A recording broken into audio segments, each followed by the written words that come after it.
Murder Melody. A Doc Savage Adventure by Kenneth Robeson. Chapter 1. Dead Man's Message. The earth shook. Tall fir trees swayed. Brittle branches snapped. Loosened stones clattered from a lighted tower. These bounded and plummeted several hundred feet. They splashed in a turmoil of white-slashed-blue water. The tower was a government lookout station. It was concreted at the peak of a rocky wall. Lights of red and white knifed alternately into the misted darkness. Their timed luminance guided shipping into and out of Burrard Inlet, the canyon-deep harbor of Vancouver. Their radiance could be picked up far out over the Bay of Georgia. On a trail hewn through the firs back of the lookout tower, a tall man staggered, holding his balance. His compactly knitted figure seemed to have been poured into his garments. Small bulbs of incandescence were haloed by the fog. These were spaced at intervals of perhaps 100 yards along the woodland trail. This dim illumination revealed the passage of some inner pain across the man's regularly molded features. His face was of the smoothest texture. He might have been an actor grease-painted with a silvery mixture. Even in this misted gloom it glowed strangely. Under the man's feet the ground trembled. The earth jerked spasmodically. The motion was both lateral and forward. The man stumbled as he walked toward an iron bench placed in a secluded niche. Dried cones from a lone pine tree pelted about the bench. The quivering earth rumbled as if some monster of tremendous size and weight were stalking past. Though he was apparently the only person in the many square miles of Vancouver's Wilderness Park, the man on the bench began talking. He spoke rapidly, but not loudly. As the terse, clear words tumbled from his twitching lips, the man fumbled with the button set in a double row along a tunic-like garment. Except for unusual looseness and length, the garment might have been a vest. One hand found a button. The fingers lingered upon it. They pressed inward and turned the button slightly. Immediately there was another voice. This was faint, but its enunciation was clear. 3 Zoromen have departed. Andro, Nemos, and Lamo. Beware. Write quickly the message as instructed. The word Zoromen was spoken as if this was the name of a clan. The speech had that perfection which a well-educated foreigner gives to a new language. The man on the bench spoke only 3 words in reply to the mysterious voice. Lanta is understood. Through the rumbling of the apparent earthquake a weird melody had been permeating the misty night. This was low but shrill, as if played upon a flute. Its cadence became higher. The mystic music was drifting nearer. With the 3 final words, the man quickly pulled a roll of dull yellow substance from under his coat. He next produced what might have been a stylographic pencil. This gleamed in the misty light. A section of the yellowish roll was removed. The man already was sagging forward. But the parchment-like scrap was on his knee. He wrote rapidly with the stylographic instrument. The yellowish roll fell among the rotting leaves at his feet. The shrill, piercing melody increased in volume. Shadowy figures flitted among the still shaking bushes in the vicinity of the bench in the isolated niche. The man upon it was no longer sitting erect. He was doubled over in a silent contortion of agony. The stylographic instrument dropped to the ground. The man's feet shuffled it into the loose gravel. Under a repetition of the earth shock of a minute before, one towering tree snapped near its base and came crashing down. The tree was an ancient spruce. The supporting ground had betrayed it after 2 centuries of growth. The man of the shining face clapped both hands to his ears as if to exclude the weird melody. His body crumpled on the bench. He writhed as if he were being tortured. One hand came slowly downward. He thrust a small yellow roll into his mouth. It is done, Lanta, he gasped. As if the little roll of yellow parchment had cut off his breath, the man stiffened and died. The eerie melody ceased abruptly. The bushes behind the bench, rustling as the ground trembled, closed like a green wall upon the shadows that had been near. The mysterious earthquake, which apparently had made Stanley Park, on the Bay of Georgia front of Vancouver, one of its damaging centers, was recorded on the seismograph at the University of British Columbia. The first awakened savant to reach the observatory of the provincial university saw the recording stylograph had fixed the time of the first shock at 4.5 seconds after 2 a.m. From the sharply defined inclination of the lines, the center of the tremor seemed to have been under the Barrier Mountains to the northward. This serrated range of peaks and canyons extended from back of North Vancouver, across Burrard Inlet, past the Narrows for several miles to the lighthouse promontory in the Bay of Georgia. Other members of the university faculty were awakening to find telephone inquiries and reports pouring in. Chimneys had been shaken down in North Vancouver. Rocks were still rolling from the heights and blocking the highway along the northern shore through the suburban section of West Bay. White Cliff reported windows broken, dishes rattled, and the summer residents fleeing to boats. After the second mysterious trembler, which followed at an interval of 1¾ minutes, Nanaimo and Victoria on Vancouver Island reported lesser effects from the quake.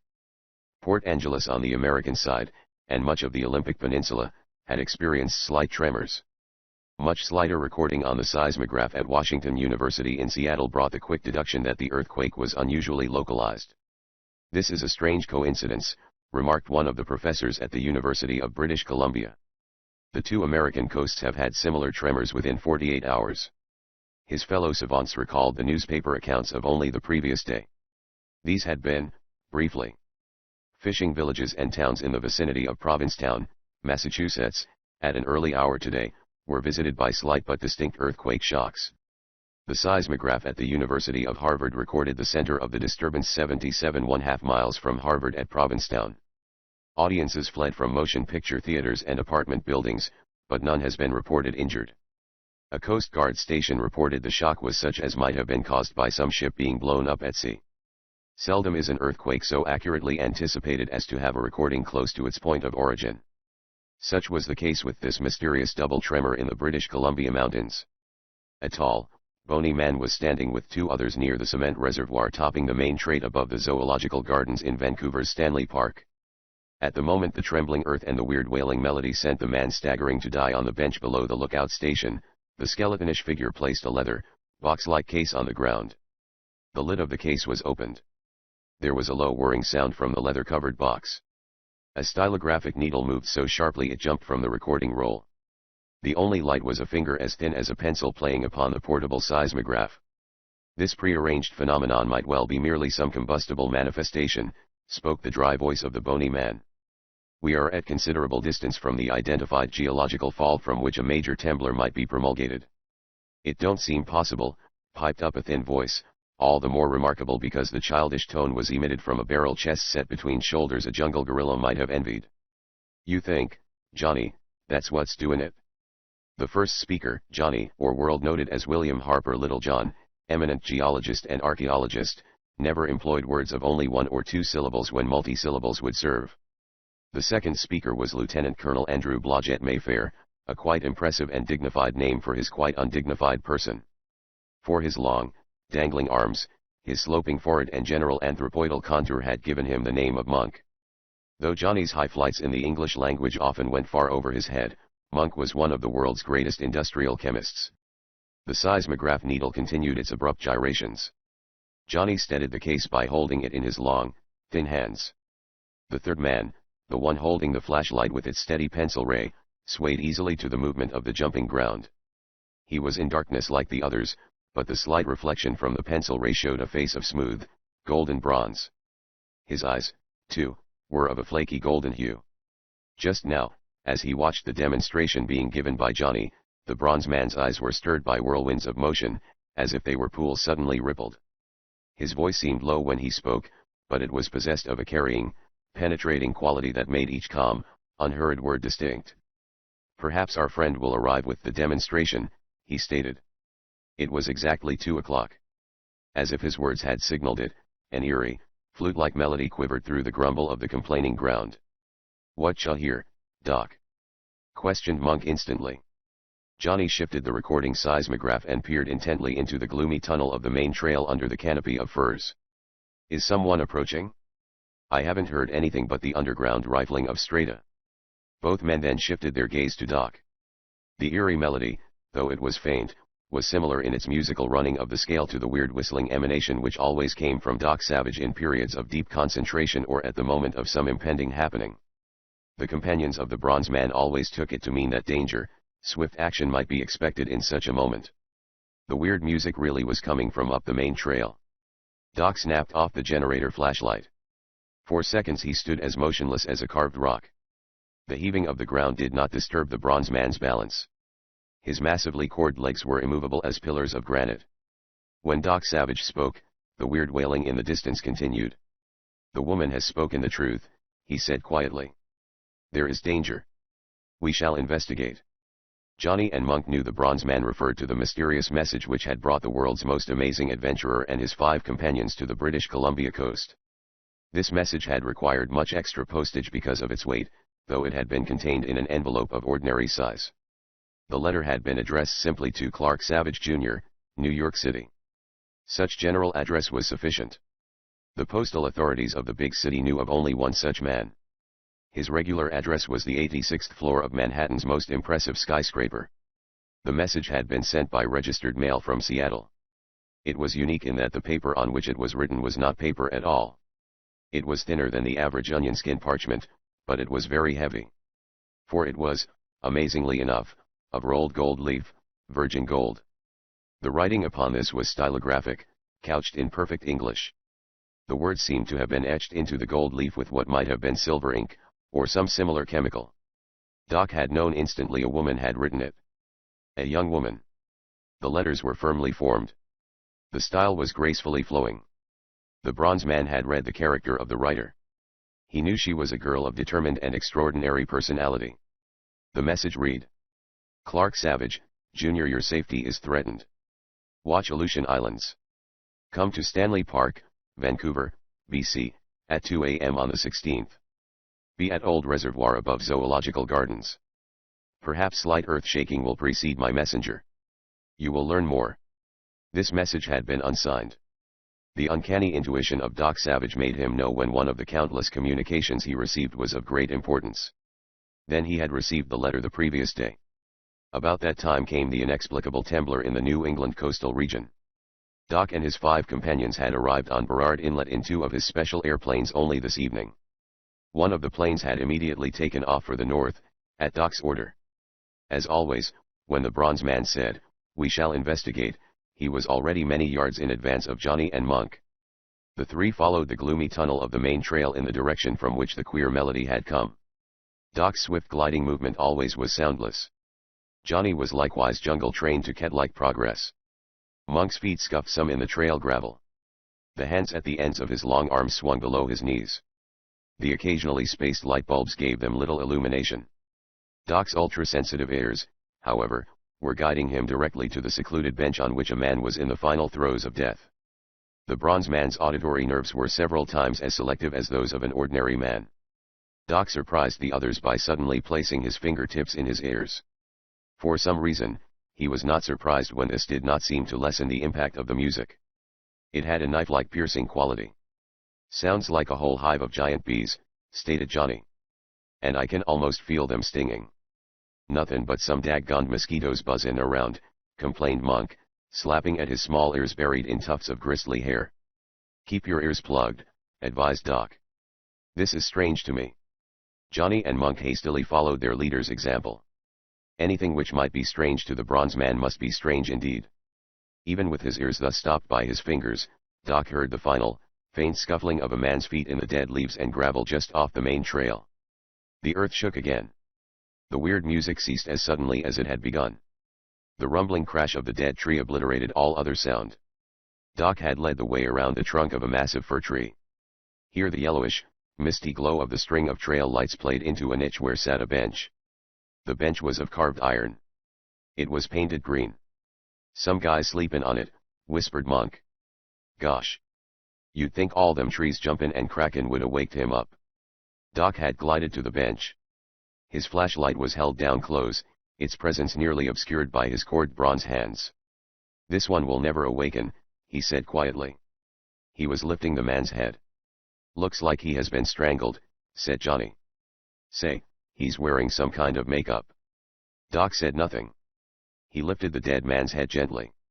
The mouth of the corpse was gaping open. The man had every appearance of having been choked. But there was total absence of any discoloration such as would appear from strangulation. The man's thin throat bore no marks of any character. The face was smooth, even calm. It had a silvery glowing texture, which had caused Johnny to remark the makeup effect.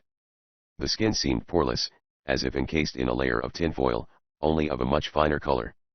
Outwardly, the man was normally clad. A tan raincoat was pulled around his body. Doc lifted the man's chin. The mouth gaped open with ghastly effect.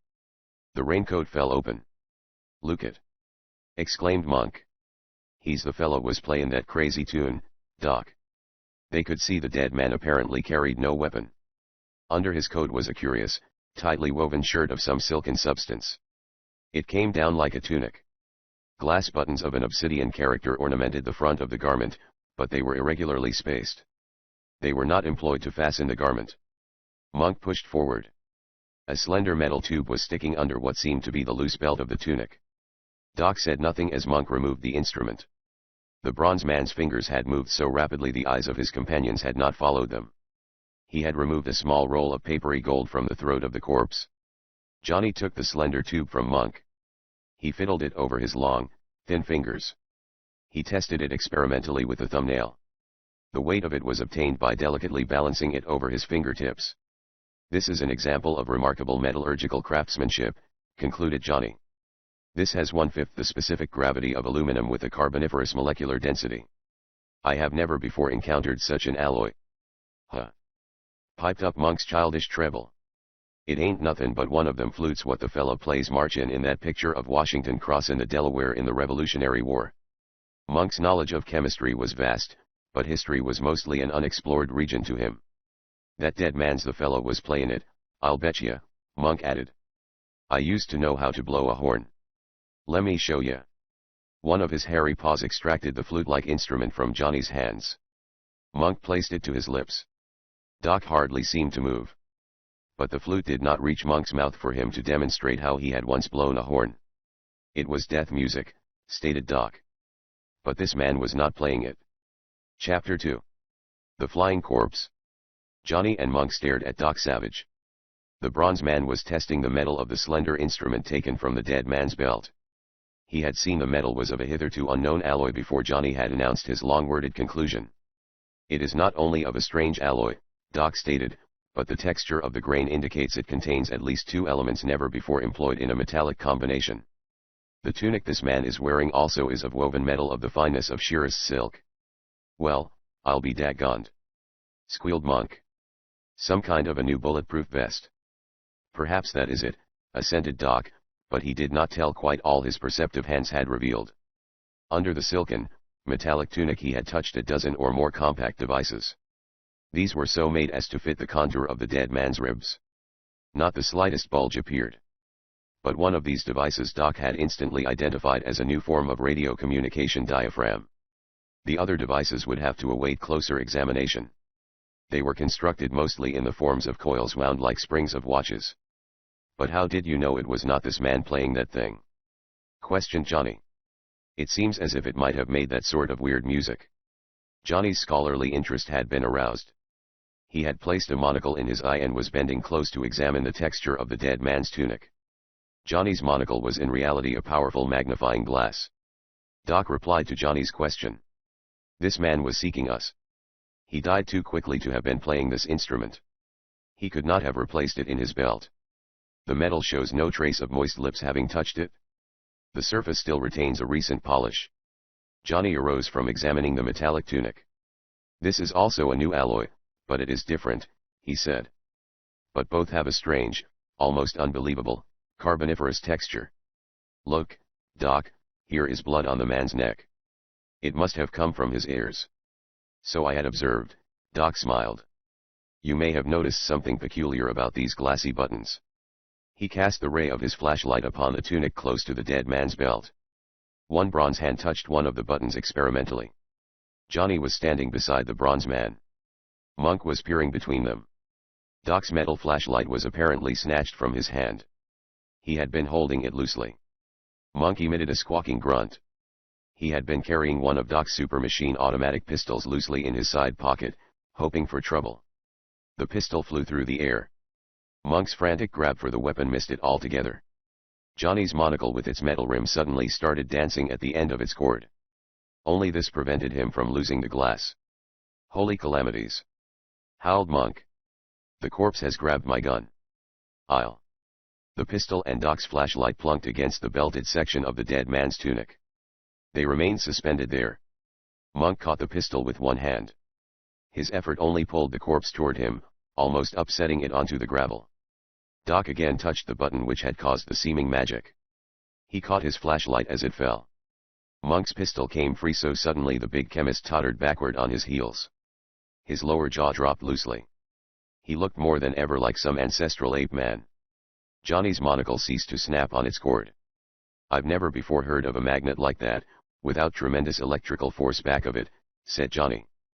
"I've sometimes believed this might be done," stated Doc, unperturbed. "Tons of steel are lifted by such force as you mention." His bronze hands rippled lightly over the other buttons on the tunic.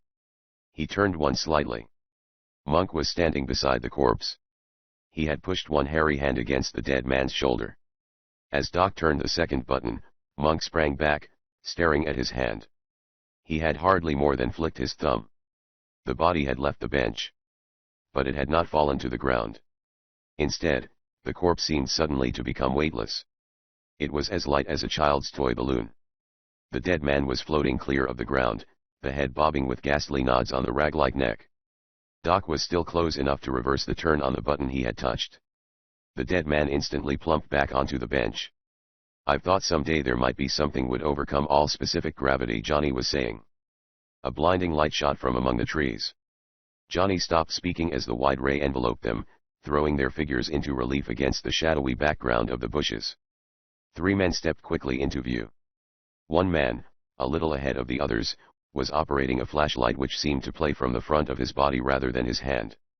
The other 2 men had slender metal flutes like that on the body of the corpse. Doc's own flashlight whipped across the 3 faces. The men's skin was of the same silvery color as the dead man's. The leader operating the light spoke quickly, but in a controlled tone of voice. It was much the same as the bronze man's own voice, having a carrying, penetrating quality without the speaker making extra effort. "You are the great Doc Savage," stated this leader. "We have come for you. You will do as I command and no harm will come to you. Make any resistance and you shall hear the death song." Doc's pencil light played over the ears of the 3 men. He noted these were filled with thick blobs of yellow wax. The men were of normal size. Raincoats swathed their forms, but through the folds gleamed metallic garments close to their bodies. In the direct light, the men's eyes showed a curious black and white quality, as if the pupils were greatly enlarged. "And who do you fellas think you are?" squealed Monk. "Doc, will I take them and their little tin flutes apart and see what it's all about?" Doc glanced swiftly sidewise at the face of the dead man. The blood from the corpse's ears had formed distinct scarlet threads along the silvery skin of his throat. There was no other evidence of violence which might have been responsible for death. "Perhaps we should obey, brothers," Doc remarked calmly. One of his hands was touching the roll of gold leaf he had taken from the dead man's mouth. The movement with which he sent it into the mat of bushes behind him was too fast for the human eye. The 3 men twisted their heads, glancing at each other with startled question. Perhaps each thought one of the others had started playing his instrument. For all around them was weird melody. The exotic, vibrant music touched the notes of the scale. Yet it was something like a wind wailing in the distance through the trees of a leafless forest. Johnny and Monk knew what it was. Doc's face was in plain view of his 3 threatening foes. They could see that his lips were not moving. But Johnny and Monk knew the sound came from Doc. They were fully aware what he meant. Again Doc's hand had moved. There was a faint tinkling on the gravel trail. "You think then to trick us?" said the man with the light. "I have warned you." The 3 men started toward Doc and his companions. One man lifted his flute. It touched his lips, but no sound came. This man's eyes suddenly became dull, as if he were seeing nothing. The leader hesitated. He spoke a few words with an apparent great effort. They were in a tongue which neither Doc nor his men had ever before heard. This was surprising. For Doc could understand nearly all of the world's languages. In fact, when Doc and his men wanted to converse in the presence of others, they employed a language that once was believed to have been lost with an ancient Mayan people. However, the survivors of this lost race had been discovered by the Bronze Man and his companions. But Doc and his 2 men were instantly aware this language spoken by their 3 assailants was unknown to them. They had little time to study the words or phrases. The leader's warning was cut off. Monk and Johnny were holding their breaths. Doc also had ceased to breathe. The tinkle on the gravel had been the shattering of capsules containing a powerful anesthetic gas. It would clear away in less than a minute, but during that space of seconds, anyone breathing it would be overcome. The victim would remain unconscious for more than an hour. Doc was instantly aware the three attackers were no ordinary persons. The leader especially was smart. Somehow, he had seen or sensed what was happening. He had breathed less than his two men. The pair holding flutes were toppling forward. They were in the throes of being overcome. The leader was between them. With an effort he got a hand on the tunic of each man. He himself was staggering, but he had pulled at two buttons.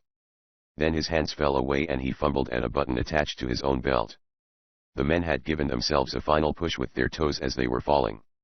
From across the Bay of Georgia a stiff wind had sprung up.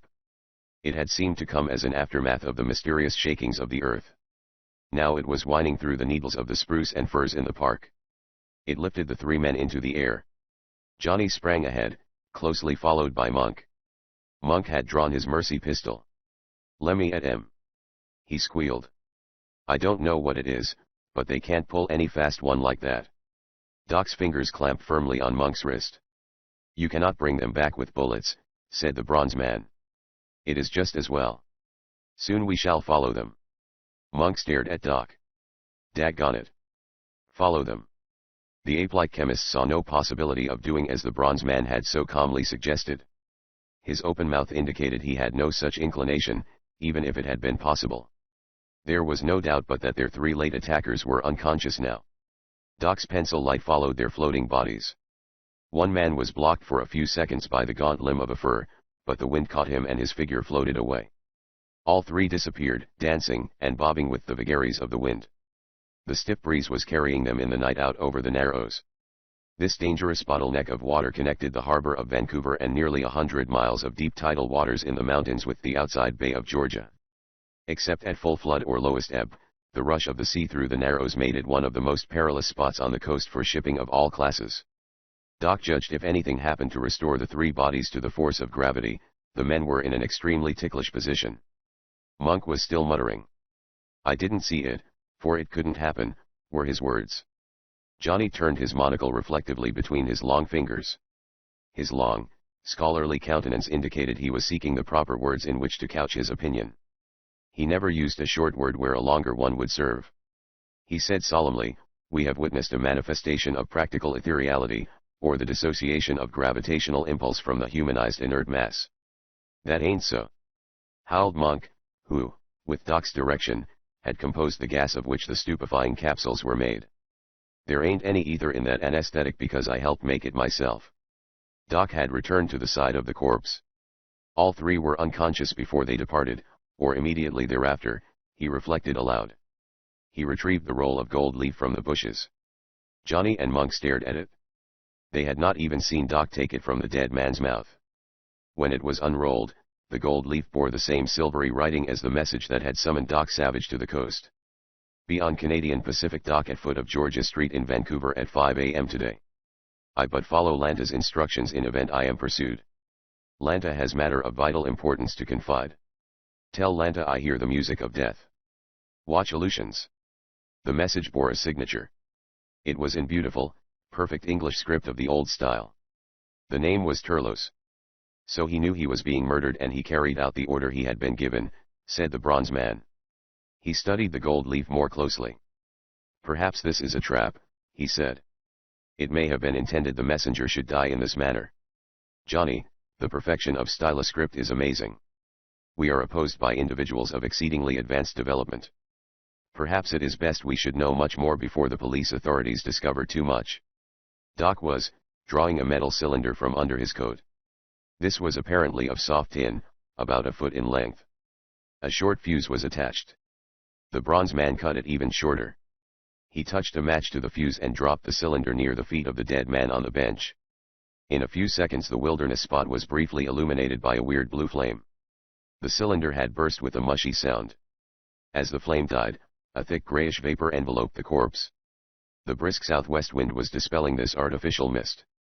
When the vapor was completely dissipated there was no apparent change in the body. Now if we could only have had time to give our departed ones the same treatment, this might have become easier, reflected Doc. Johnny and Monk were fully aware of the qualities of the vapor which had just passed away. They watched Doc closely. Again there was a quick, faint trembling of the earth. It was a rolling, rumbling convolution, but this time there was no acute shock. Johnny swiftly placed the portable seismograph. The needle fluctuated only a little. After a minute, or possibly a minute and a half, the trembling ceased. The seismograph needle became stationary. Johnny studied the record. He ran a finger across his eyes. I believe the larger instruments will locate the center of this disturbance as being somewhere in the northern Pacific, or perhaps in the Bering Sea, he stated. That would be more on the fault where such a temblor might be expected. That is the strait crossing from lower and middle California to the vicinity of Japan. Might it not be somewhere adjacent to the Aleutian Islands? Suggested Doc. It might be anywhere there, admitted Johnny. Doc again gave his attention to the corpse. There are some devices here which would be of greatest value to us, he stated. But I think we will have plenty of opportunity to study them later. In the meantime, if the Canadian police know nothing of this murder, we will be much less hampered. Monk drew in his breath with a great gasp. Johnny never showed surprise at Doc's reasoned action. He understood fully. The bronze man had buttoned the raincoat around the corpse. Turlos, if that was his name, had fulfilled his mission, though his life had paid. Doc now was adopting a plan whereby the dead Turlos might still be a valuable aid to his mistress, this Lanta whom the bronze man had yet to meet. Doc turned the middle button on the tunic under the raincoat. He lifted the weightless body. The dead man was caught by the southwest wind. He followed his unconscious murderers in the direction of the frothing Narrows and the barrier rim of mountains. Chapter 3. Lanta is seized.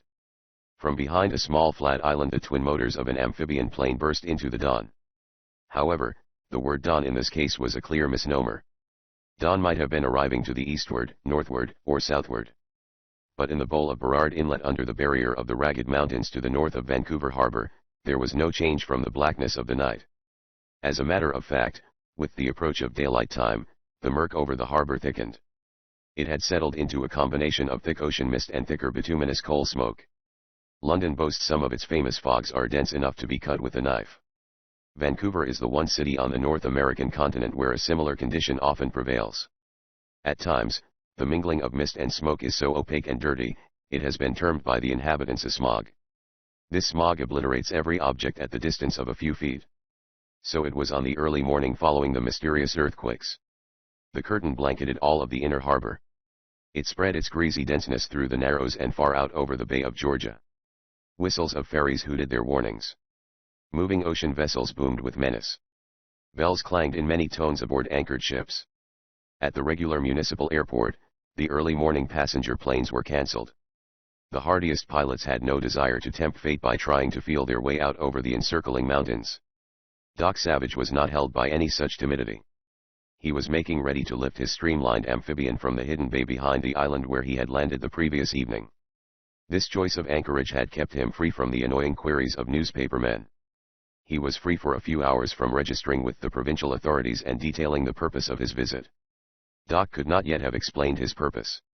The startling events of the past few hours had not made it any clearer. I don't quite see how we're going to land anywhere near the Canadian Pacific Wharf, observed Johnny, as the plane schemed around the shadowy island and gathered speed. Perhaps it will not be necessary, advised Doc. It is possible we shall find what we are seeking while in the air. When we get up, Johnny, keep the lantern turned on.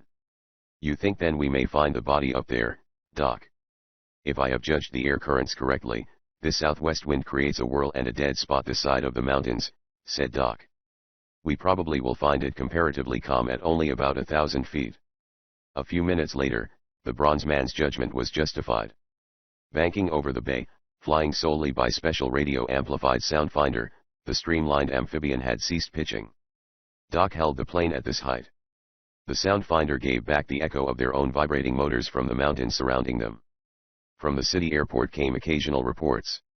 All pilots use emergencies Nanaimo field clear, we have no ceiling here, warning no ceiling. Which was sufficient assurance no other plane would be playing about over Vancouver Harbor this morning. Yet their amphibian had been in the air less than 5 minutes when Doc's keen ears picked up a distinct and peculiar vibration.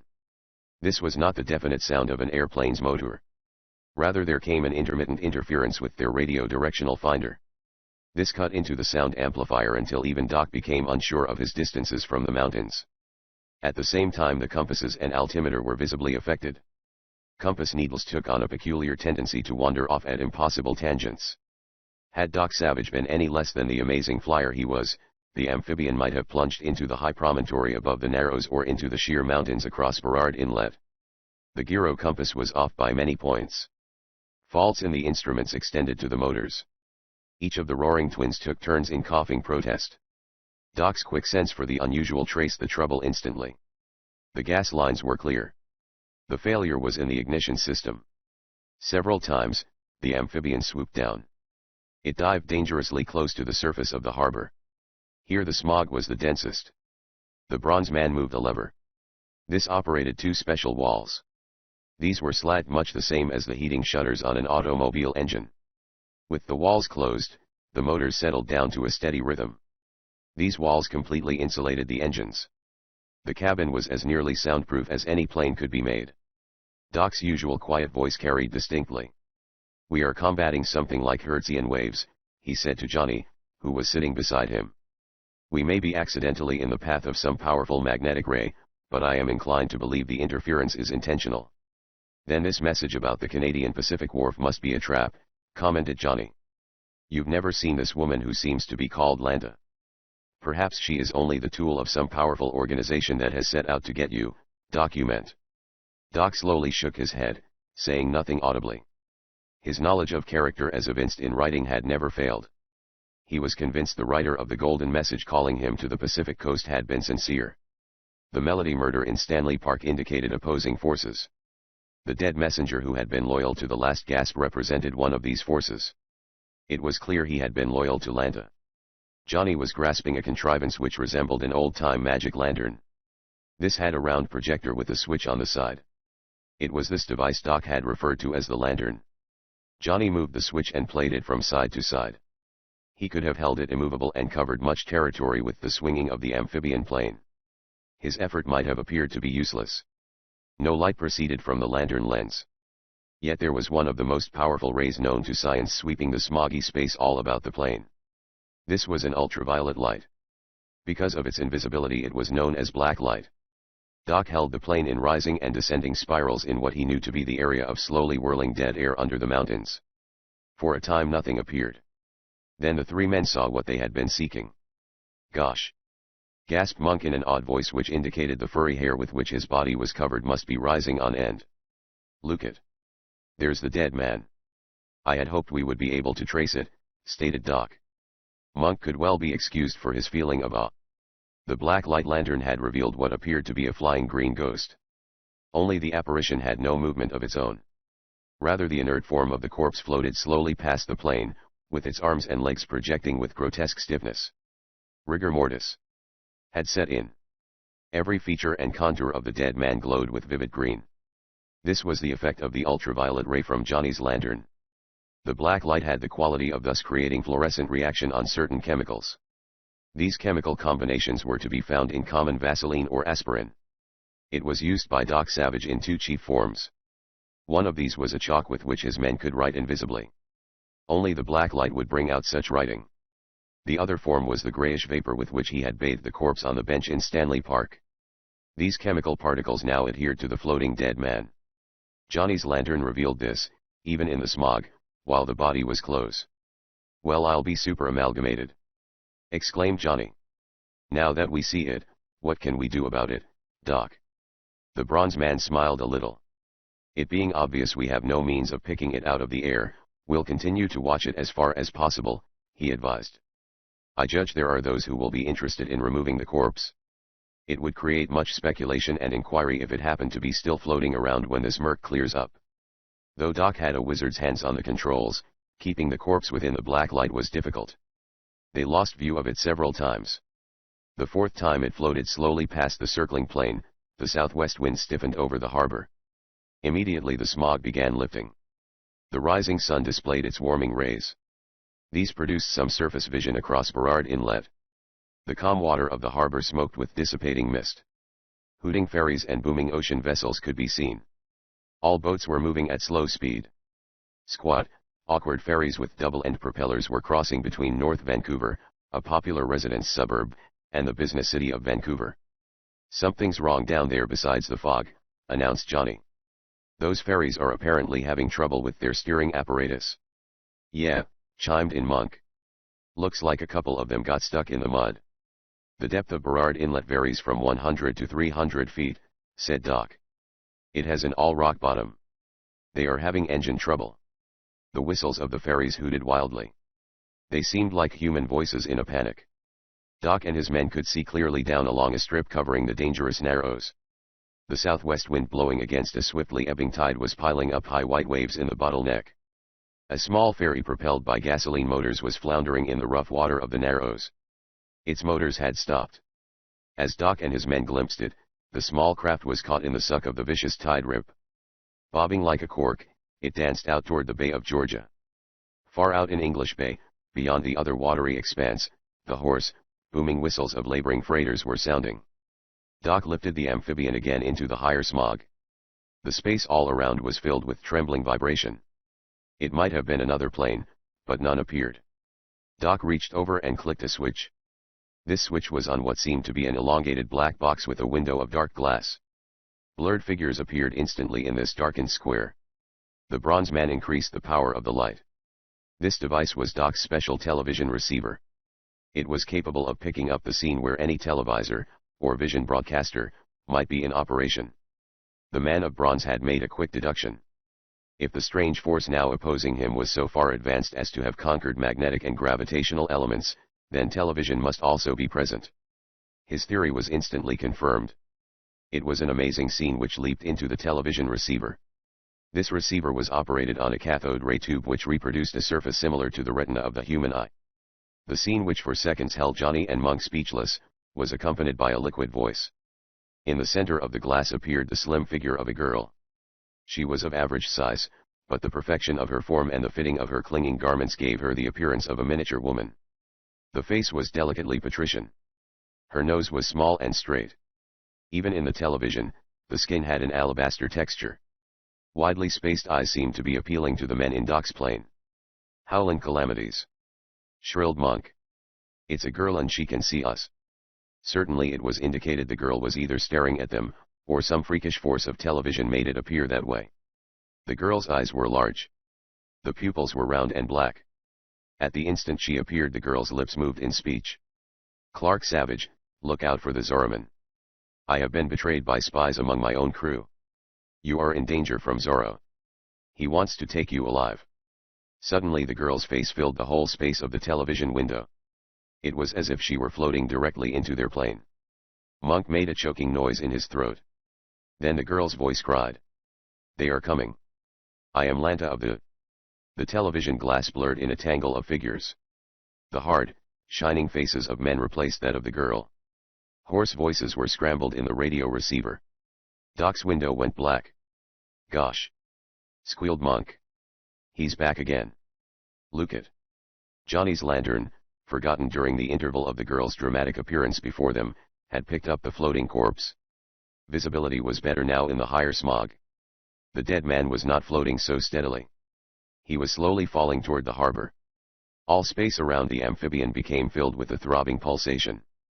It was as if an earthquake had moved its locality from the ground to the air. That was it. The space of the smog was being shaken. Doc knew this could not come from any airplane motor. The higher sun broke the greasy mist into fragmented clouds. There they are, Doc! Exclaimed Johnny. The others. Look. They're dropping, too. Out of one of the smoggy clouds appeared 3 raincoated men.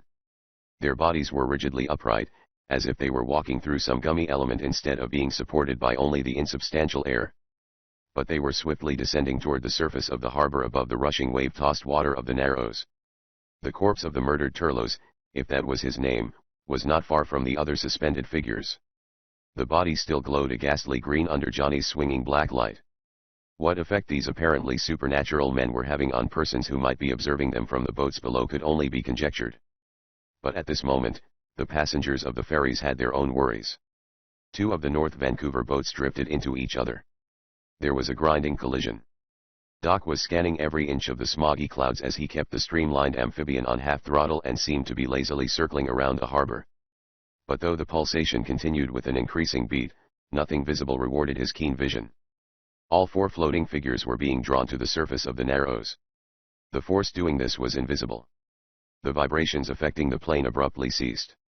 Doc and his men saw the bodies disappear. Then where they had been was nothing tangible. A mighty geyser spouted. This was almost in the middle of the Narrows. Here the tide was a treacherous, swirling trap. It offered no clearness for observation from above. The sudden fountain leaped more than 100 feet into the air. A powerful side rush of the waters made mere ripples of the usual waves of the Narrows. Howling calamities. Piped Monk. I don't believe in them sea serpents. But something got em. Doc interposed calmly.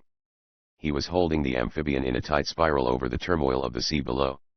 This is astounding, he said. It seemed as if there must have been something in the air. But the waves move as if from another quake.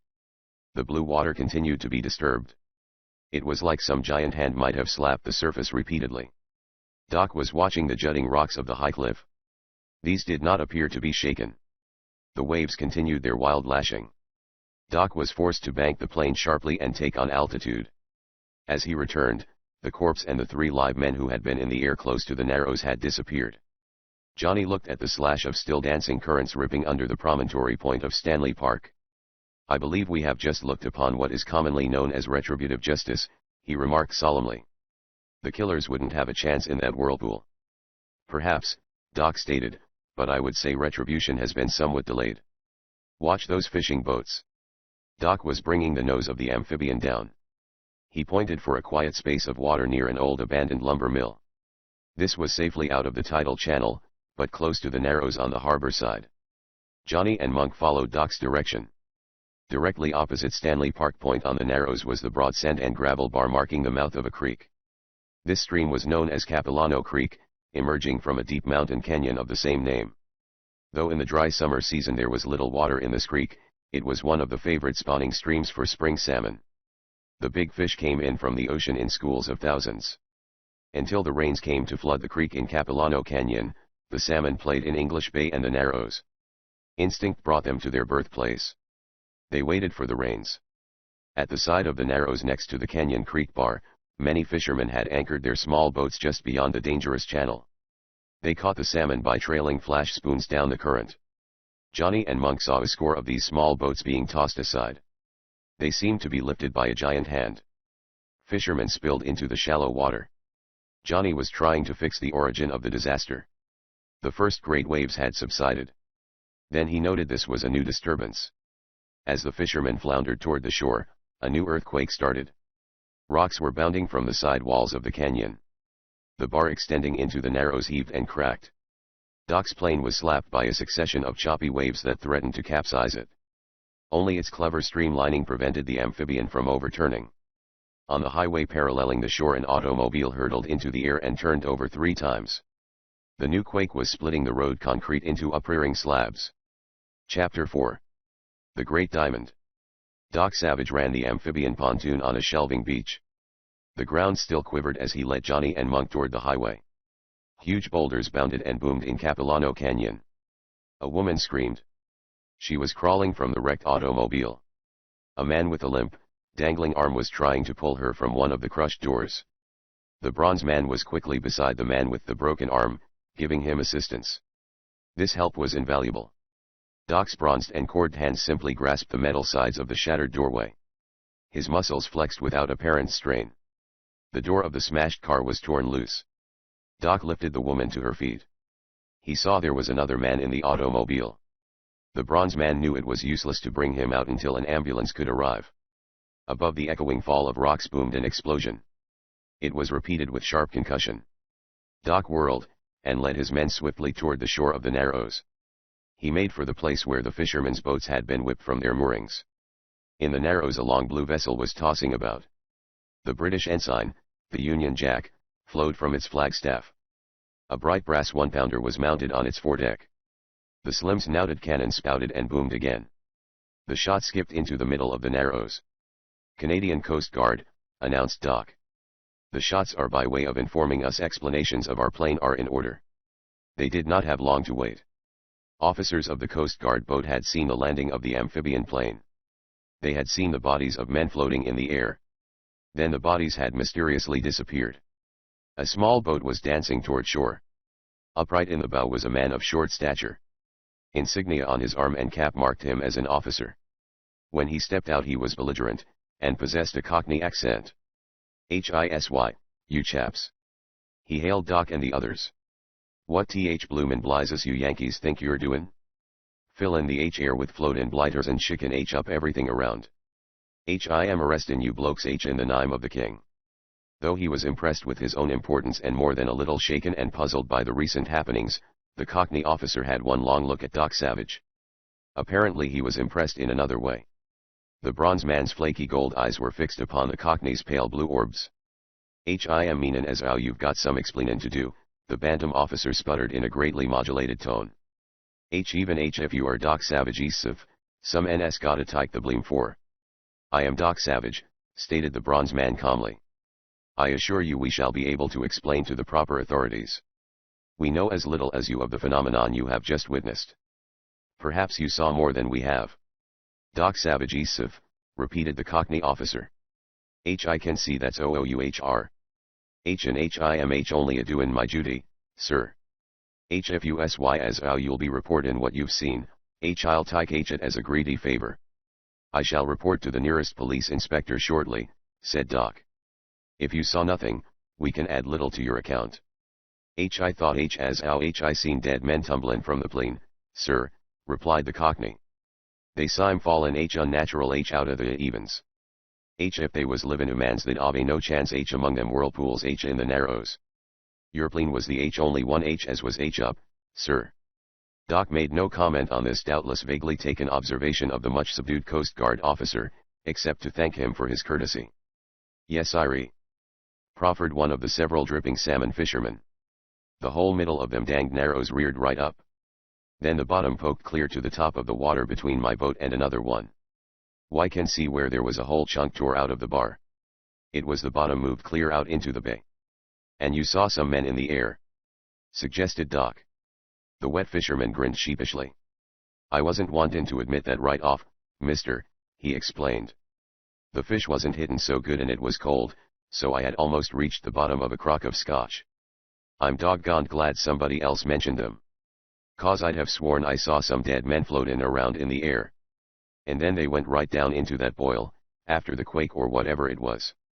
Doc led his men swiftly back to the broken highway. An ambulance and 2 constables from the provincial police headquarters on the North Shore had arrived. One of the constables immediately accosted the bronze man. "You're Doc Savage," he stated, his keen Scottish blue eyes straying over the bronze man's magnificent physique. "The inspector has been phoned you were here with one of your planes, sir. He asked me to request you to accompany us to his office." Doc walked a little way up the canyon as the victims were being removed from the wrecked automobile. Johnny accompanied him. In many places portions of the steep cliffs had been torn loose. Small avalanches had fallen. The highway they had just left had been badly split. Fissures had opened at several places. "What is your opinion, Johnny?" Doc inquired. The scholarly geologist shook his head slowly, as if he disliked admitting he was puzzled. "Nothing less than an earthquake could have done all of that damage," he observed. "But I still say no geological fault occurs in this region. The disturbance is purely local. I can only explain it by the theory that some powerful force has caused convolutions of the quartz and silica deposits to be found anywhere in a mountainous region. We have met with something like that before." "Yes, Johnny," said Doc. "The earthshaker in Chile. That was caused by application of electrical power. In this case, there seems no evidence of the phenomenon being identical. I would judge these quakes come from a different source." As they were en route to the North Shore Provincial Police Headquarters, the bronze man stopped to use a telephone. When he returned to the constable's car his flaky gold eyes were stirring whirlpools. "As I thought," he remarked to Johnny. "The University of British Columbia seismograph recorded something, but this time the geologists are having an argument. One believes the disturbance was the result of an explosion." "Maybe them dead man blowed up," suggested Monk. "They were subject to unknown forces," said Johnny. "But I would scarcely believe these included violent combustibility." "Any supposition might be right or wrong as yet," stated Doc. "We know only that some powerful new force is at work. Those controlling it desire to destroy us. Tonight we start north over the mountains." As the bronze man volunteered no additional information, Monk and Johnny were silent. But both knew Doc Savage had come to some definite conclusion regarding the mystery, which he would divulge only when he obtained complete proof. The provincial police car was being driven by the constable with the Scottish blue eyes. His own and his companion's admiration for the famous Doc Savage had been apparent in their attitude from the first. Not that Canadian policemen are ever discourteous, but these men were distinctly respectful in tone. The police car glided into the environs of North Vancouver. A sudden crackling came from the car's radio. It was but one of many radios that at the moment recorded the same mysterious message. That is, the message was inexplicable to everyone but Doc Savage and his men. The remarkable part of the communication was that the wave on which it came seemed capable of cutting through all other kilocycle lengths. The constable driving slowed the car with an exclamation. After a few seconds of sputtering and ominous crackings, the speaker produced a liquid, husky voice. Clark Savage Zorro Benicia Island warned ships watch Aleutians Lanta will. Then there came a little choking scream. The harsher voices of men cut into the mysterious broadcast. The police radio cracked as if every tube had been shattered. One of the constables muttered in amazement and pulled open the shutter of the radio. The final cracking had not been deceptive. Every tube had gone out of commission. Radio owners throughout the whole area were in high indignation over the same occurrence. Apparently our flute-blowing friends have not drowned, remarked Doc. I thought you knew nothing of all this crazy stuff this morning, accused the blue-eyed constable. You know now almost exactly as much as myself, stated the bronze man quietly. I shall gladly talk it over with the inspector.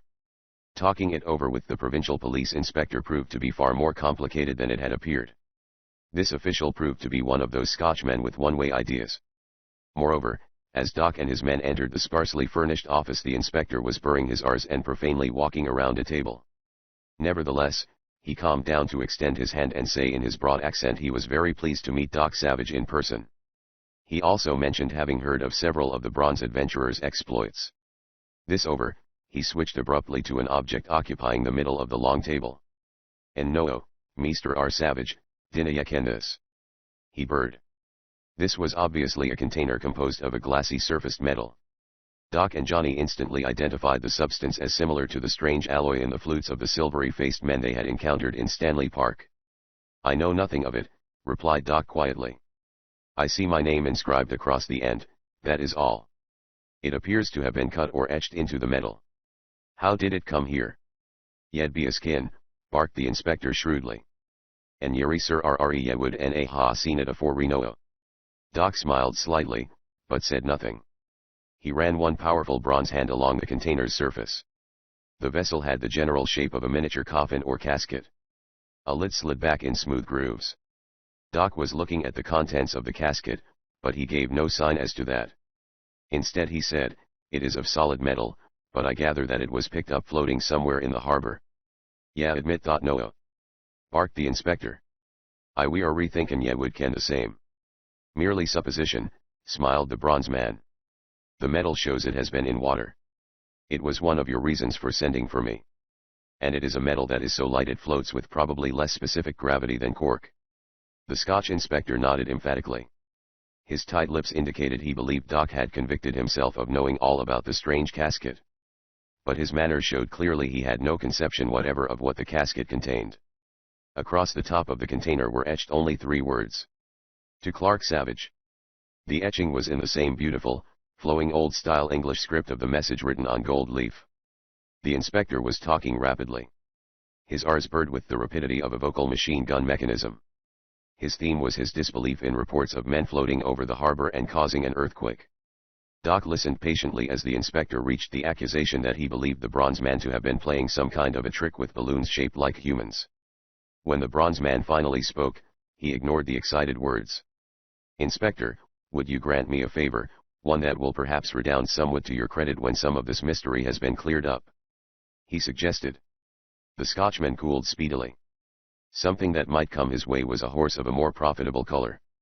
There still was some suspicion in his voice, however, as he replied, "And thought I would know the same, there would be some question." Johnny had remained with Monk to one side, talking with the constable. Doc indicated to the inspector, it might be best to remove the small casket to an inner office. He motioned Johnny, Monk, and the inspector to accompany him, then he closed the door. "Johnny, I seem to have received a gift or a token of some considerable value, which I am planning to have the inspector here place in his own private safe for me until later," said Doc. "Now will you have a look at what this vessel contains?" Johnny had not before been close enough to peer into the casket. He walked over. Seldom did his serious, scholarly face betray surprise. But now his first words were almost gasped. "Well, I'll be super amalgamated." "It isn't possible, Doc."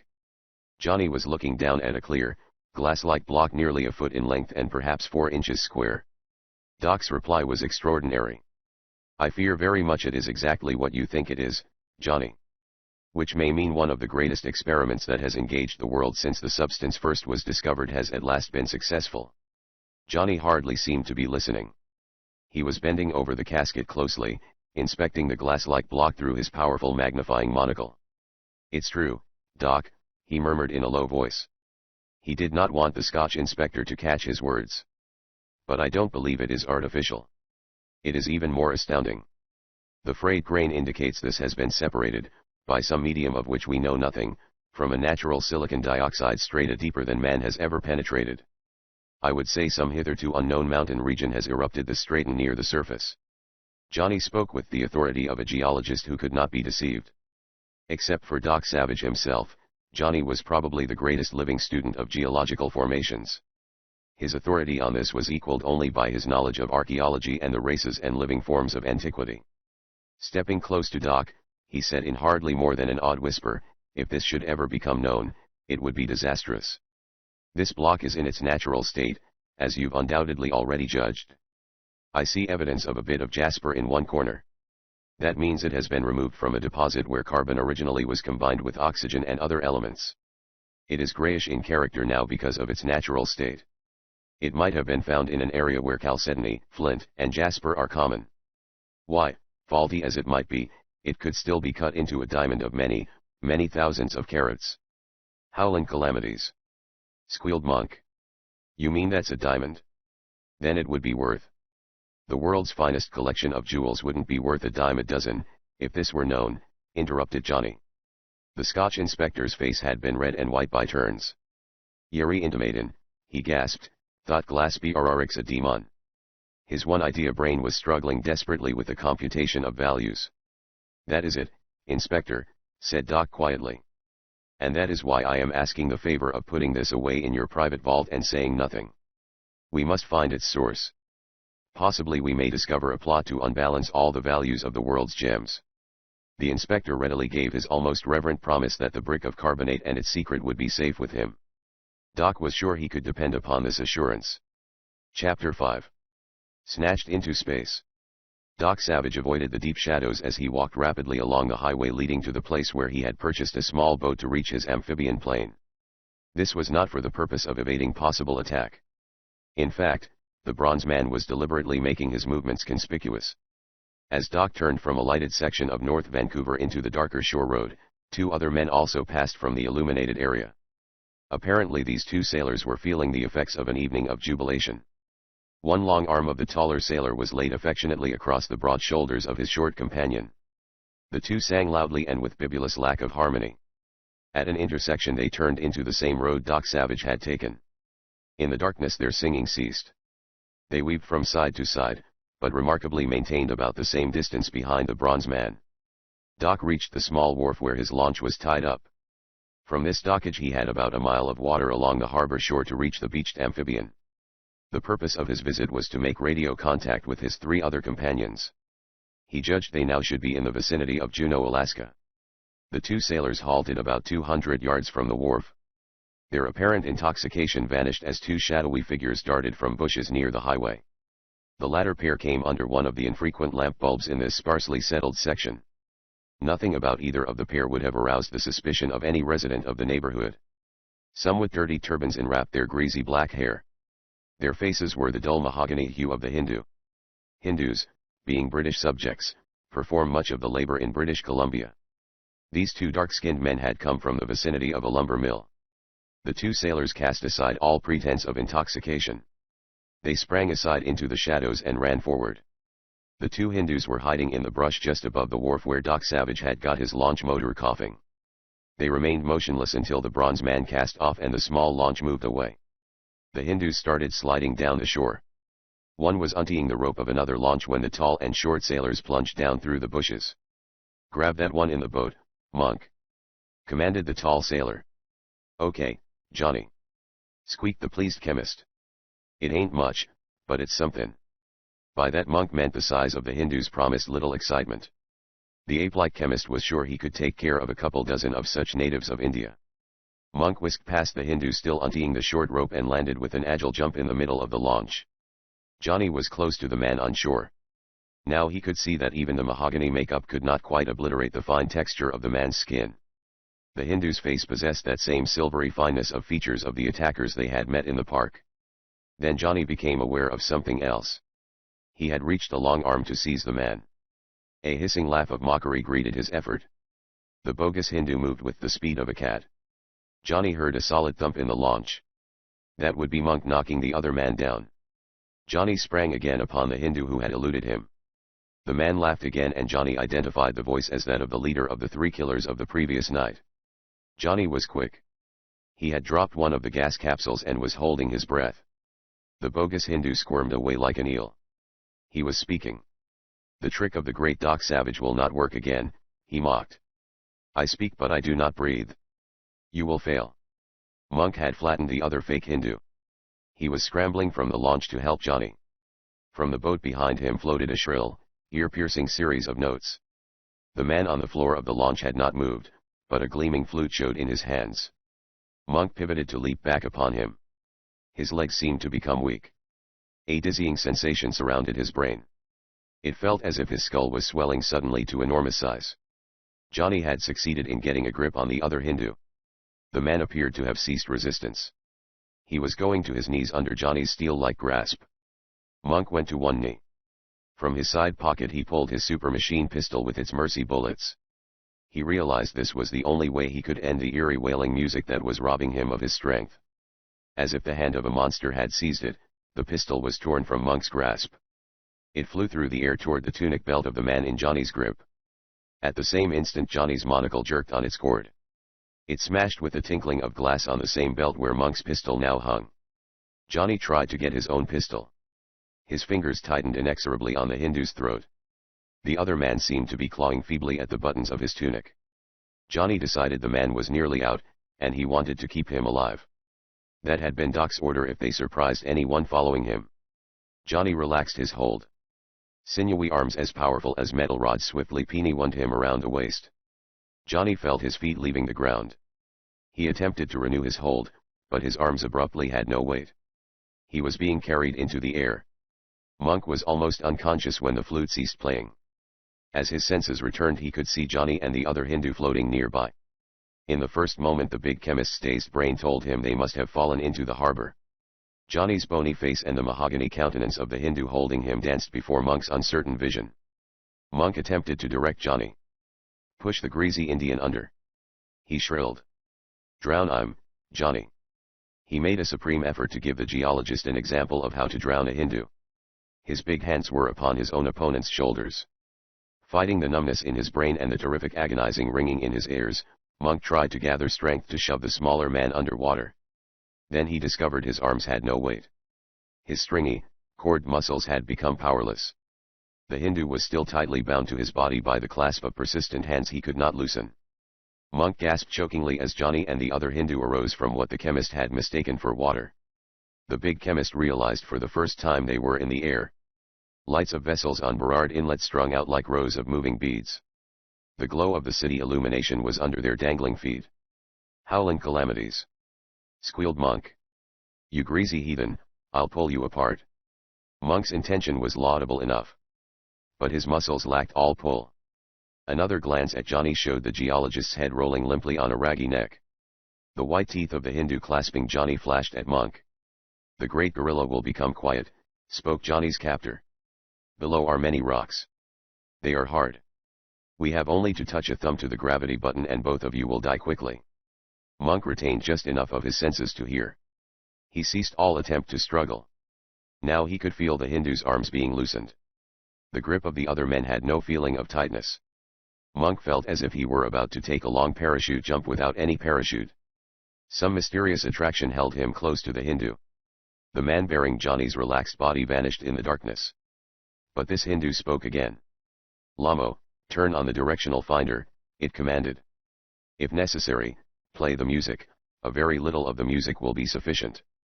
Andro is keeping the ray upon us." Monk gasped as one of his captor's arms was withdrawn. The distance to the ground had become greater. The lights of North Vancouver were only a faint haze. Higher up, the wind from the southwest was stiff. It was carrying the four bodies upward and over the mountain barrier. Beyond that barrier, Monk knew, were only hundreds of square miles of wilderness. Range upon range of the coastal mountains were separated by deep canyons. Some of the world's greatest glacial fields had made exploration of much of this country impossible. A voice spoke as from a radio. It seemed to emanate from a spot between Monk and the Hindu's body. "Keep on the beam, this is Lamo." "You danged greasy heathen," gritted Monk. "I'll take you down with me." Close to his small, hairy ears a shrill melody started. Monk could feel the cold, gleaming tube of the flute-like instrument. He tried to seize it with one hand. His hand became inert. His ears began ringing dizzily. The glow of the city's lights faded out as Monk went to sleep. Doc Savage ran his small launch only a short distance out in Burrard Inlet. He throttled the little motor and listened. From the shore darkness came a muffled thump. There were further sounds of struggling. The bronze man opened the throttle of the motor. The launch engine was not yet heated. The cylinders flooded with gas and the carburetor overflowed. An ignition wire suddenly sputtered and sizzled. The motor had been tampered with. Escaping fumes burst into flame under the engine cover. There was a minor explosion. The blaze swiftly enveloped the forepart of the boat. Doc heard Monk's shrill voice. The calmer penetrating tones of Azaraman reached him. The bronze man, like Johnny, instantly identified this as the voice of the leader in the Stanley Park attack. Without hesitation, Doc dived overboard. The burning launch drifted rapidly away on the tide. The man of bronze moved through the water with as great speed as the slow launch could have made. But 3 or 4 minutes had passed since the sound of the attack had come. When he reached the small wharf and climbed out, he could see no one. The outline of another launch was nearby. Doc covered the intervening distance in great gliding strides. No one was there. Even the wall of bushes between the shore and the highway was motionless and silent. The ray of Doc's generator flashlight shot out. The bronze man used the spreading lens. All of the space around the idly floating launch was illuminated. Doc's keen eyes missed not a single mark in the mud and gravel at the water's edge. Within a few seconds he had read all the signs correctly. Monk and Johnny had followed 2 shadows to the other launch. They had thrown themselves upon the pier. Scuffled furrows showed where one man had struggled with Johnny. Tiny bits of fragile glass from one of the gas capsules had been ground into the earth. On the floor of the launch cockpit was a small scarlet stain. A soiled Hindu turban had unwound.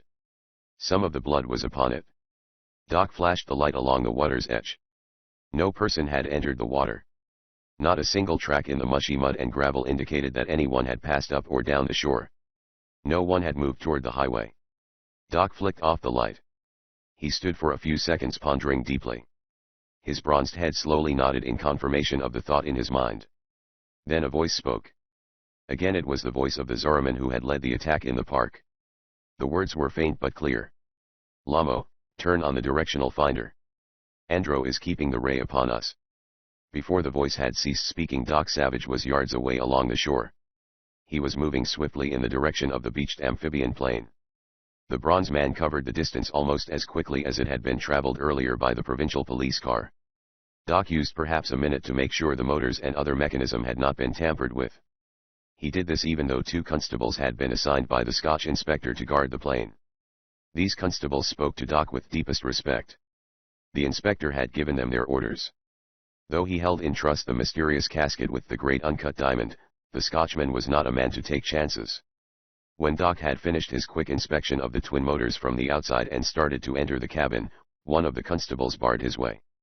"Inspector's orders, sir, you are not to enter or move the plane without his special permission," the policeman said. "Sorry, but that's the way it is." The 2 constables were fine, upstanding specimens. The provincial force enlists the best. The 2 men's service revolvers were slung from their shoulders with the usual cords. They stood apparently at ease, but they were tensely alert. Doc had required no time to decide the situation of Johnny, and Monk afforded the police no opportunity to assist. Nor could he admit these constables to the amphibian. Doc spoke calmly. "Your inspector is a cautious man. He probably is acting for the best." For the fraction of a second both constables relaxed. Doc had no desire to resist the law. Nor had he any intention to injure the representatives of authority. But, temporarily, they must be removed. There was not time to explain. The hands of both constables darted to their guns as the bronze man flashed between them. They had trained quickness in drawing their guns. But Doc's bronze hands were so incredibly fast neither of the service weapons came from its holster. The man of bronze had shot a hand to each constable's throat. But it was not with the intention of choking them. His cord tendons played smoothly under the golden skin of his wrists. His thumb slid along the knobs of their spinal bones just above their shoulders. Doc prevented the constables from cracking their heads together as they plunged toward each other. When he released the grip of his fingers, both men slumped to the gravel beach with faint sighing breaths. They rolled over and lay still. The encounter had been soundless. Doc sprang into the cabin of the plane. He left the two men as they were. His thumbs had found and pressed great nerves. The pair would be unconscious for more than an hour. Afterward, there would be no ill effect. The bronze man's intimate knowledge of surgery and anatomy had taught him a variety of means for subduing an opponent without endangering his life. The constables, later, would awaken on the beach of the harbor. They would be a long time deciding what had happened to them. Then probably they would be wrong. Doc started the motors. He kept them thrumming on a low key for warming. Each of his special planes was equipped with the most powerful shortwave radiophones. These were equipped with voice scramblers. This special device made it impossible for any except his own men or himself to pick up the conversation in interplane communications. It distorted speech at the transmitters and clarified it at the receiving end. The bronze man switched the radiophone into service. Within 2 minutes he had contacted a distant point. This was over the Pacific Ocean between Prince Rupert, BC, and Juneau, Alaska. Doc had expected his 3 other companions would be awaiting orders or emergency action at Juneau. Apparently the emergency already had arisen. The voice replying to Doc was clear and precise. "We have you, Doc. This is Ham." Ham was Brig. Gen. Theodore Marley Brooks. Ham was one of the shrewdest and cleverest of lawyers ever to be graduated from Harvard. With Ham were Rennie, who was Colonel John Renwick, noted engineer whose knowledge was exceeded only by that of Doc Savage himself, and Long Tom, who was Major Thomas J. Roberts, a wizard of the electrical juice. They had been sent on to Juneau by Doc. The first message from Lanta had mentioned possible action near the Aleutian Islands. Doc always took the precaution of having his men on the spot where trouble might be expected to break. And now the location of the plane over the Pacific indicated something already had broken. At Doc's reply, Ham detailed quickly and comprehensively their situation and the reason for their action. Doc listened, asking no questions. He never wasted words. "We are replying to S0's call from vicinity of Aleutians," said Ham's voice. "Steamship Narwhal reported in distress. Call says ship under charter to Homer Pearson Calkins, the economist, and Salvatore Ambrogio Castellano, the mineralogist. Revenue cutter on way from Juneau and tug from Prince Rupert. We expect to locate position of ship and help." Could this have anything to do with message? Before Ham had finished speaking, Doc had recalled all the facts of the Calkins-Castellano expedition into the Bering Sea. Each of the men named was famous in his line. Calkins and Castellano, Doc remembered, had recently been associated in the service of a South American republic. News reports said the economist had been successful in establishing a governmental budgetary system of a new order. Castellano had discovered valuable deposits of minerals that had added to the republic's financial security. Little had been published concerning their expedition into the north. It had been regarded as a vacation whim of the learned gentleman. "Probably this has nothing to do with the message," Doc replied to Ham's question. "But you have acted wisely in giving such aid as you can. Remember instructions. Watch the Aleutians." "We will do that," came Ham's voice. "We had a considerable earthquake at Juneau last night. Shall we call as soon as we sight the—" Ham's broadcast was abruptly interrupted. His voice wavered, as if the scrambler had suddenly been changed from the transmitter to the receiver. Before Doc could act, in an attempt to clear the transmission, Ham was speaking again excitedly. We see lights of steamship. One of the island peaks has lighted up. Looks like volcano. Believe there must be earthquake. The ship is pitching badly. Part of island peak is now breaking off. It's one of illusion's weight. Static crackled in the shortwave instrument. It was as if a roll of thunder had broken the invisible transmission. Ham's voice resumed in distorted words. Motors missing. Falling in air pockets. Looks like part of peak splitting into C. Rennie can't pull out. Our position is. Ham's speech ended in what seemed to be a distant crackling explosion. Doc could hear only what undoubtedly was the SOS distress call of a ship. Chapter 6. The Girl on the Ice. Doc Savage closed the walls insulating his motors. His flaky gold eyes stirred in little whirlpools. Though he was alone, an eerie, exotic trilling filled the space of the amphibian cabin. It did not seem to emanate from the bronze man's lips. His mouth was unusually set in one firm line. The trilling had no especial harmony. It was like the whistling of a low wind through the deep passages of some cavern. The bronze man's concentration was intense. All of his 5 devoted companions were in perhaps the greatest peril of their many adventures together. Seldom did it happen that Doc was not in position to give immediate assistance to any of his men. If he felt in the least perturbed, his calm action did not betray it. With his motors shielded from possible interference, Doc climbed out and pushed the pontoon from the beach. Above him the propellers of special alloy were gleaming discs. The 2 constables on the ground had not stirred. Perhaps no other man in the world could have moved the amphibian from its grounded location. When it was accomplished with one mighty heave of his shoulders, Doc waded out and swung into the cabin.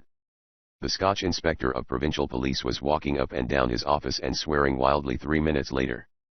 There was no other plane in the province that could be mistaken for Doc's. The inspector sent a police car hooting toward the beach near the Narrows. Doc had kept in mind the voice of the Zoroman in the air. He knew, unbelievable as it seemed, the floating men were carrying Johnny and Monk over the high mountain barrier. And they were being guided in their flight by a radio beam. This class of ray, or wave, was common enough. It is used for the guidance of planes on their proper routes. Doc switched on his directional radio finder. Instantly it was proved some unusual magnetic beam was coming from north of the mountains which formed the barrier between Vancouver and the wilderness beyond. It was much more than an ordinary beam. The compass needle started playing queer pranks. The polar instrument seemed to lose its proper sense of direction. After weird swaying, the needle that should have maintained the correct north and south directions, remained pulled over. The bronze man could tell this from the position of the brilliant North Star. This he sighted clearly in proper alignment with 2 lower stars of the Great Dipper. Doc, however, was following the mysterious beam.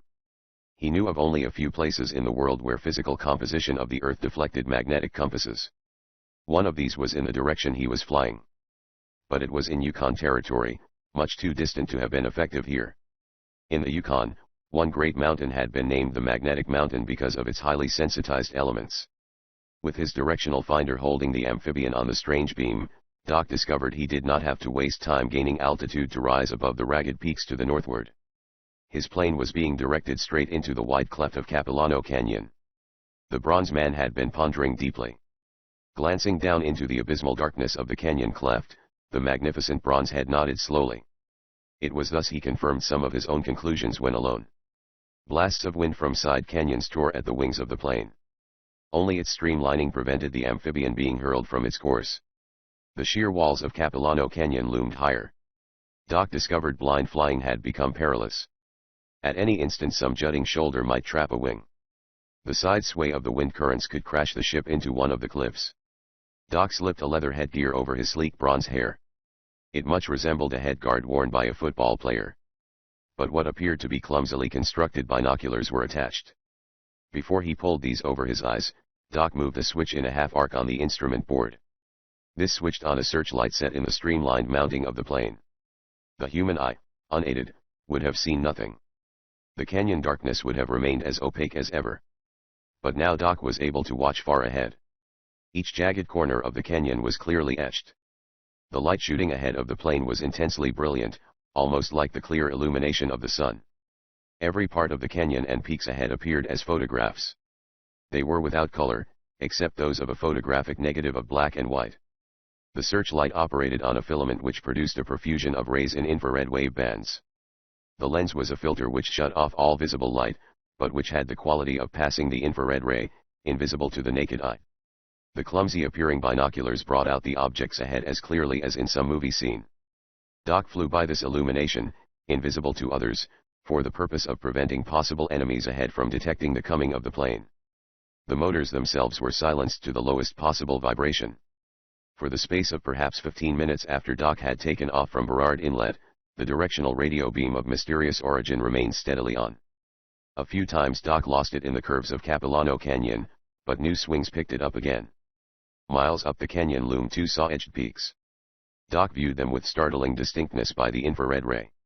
Now it seemed the directional beam was coming from between these. Mountain distances are deceptive. Suddenly Doc's echo amplifier, which gave back the sound of the motors from vertical obstacles, warned him that he was too close to the peaks to attempt lifting the amphibian over them. The plane zoomed from the final cleft of the canyon. Then the strange radio beam failed altogether. There was other evidence that the unusual magnetic force had been cut off. The compasses swung back to normal positions. Doc banked the amphibian. Through the binoculars he sought for the most convenient outlet. The peaks looked as if they provided a trap. Each loomed more than a mile toward the starry sky. Between them ran a ragged line. Under the infrared wave the space under this line suddenly glistened brilliantly. A chill crept into the plane's cabin. Doc identified one of the great glaciers. The line between the peaks marked a spiny glacial wall. There seemed no alternative but to bank the plane and return through the canyon. Suddenly the bronze man's attention was drawn to the apparently flatter space directly under the plane. He had pulled into a slowing spiral. What appeared to be a cylinder with pointed ends was partly upreared in a field of broken ice directly below. Doc's first glimpse proved it to be something more than 100 feet long. Holding the plane in a tight spiral, Doc whipped off the binocular goggles. He switched off the infrared ray. Next he directed the high-powered landing light carried by the amphibian upon the mysterious object. The bronze man had discovered that the material of which the weird-looking craft was composed did not respond to the infrared waves. The piercing beam of the landing light revealed a most remarkable fact. The illumination passed directly through the long cylinder. The mysterious craft was entirely transparent, or at least its outer walls were of a translucency which enabled the bronze man to see the darker, moving shadows of persons inside. Intricate machinery of a darker composition showed in virtually half of the cylinder. The first passing of the plane's light indicated the craft might have been wrecked. A portion of one end seemingly had plowed into the ice. Fragmented slabs of the glacial field had reared up and fallen over. As Doc brought the plane around on the second spiral, there still was no evidence of movement that might be hostile to the amphibian. Yet he could see the figures inside the cylinder were moving about. He wondered then from what source he might expect attack. If an effort was contemplated to bring down the plane, it was being unaccountably delayed. Had he wished merely to escape, Doc could have swung back into the gap of Capilano Canyon. The bronze man had no such idea. He was convinced that Johnny and Monk were now prisoners. They undoubtedly were being held either within the glassy cylinder or by men who had come from it. Moreover, the bronze man now had confirmation of an earlier theory. The plane's landing light swept the spiny wall of the glacial field between the peaks. Doc concentrated on discovering a possible landing spot. As he held the amphibian on its course, with one hand he swiftly equipped himself with several devices which might be needed for defense. Doc decided his television receiver might reveal more of the interior of the glass cylinder. Perhaps the television broadcaster would be turned on, or the voice transmitter would be in service. He switched on his receiver. The window remained dark, but instantly a liquid voice cried out. Clark Savage, Clark Savage. Can't you hear me? Help quickly. I have one of your strange weapons. It has a circular metal filled with golden cylinders. How can I use it? Clark Savage, can't you hear me? Doc whipped the plane over so suddenly the wings shrilled with the strain. The searchlight again pointed upon the glass-like cylinder. He could not distinguish figures clearly inside. The bronze man knew instantly Johnny and Monk were down there. It would be one of their pistols the girl Lanta was speaking about. Doc decided instantly. He did not know whether his voice could reach the girl.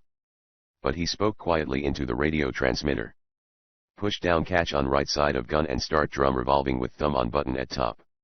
This will not kill. It uses only mercy bullets. The answer came back, oh, you hear me.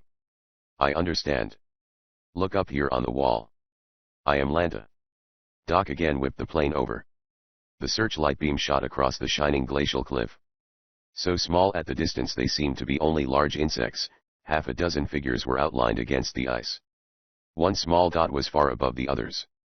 But as the bronze man risked crashing and roared directly toward them, he could see the lower figures were rising rapidly. They apparently were men equipped with the magnetic gravitational belts. Though their hands touched the glacial wall here and there, this was only for the purpose of guiding their course upward. Doc caught the wicked gleam of several death music tubes. Apparently the girl lacked a magnetic belt. The bronze man had a flashing view of her slender figure flattened against the wall, high up. He could see the treacherous fault in the ice by which she had climbed to this point. Her radio communication had come from the same portable device Doc had encountered on the body of the man murdered in the park. Risking a head-on crash, the man of bronze shot the plane at the ice wall. His keen eyes brought the girl's delicate features into focus. Her large eyes, straight nose, and patrician cast of countenance made her more beautiful than she had seemed in the television window the night before. A garment of golden cloth was molded to her slim, curving form. Her hair of lustrous black was bound with a single, broad band of the same golden material. Her eyes were of enormous size, shining in the reflection of the searchlight ray. And in her hands the girl clutched one of Doc's own huge and clumsy-looking Mercy pistols. Doc pulled the amphibian into a nose stall just in time to avoid crashing into the ice. As he did, he saw that 3 of the girl's pursuers were closing in on her.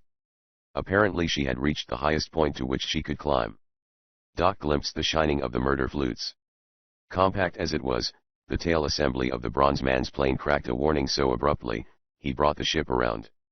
His own super machine pistol was in his hand. He saw the girl had not mastered the mechanism of the weapon she held. She was completely cornered. Doc snapped open the window beside the controls. One wingtip was but a few feet from brushing the ice, as the plane swooped past the glacial wall. Doc's Mercy pistol erupted with rattling speed.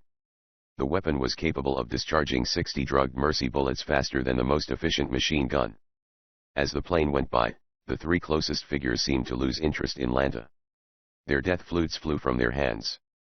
The bronze man had aimed directly at these weird murder weapons. Not only were the closest men robbed of these, but the Mercy bullets slapped into their hands and arms. Almost instantly, they were floating away from the wall. All the strength to hold themselves in position had been taken from them. The Mercy bullets would not kill. But for perhaps 2 hours the victims would be unconscious. Doc employed this means of overcoming criminal enemies. Usually, when they recovered, they discovered themselves on the way to an institution in Upper New York State, where their sick brains would be treated. After having been cared for by medical specialists employed by Doc Savage, those of criminal tendencies forgot all of their past. They had a new start in life, with their minds made well. Again Doc banked and pulled the plane around. This time he cut off the motors.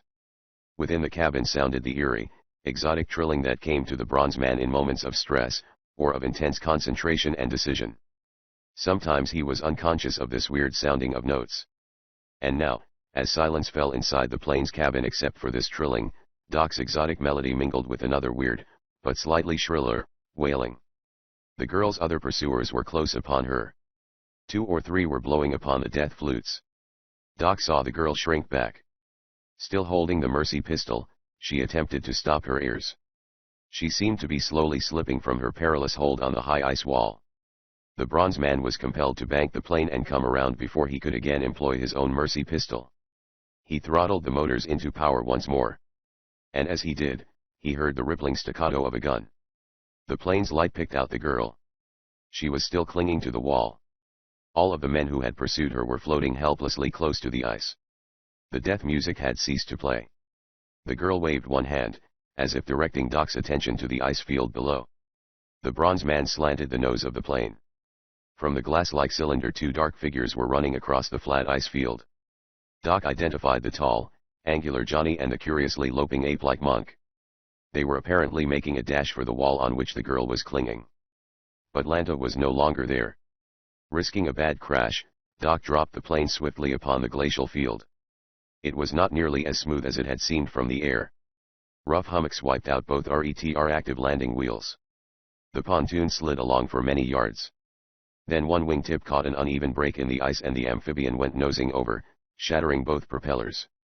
Doc seemed to bound from the plane as if he had been thrown from a catapult. As he alighted on his feet, his cabled muscles cushioned the impact. He slid along, but remained erect. Monk cried out in a high, squeaking voice. Johnny and the big chemist were halfway from the cylinder to the glacial wall. Looking up, Doc saw the girl Lanta plunge outward. She was falling into more than 200 feet of space. Then one of the strangest things Doc and his men had ever witnessed happened. One of the girl's enemies was floating nearby and close to the wall. Lack of gravity made him appear like a small, stuffed sausage drifting in mid-air. One of the girl's slender hands had caught his tunic. Her plunging weight started the body downward. The gravity belt of the unconscious man compensated for the strong downward pull. Doc could hear Monk's amazed gasp. The unconscious man had saved the girl Lanta as efficiently as if she had been equipped with an open parachute. Her golden curving figure was coming toward them. At this instant, the weird wailing of flutes again broke out. Unobserved, half a dozen men had been creeping from the glassy cylinder. They had approached within a few yards of Johnny and Monk, concealing themselves in fissures of the glacial field. Doc saw his two companions start a new dash toward the wall. Their pursuers seemed fleeter of foot. Without warning, the girl Lanta swung up the clumsy Mercy pistol. It was aimed at Johnny and Monk. The weapon started spouting bullets. Johnny and Monk were wearing bulletproof vests of overlapping fine scales, invented by Doc. Strangely, the girl seemed to know this. Monk squealed, "Howling calamities, don't." One hand slapped at his leg. He pitched to his face, unable to finish his exclamation. Johnny also had fallen. The girl had aimed the Mercy bullets at their knees. The girl Lanta started toward Doc. His own Mercy pistol was in his hands. With triumphant cries, the men with the death flutes ran toward them. The bronze man received the full impact of the weird melody. It was dizzying, but his great resistance kept him on his feet. He brought up the super machine pistol. One burst and the players of the deadly music would be removed. The girl Lanta had stopped abruptly. She was staring at Doc as he swayed a little on his feet. Her pistol erupted bullets. The bronze man felt a sting in one leg from a bullet of his own devising. Even then, he had resistance enough to have shot the girl. But the bronze man lapsed into unconsciousness without having fired the bullet that would have rendered Lanta helpless. Chapter 7. The Bewitched Ship. Rennie's great hands looked like small hams on the controls of the plane. At the moment Ham had been informing Doc they were falling, the motors picked up again. The streamlined amphibian, similar to that in which Doc Savage crashed on the ice field above Capilano Canyon, was twitched from a near plunge into icy waters.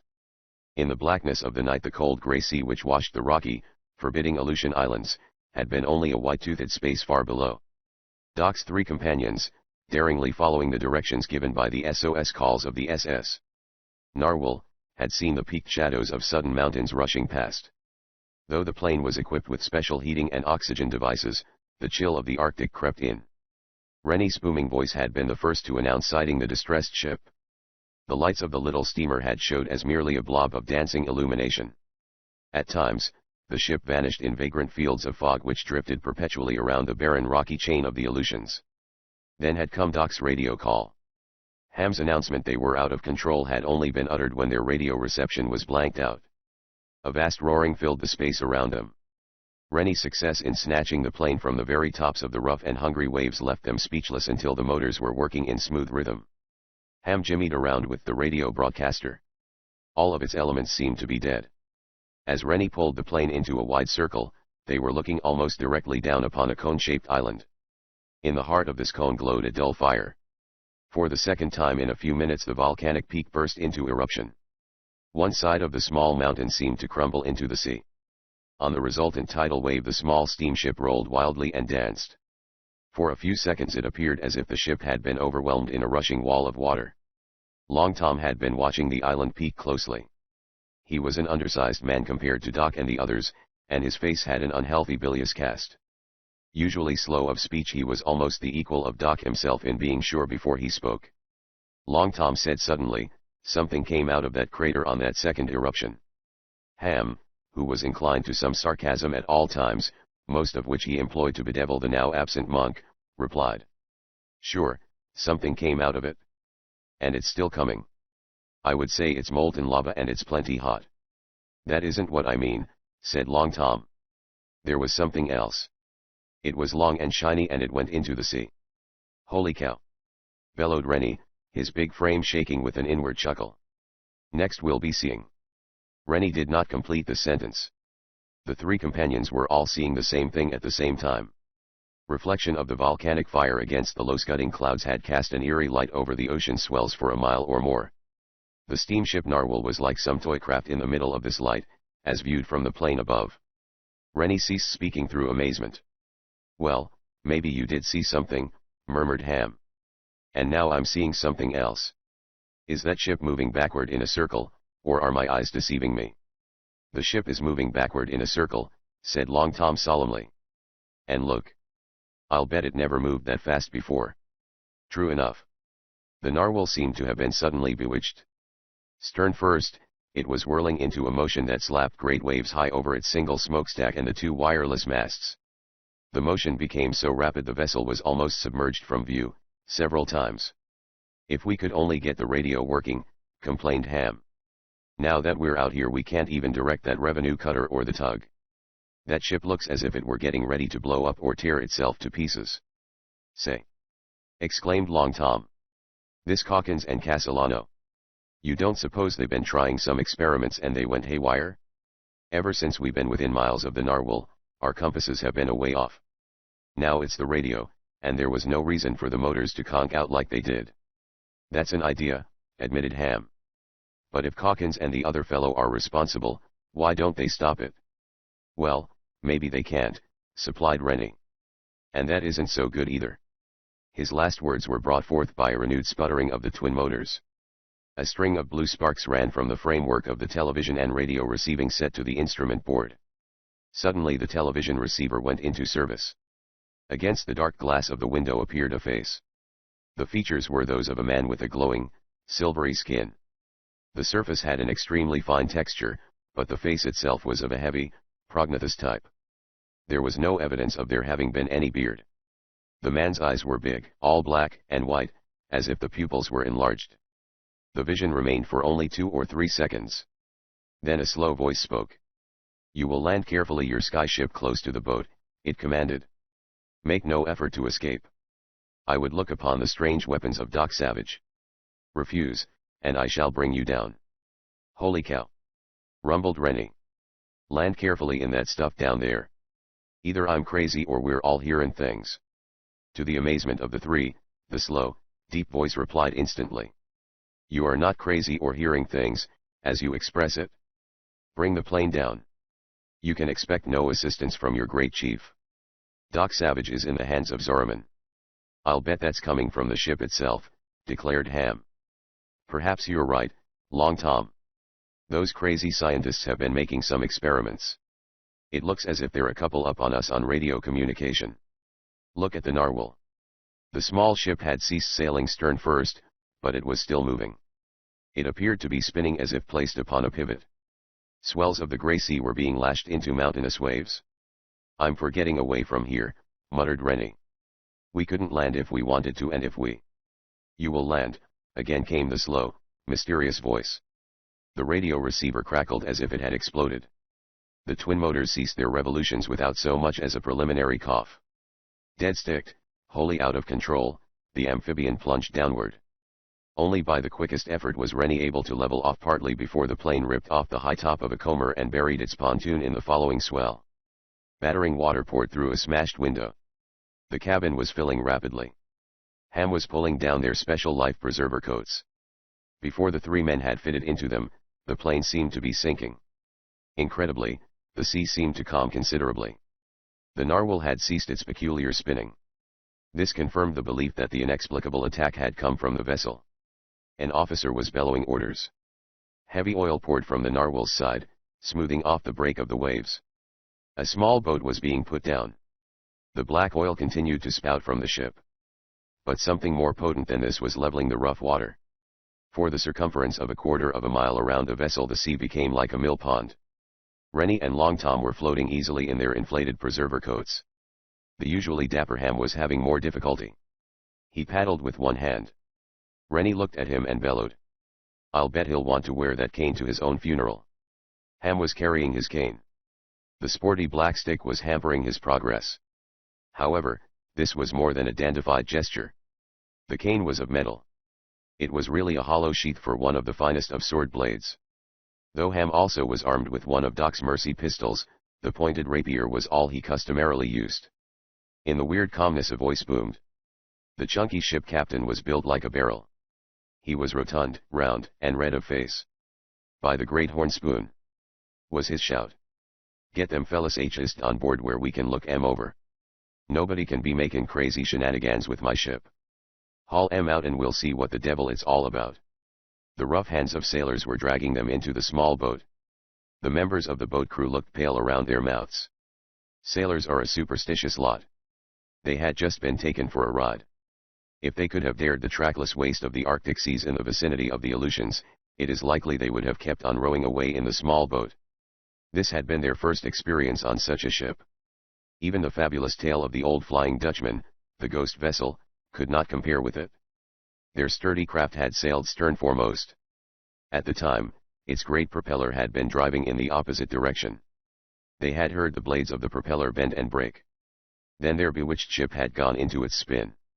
They had been dizzy and sick when they had launched the lifeboat from its davits. The sailors eyed the giant proportions of Rennie with awe. They stared longer at the waspish figure of Ham. "Gorblimmy!" squealed the little boatswain, of Cockney English extraction. "He's a carrion of his walking stick and he goes out for a swim." Ham's sword cane was still firmly gripped in his hand. The oarsmen put zeal in getting back to the ship. It was clear they had no fancy for the company of the three they had rescued. The ship's boat bumped the side of the small steel steamship. "We've got to keep the plane from sinking," said Ham. "There are some things on board we may need." "Yeah," drawled Long Tom. "He's forgotten his wardrobe." Ham could maintain a certain sartorial elegance under the most trying circumstances. He habitually carried a suitcase of emergency raiment. Ham, however, was not thinking of this now. There were many special devices on the plane. These, Doc had judged, might become valuable in emergencies. "H'ist on board," boomed the irate, red-faced captain. "You can take off whatever is wanted if the plane stays afloat." A rope ladder was dropped. The three companions were boosted toward the deck. The streamlined plane had not yet sunk. With the inexplicable calming of the sea by the heavy oil, and by some other mysterious element, only the pontoon of the amphibian had filled. Buoyancy of its wings and tanks were holding it on the surface. With profane mutterings, the boat crew started rowing back toward the plane.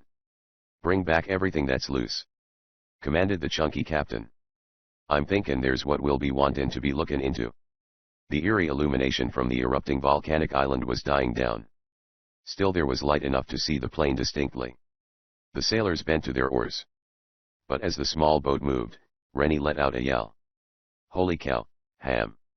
Look! The plane's running away." Ham and Long Tom stared at the phenomenon.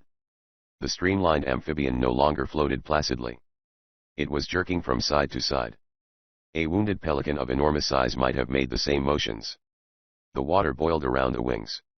"The thing's got it!" exploded one of the sailors in the small boat. "Hey! Stop rowing!"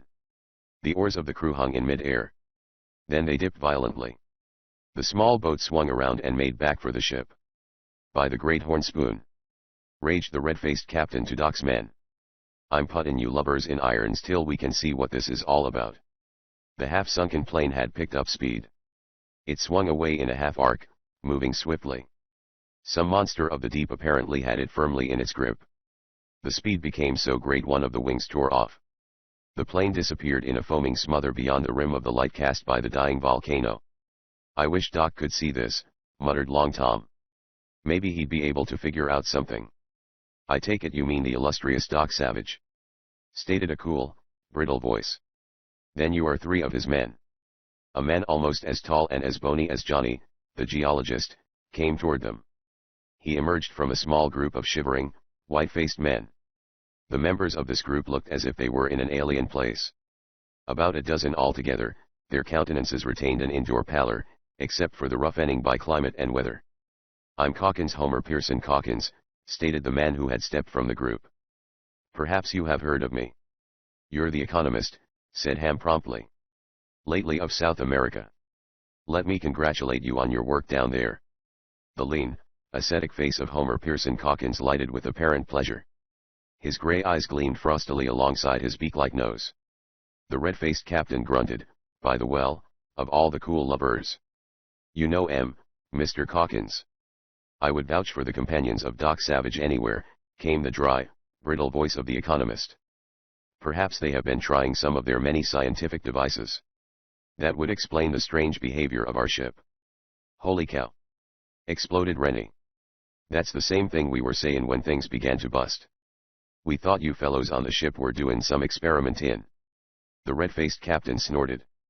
Another man came across the deck from the group. He was of average height, but so fat and pudgy he had the appearance of being short.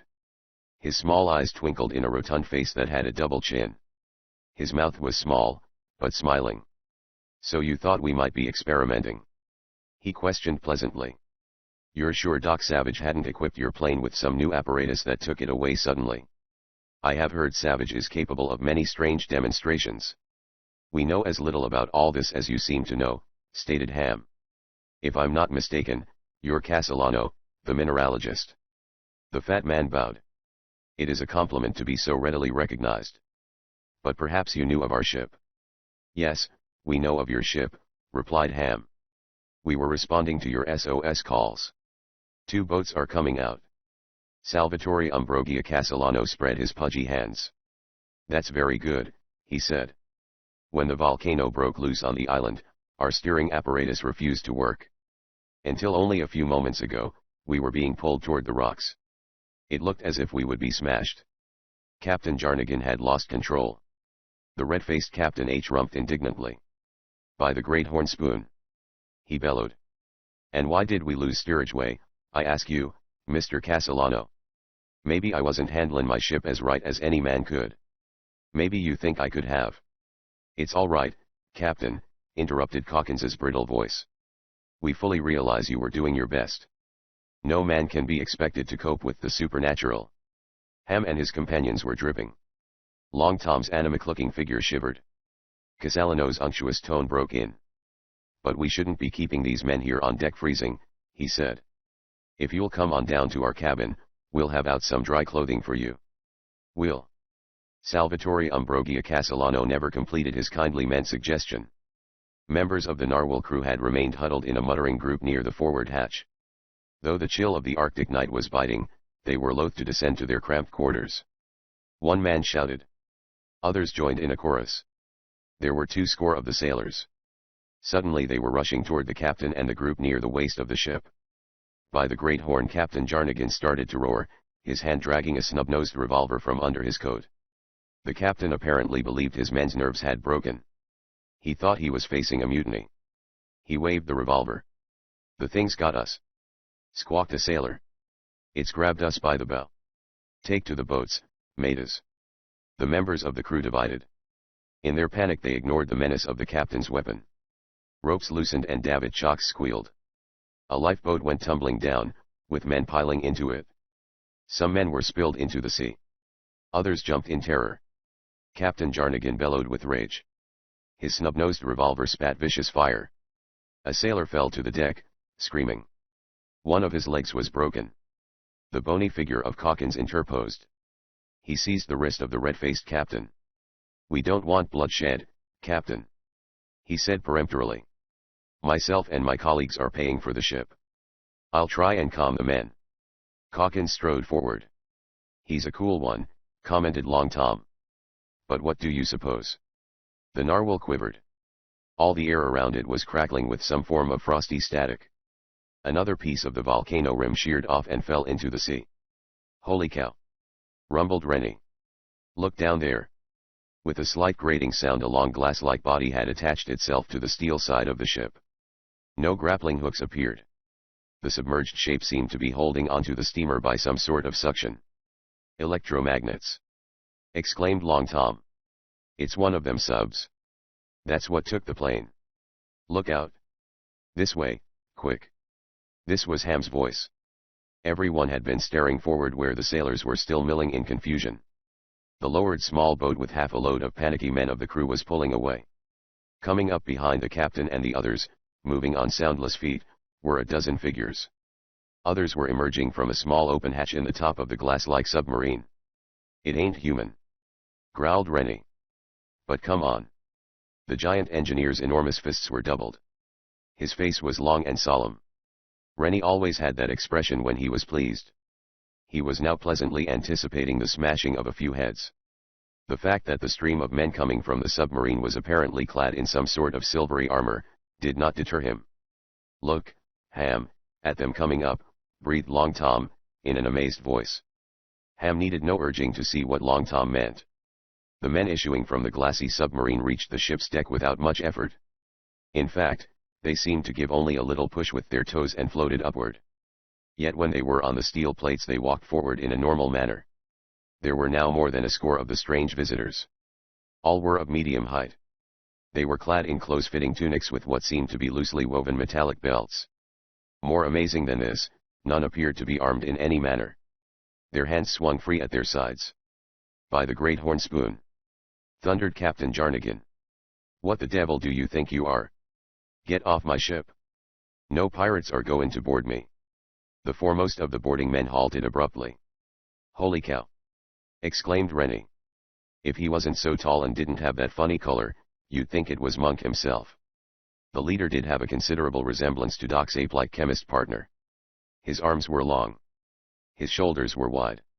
His lower jaw stuck forward prognathously. His large pupilled eyes were set deep under jutting bones. His forehead was sloping. "It's the fellow who jumped into our television," said Ham. The leader of the boarders raised his hand. Surprisingly, he spoke in excellent English. "We have not come to fight," he said in a slow, precise voice. "We want only this inferior craft of iron you call a ship." Captain Jarnigan whipped up his revolver and fired. Chapter 8. Prison Jackets. "What, Captain Jarnigan?" commanded Cawkins's brittle voice. "We can't be too hasty." The economist's long bony fingers had gripped the irate captain's wrist just as he had pulled the trigger of his snub-nosed weapon. The bullet intended for the leader of the metallic-clad boarders was deflected. It whined off the steel plates of the deck. At the same time, Cawkins had drawn a more modern automatic pistol from a pocket of the heavy mackinaw he was wearing against the Arctic cold. Apparently he meant what he said. He was himself ready to fight, but it was a part of his training to try diplomacy first. "I take it," the economist went on quickly, "you and your men from this strange submarine are unarmed. Your statement that you want our ship is too preposterous to be considered. If you are responsible in any way for the disabling of the steamer, you will be liable for heavy damages, perhaps criminal prosecution." The leader of the boarders had not moved. Ham, peering closely at the halted men, observed, "Their skins aren't natural, or they're heavily made up." It was true. The faces and hands of the visitors were of a fine silvery texture. The skin seemed to have no pores. All of the men's chins were hairless. Though the skull bones of the leader jutted over his strange black and white eyes, there were no brows. This leader appeared not to be at all disturbed by the captain's hastily fired bullet. Something approaching a smile gave his countenance macabre scornfulness. "We shall take this ship," he said slowly, without raising his voice. "It shall be returned to you undamaged. You and your men will be set ashore on an island until we return. I am Zorro. I am planning to entertain a distinguished guest. The world's greatest scientist is soon to be a visitor." He glanced at Ham, Rennie and Long Tom. "Already we have 3 of his adherents with us," he went on with cool assurance. 2 others are accompanying him to this place. I am merely satisfying a whim to meet the man supposed to be the world's greatest scientist. I am speaking of Doc Savage." Rennie's broad shoulders had been twitching. His ham-like fists had been twisting oddly on his corded wrists. The name of Doc Savage acted like a match applied to powder. "Zorro, huh?" he bellowed. "Well, I'll Zorro all of you." The enraged engineer sprang forward, both fists swinging.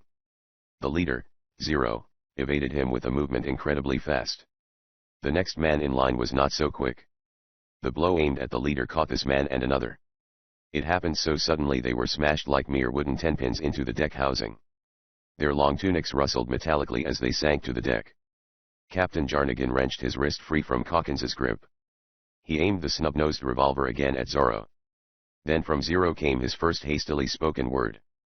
He barked a command in a language none of Doc's companions had ever heard. Ham, who was whipping his blade from the cane, saw the hands of silver-skinned boarders jump to their loosely fitted belts. The captain's revolver was not exploded. Neither was the automatic which Calkins had started to raise. These weapons were snatched from their hands by some invisible force. One, flying through the air, grazed Ham's skull and staggered him. Rennie at the minute was swinging his great fists with devastating effect. 3 more men had gone down. Long Tom was pulling his super machine pistol. It was jerked from his grip and followed the weapon of Calkins and the captain. Ham and Long Tom gasped with amazement. The pistols had flown through the air. They now were adhering to the belts of 3 of the invaders. These men plucked them loose. They stuffed them inside their tunics. A galvanized scrub bucket skidded ringingly along the steel plates of the deck. It was followed by a couple of iron belaying pins. Some smaller metal objects bounced and bounded along. These, too, landed on the raiders' belts. They were freed with ease and tossed overboard. Suddenly there was a weird wailing series of notes. They had an eerie, ghostly cadence as of distant wind-blown music. Rennie, the engineer, stopped one swinging fist in midair. "It's Doc!" he yelled. "It can't be, but it's Doc." To Rennie, as to Ham and Long Tom, the flute-like music had remarkable similarity to the exotic melody that came to their bronze leader in moments of greatest stress. Rennie's big body swung around. His solemn, puritanical face was greatly puzzled. For a moment, Ham and Long Tom were no less bewildered. But each of the 3, and the other men closest to the silvery-skinned invaders, were swiftly becoming dizzy. Captain Jarnigan swore loudly and staggered against the rail. Ham had somehow managed to hang onto his one weapon, the sword blade. Though his ears were ringing and his brain suddenly seemed on fire, the fast-moving lawyer leaped toward Zorro. His blade was flashing. It was tipped with the same drug used in the anesthetic capsules. Ham figured if he could put the raiders' leader out of business, the others could be controlled. Their seemingly unarmed state was encouraging. Zorro saw the point of the sword blade whipping toward his stomach. But he did not even step aside. Inside, one hand moved with the speed of light to his loose belt. There was a whining snap of metal. Ham stood for a second looking ruefully at his blade. It had slapped across Zorro's metallic tunic. The drug point had broken off. Rennie, who had until this time depended upon his fists, pulled his super machine pistol from under his bulletproof vest. His big hand gripped it too tightly for the mysterious force arrayed against them to tear it loose. He operated the mechanism. The pistol was pointed directly at Zorro. An amazing thing happened. Zorro spoke quietly. "It is entirely useless." This was the truth. The metal drum of mercy bullets was immovable. It was as if the weapon had been frozen into one solid piece. Ham and Long Tom were hanging onto the rail. Rennie shifted queerly on his massive legs and sat down. Captain Jarnigan had slumped to the deck. Calkins and Castellano were stuffing fingers into their ears. Another boatload of panicky sailors tumbled from the davits. It splashed into the sea and overturned. The lesser members of the scientific group were retreating with stumbling steps. All acted as if they had been imbibing some intoxicant. Zorro raised his hand and uttered another command. Then he said, "It was necessary to prove that you are powerless." The weird wailing music had suddenly ceased. Ham's head throbbed with pain. He saw 2 of the invaders restoring flute-like instruments to their belts. The eerie sound had come from these. Zorro continued coolly.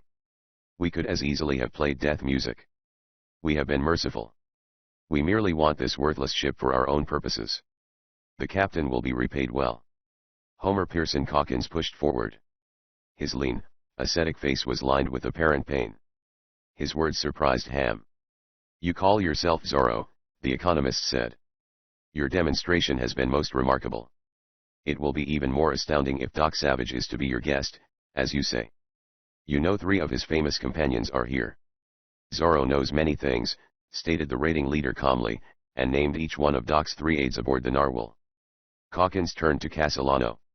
"Rather amazing," he remarked. "Perhaps Doc Savage knows more of this than we think.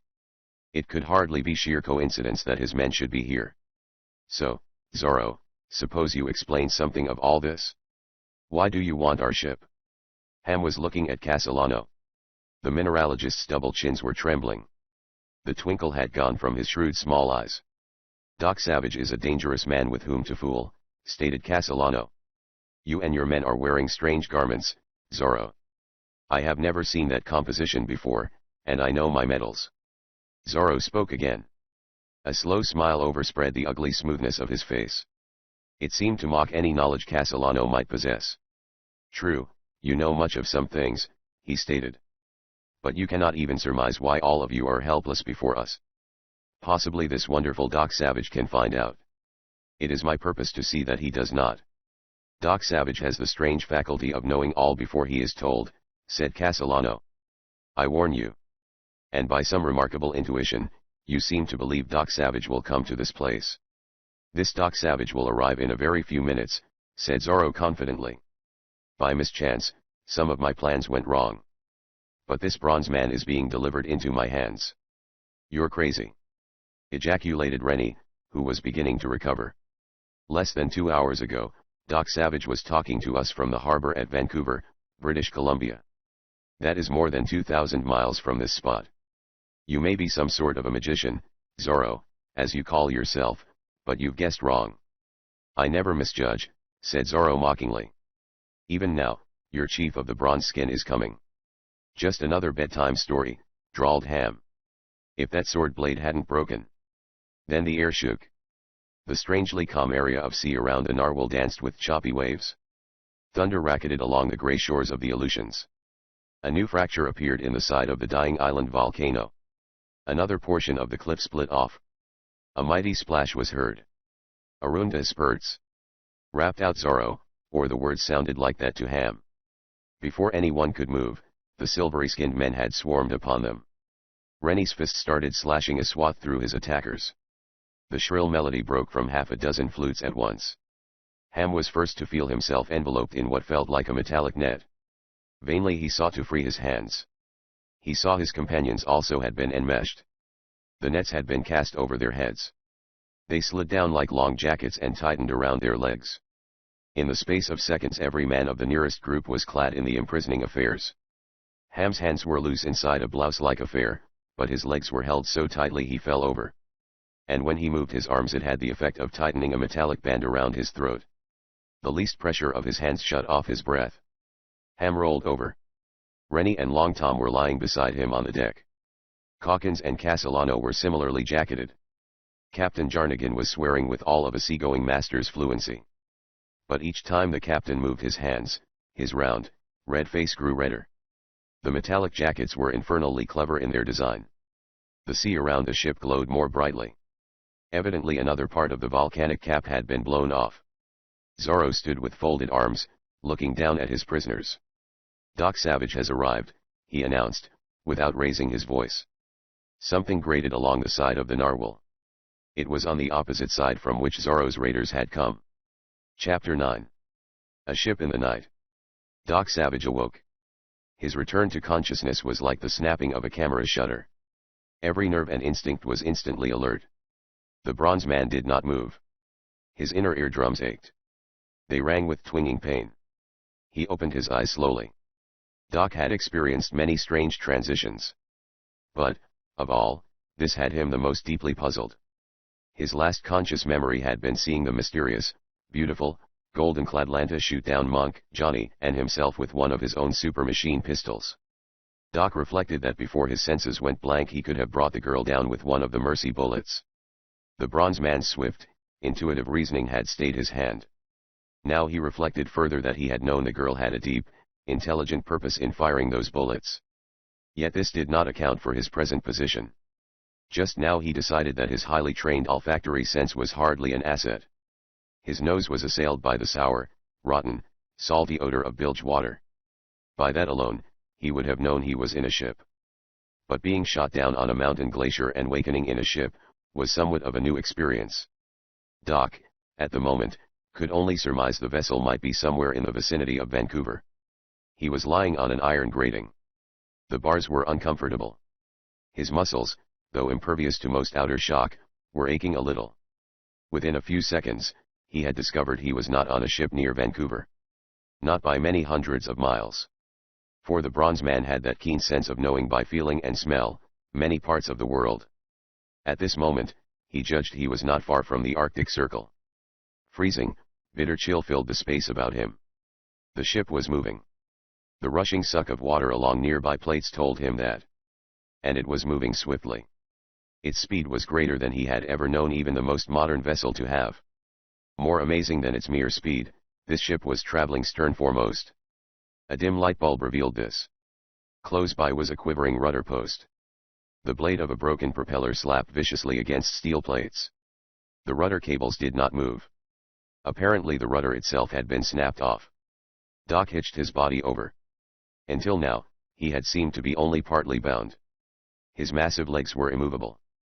But his hands had seemed to be free. At least he was able to move them about. But he discovered his arms were shrouded by a cold, loose garment. It was cold because it was of metallic texture. The temperature of the ship's hold could not have been much above 0. Near him another body moved. Doc attempted to lift his hands. This action was abruptly terminated. The movement had brought choking pressure around his throat. He was held within a new form of jacket. By some mechanical contrivance, the pushing of his hands tightened a band around his neck. Someone's heels kicked on the grating. A voice moaned. It was Monk. He was lying close to Doc. Beyond him Doc's vision took in the 4 other bound figures of Johnny, Rennie, Long Tom and Ham. Still other prisoners lay beyond him in the darkness. Monk's moan changed to complaining conversation. Daggone it. He grunted through chattering teeth. Nothing makes any sense. First I'm some kind of a bird. Next I wake up in a glass ship and try to save that pretty girl Cal and herself Lanta. And danged if that cute, poisonous female don't shoot me with my own pistol. Now I must be on an ocean ship, and I'm beginning to get sick of the ways things are turning out. Apparently many things had been happening too fast for the still dazed brain of the chemist. Doc's other companions were regaining their senses. Johnny replied to Monk's complaint. Even in this predicament he found a few long words. Being susceptible to feminine wiles always brings its own disillusionment, he said solemnly. A concatenation is taking place upon my tympanum. Good gosh! Exploded Monk. Did that happen, too? I also have a ringing in my ears, came the calm voice of Ham. And every time I wake up out of a bad dream I find I've been sleeping close to one of the ape family. Monk snorted. This place does smell something like a dagwundhog wallow. Now I know what it is. This verbal feud between the chemist and the lawyer had become perpetual. Never was their predicament too serious to permit of overlooking a chance to lambast each other. For the first time Doc Savage spoke. It would seem, brothers, some mysterious force has brought us together. Monk and Long Tom and I were on a glacier near Vancouver. Apparently we have been unconscious a long time, yet I feel as if it had been only an hour or 2. Holy cow! Rapped out Rennie. That's all it's been, Doc. A fellow in bulletproof clothes that called himself Zorro said he was expecting you. And, remarked Ham dryly, it seems as if he were speaking the truth. How it was done is among the mysteries, but the time could not have been more than 2 hours.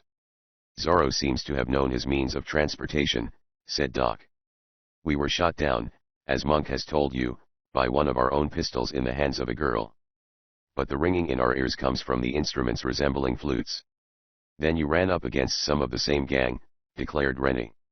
And now we are on the steamer Narwhal and it's running tail first, at high speed, without any power. Monk emitted a soulful groan. Howling calamities. He moaned. Johnny and me fly like nice little birdies with a couple of greasy Hindus. Then we're spirited a few thousand miles in an hour.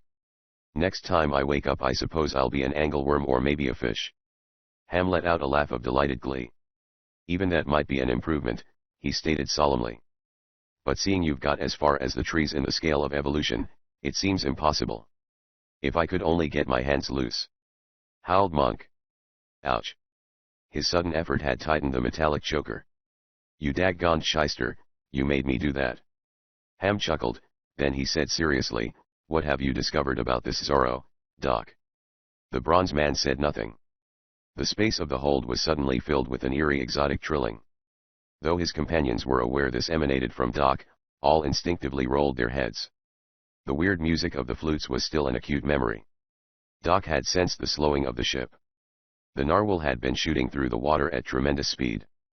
Its slowing was so abrupt it shifted the bodies of the men on the grating.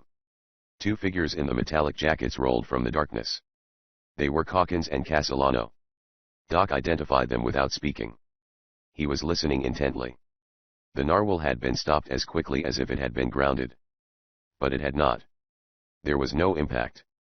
Now there was a slight grating sound. Apparently their floating prison had been brought close to a rocky shore. On the deck overhead feet scuffled along the steel plates. One heavy voice boomed out. By the great horn spoon. You shiny-faced devils can't steal my ship out from under me. It's nothing but danged piracy, that's what it is. You've busted off the rudder and the propeller. Let me out of this infernal steel shirt and I'll wring your scrawny necks. Evidently our friend the captain is also wearing an especially tailored suit, commented Ham. They must be putting the others ashore.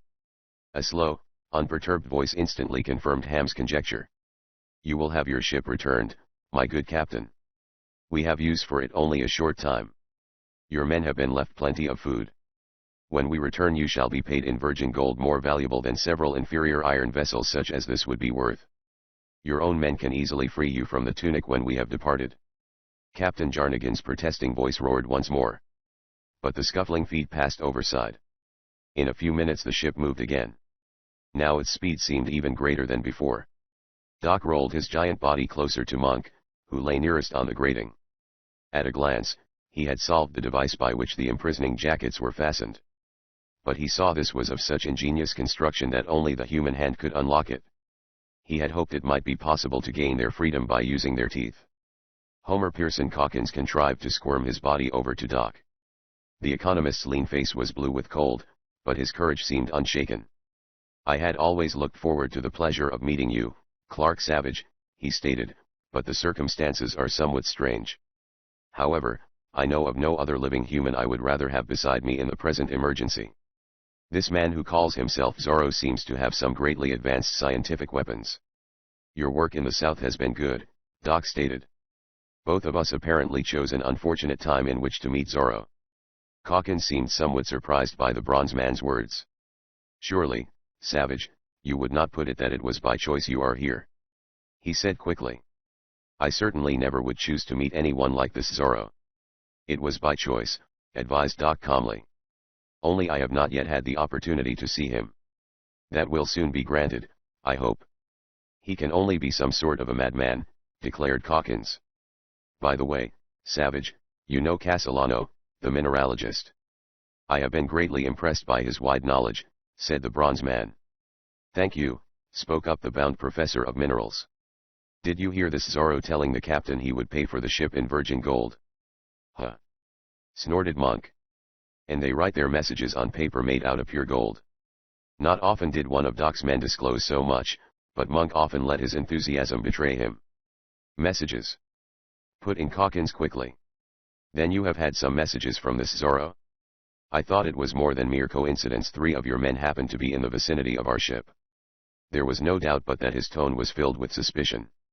Doc made no answer. Their floating prison had resumed its voyage with hissing speed. The rush of the passing water filled the hold with a rumbling roar. The craft, though moving backward, was slicking through ocean swells as if the ocean were smooth as glass.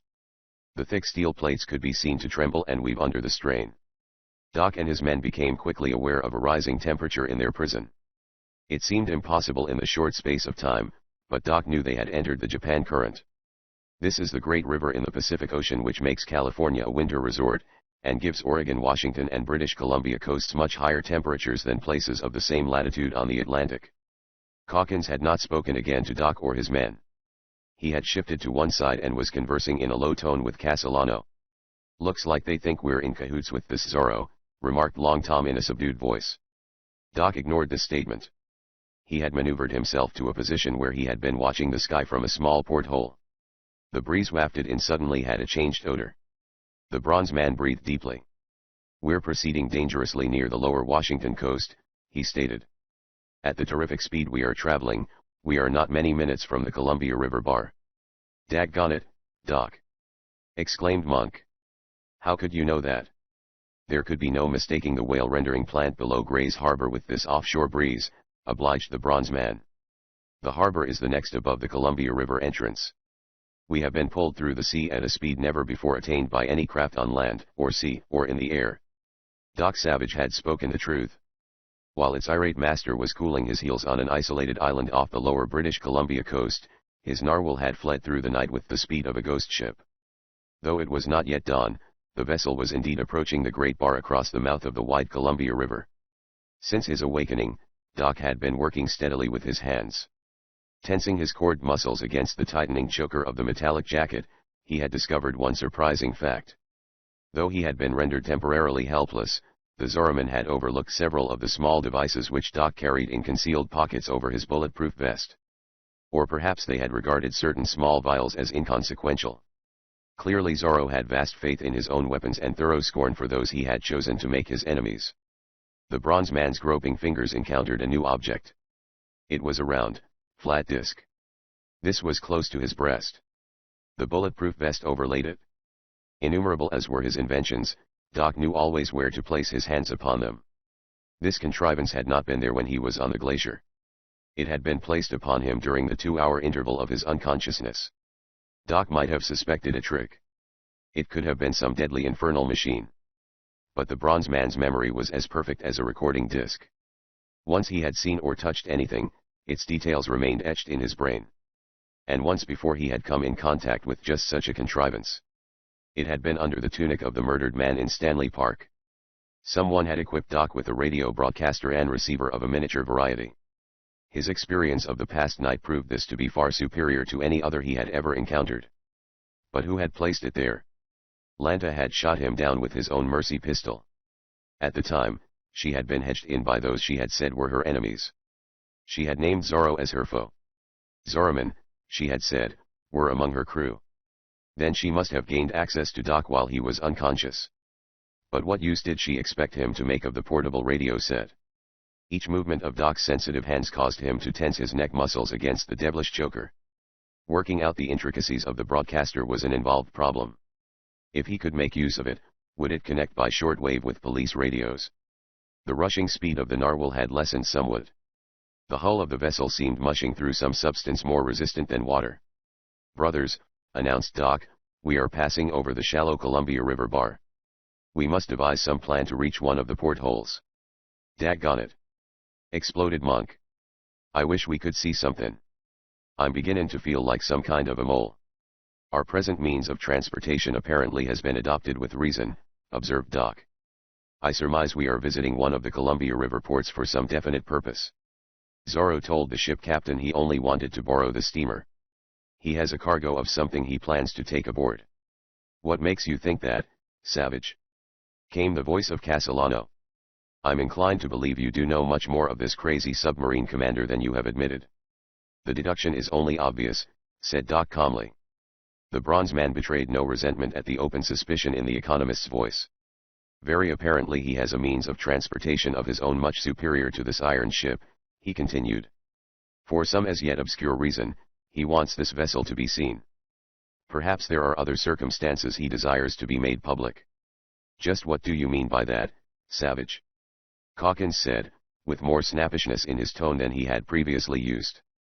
The bronze man said nothing. He was suddenly engaged in a queer contortion of his body. The one porthole in the lower hold was open. The iron lid swung free on the clamping dogs. Doc had fixed his attention upon this. The imprisoning metallic jacket kept his legs stiff. It did not permit his knees to bend. Only his hands and arms were slightly free. Now he had shifted until the back of his head touched the steel plates at the side. His feet were twisted over and his toes were working. The bronze man turned over. His face now was against the steel hull. Propelled by his toes alone, he was working himself erect.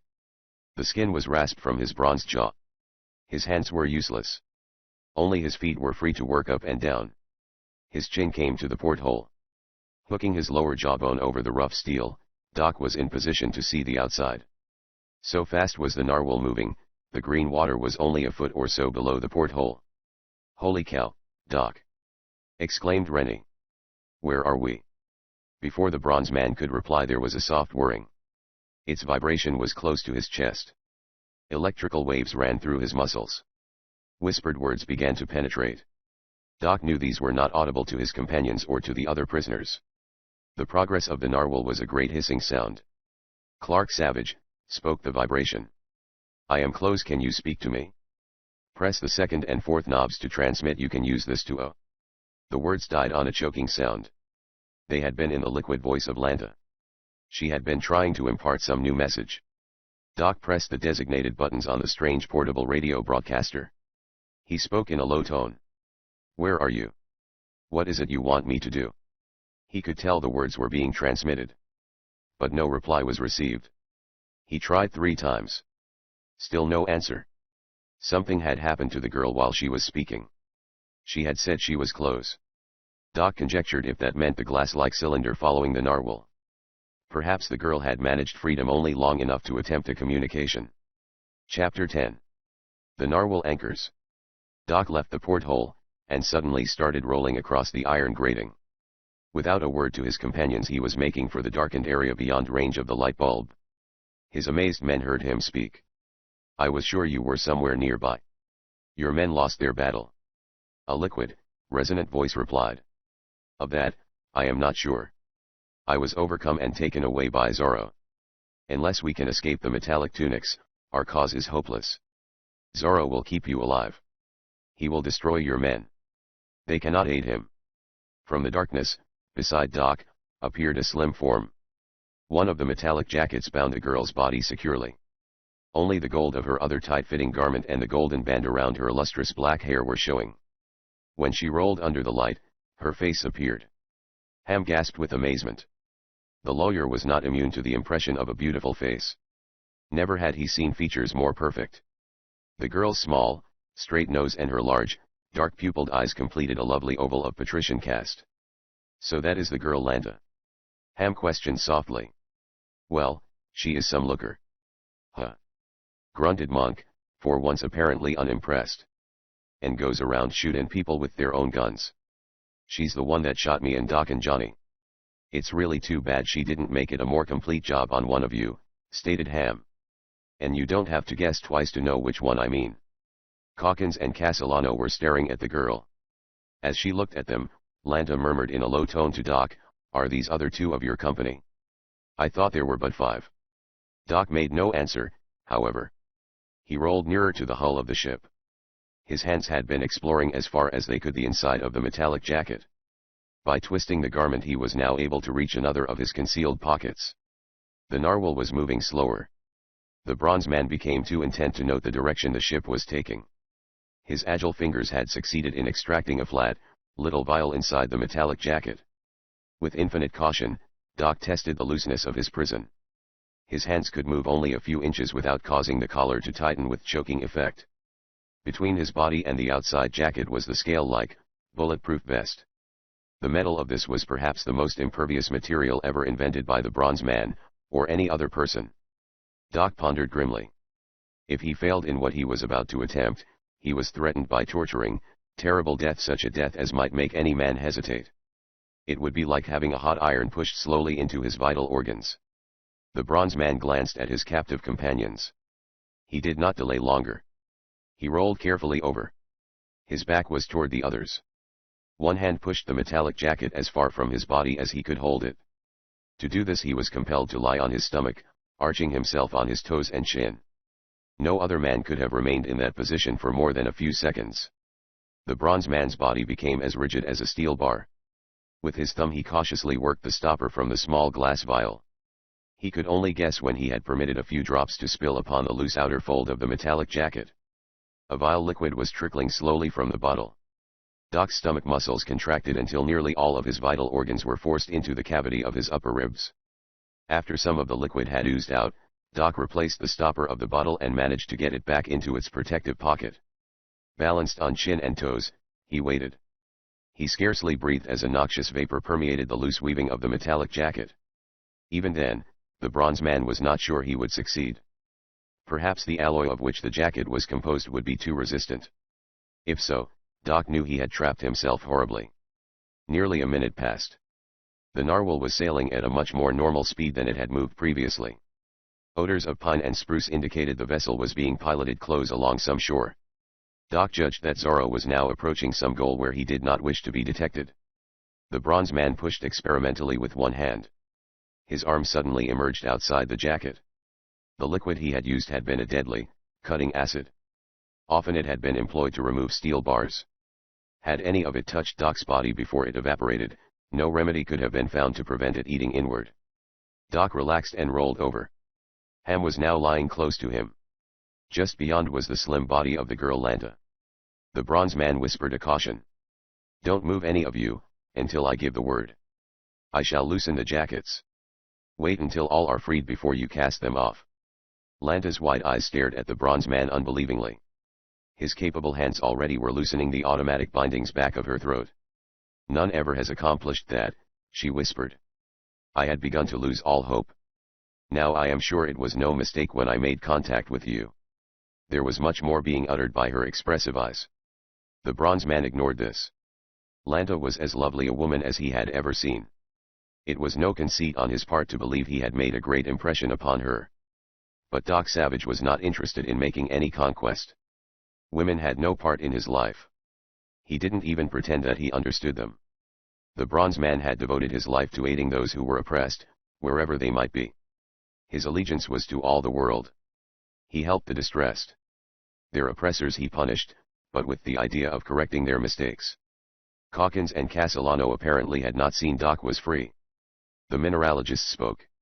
He showed the strain of their imprisonment. For heaven's sake, Savage, he pleaded. You are reputed to be ingenious beyond all others. Can we not in some way escape this trap? I can't stand much more of this. I am in terrible pain. Calkins added his voice. He was calmer than his colleague. Yes, Savage, if anything can be done, it seems to me the time has arrived, he stated. I have a feeling this Zorro has been only playing with us. Perhaps he only wants to use us as hostages in whatever evil deed he is contemplating, to prevent the authorities from destroying the ship. I have no doubt that your theory is partly correct, Doc replied. We shall all be free of the jackets quickly. But I think we should wait a good opportunity for a surprise attack. The girl Lanta stood erect. Murmured expressions came from the men still on the iron grating. She's a regular knockout, remarked Ham. He had always been susceptible to the beauty of women. Doc was loosening the contrivance holding Monk's jacket. The ape-like chemist let out a shrill hoot of disgust. You bet she's a knockout, he proclaimed. She'd probably knock you out with your own pig sticker, if you hadn't lost it. I'm keeping an eye on her. Monk kept his eye upon her. It was not as baleful as his talk. All the men could see the slender, lovely girl was something above the average. Zorro's announcement she was a princess seemed to be proved. Lanta had calm dignity. Her head was held regally. Calkins briefly praised Doc's resourcefulness when his own jacket was loosened. The bronze man's hand unhooked the garment imprisoning Castellano. The collar seemed to catch at the mineralogist's throat. Castellano let out a sudden shrill squawk of pain. The ship was moving in utter silence. The hissing rush of its former speed was absent. Feet scuffled on the deck above. Doc promptly clamped a firm hand over his mouth. The bronze man said nothing. The single light bulb winked out. Castellano gulped and sputtered. Calkins uttered a short oath. What are you trying to do? He snapped. Castellano's tongue was freed by Doc. His low tone was now abject. The contrivance pinched my neck, he mumbled. I'm sorry. Doc Savage had come to his feet. His fingers surged. He discovered he still had some of the small gas capsules. Also he found a pair of the tiny explosive grenades in a hidden recess. These were small as large pills. Little levers were on the sides. Yet one of these would have been sufficient to tear out the side of the ship. Doc held a grenade between thumb and fingers. Remain quiet, everyone, he cautioned. Perhaps the light was put out for some other reason. I don't believe the cry was heard. We are in the Columbia River. The ship is creeping along the north shore on the state of Washington side. The bronze man had not even glanced toward the porthole. How could you know that? Questioned Calkins. Everything seems the same to me. It's like we were in a big coffin. The wind is from the south, advised Doc. It brings the odors of the salmon canneries at Old Astoria. The ship had scraped muddy bottom on tide flats. These are on the north shore. We are nearing the sloughs and marshes in the vicinity of the lumber cities of Longview and Kelso. What are we waiting for? Growled Rennie. He had arisen. His oaken arms were flexed. His enormous fists were clenched. The giant engineer had several scores he wanted to settle. Given the word, he would have swung to the upper deck alone. Yeah, chimed in Monk. I want to find out what them heathens is made out of. Just let me get my hands on half a dozen of 'em. It would be wise to wait, advised Doc. Perhaps it would be best for us to hide for a time in another part of the ship.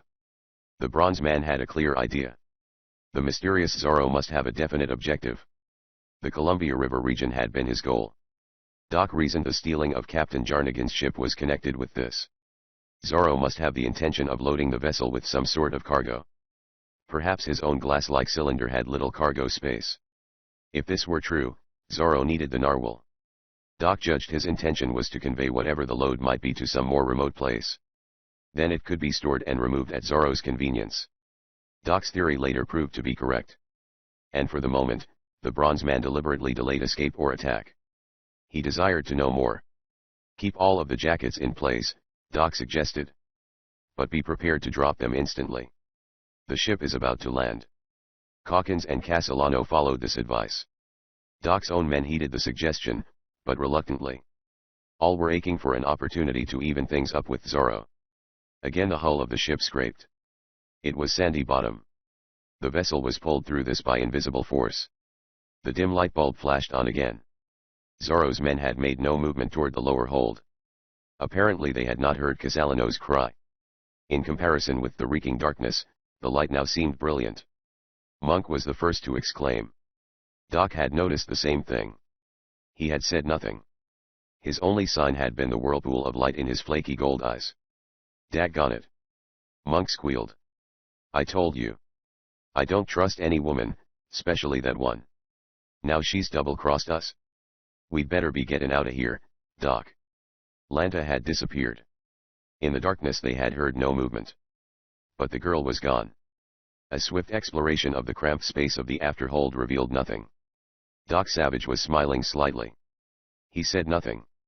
With noiseless movement he was beside the open porthole. Miles away across the broad Columbia the lights of old Astoria twinkled. The riding lamps of vessels showed where they were anchored in midstream. The narwhal ceased to move. The mushy docking indicated the ship was on a marshy shore. The air reeked with the rancid odors of barren tide flats.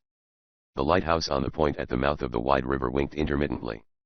Doc had a fair view of the shoreline from the porthole. Something gleamed dully in the darkness a quarter of a mile below the ship. Eyes less keen than Doc's would not have noticed it. The bronze man saw figures arriving on shore. They were coming directly from the river below the ship. In single file they moved toward the narwhal. They numbered at least 20. Doc retreated from the porthole. He spoke in a low voice. Zorro has arrived at his destination, he advised. We are about to have visitors. Remain quiet. Everyone be sure the jackets appear untouched. The bronze man concealed his hands in the acid-rended folds of his own metallic garment. The deck hatchway had opened. Zorro's voice could be heard directing his men. He was speaking now in the obscure language. It might be ancient Tibetan, or even something of the old Egyptian, murmured Johnny. His knowledge of extinct races and languages was vast. Yet now he was uncertain. Doc and his men had flattened themselves on the grating. As the men of Zorro swarmed around them, the bronze man complained. How much longer are we to be kept fastened like this? He inquired. My men and these others have had no food. It was like Doc not to mention his own possible hunger. Often he had gone for days without eating. The Zorromen made no reply. Apparently they were in great awe of their leader. Several Zorromen seized Calkins and Castellano roughly. The metallic jackets were apparently still locked. The economist and mineralogist were hustled up through the hatchway. Almost before the Zorromen had reached the deck, Doc was on his feet. Free yourselves quickly and hide, he advised.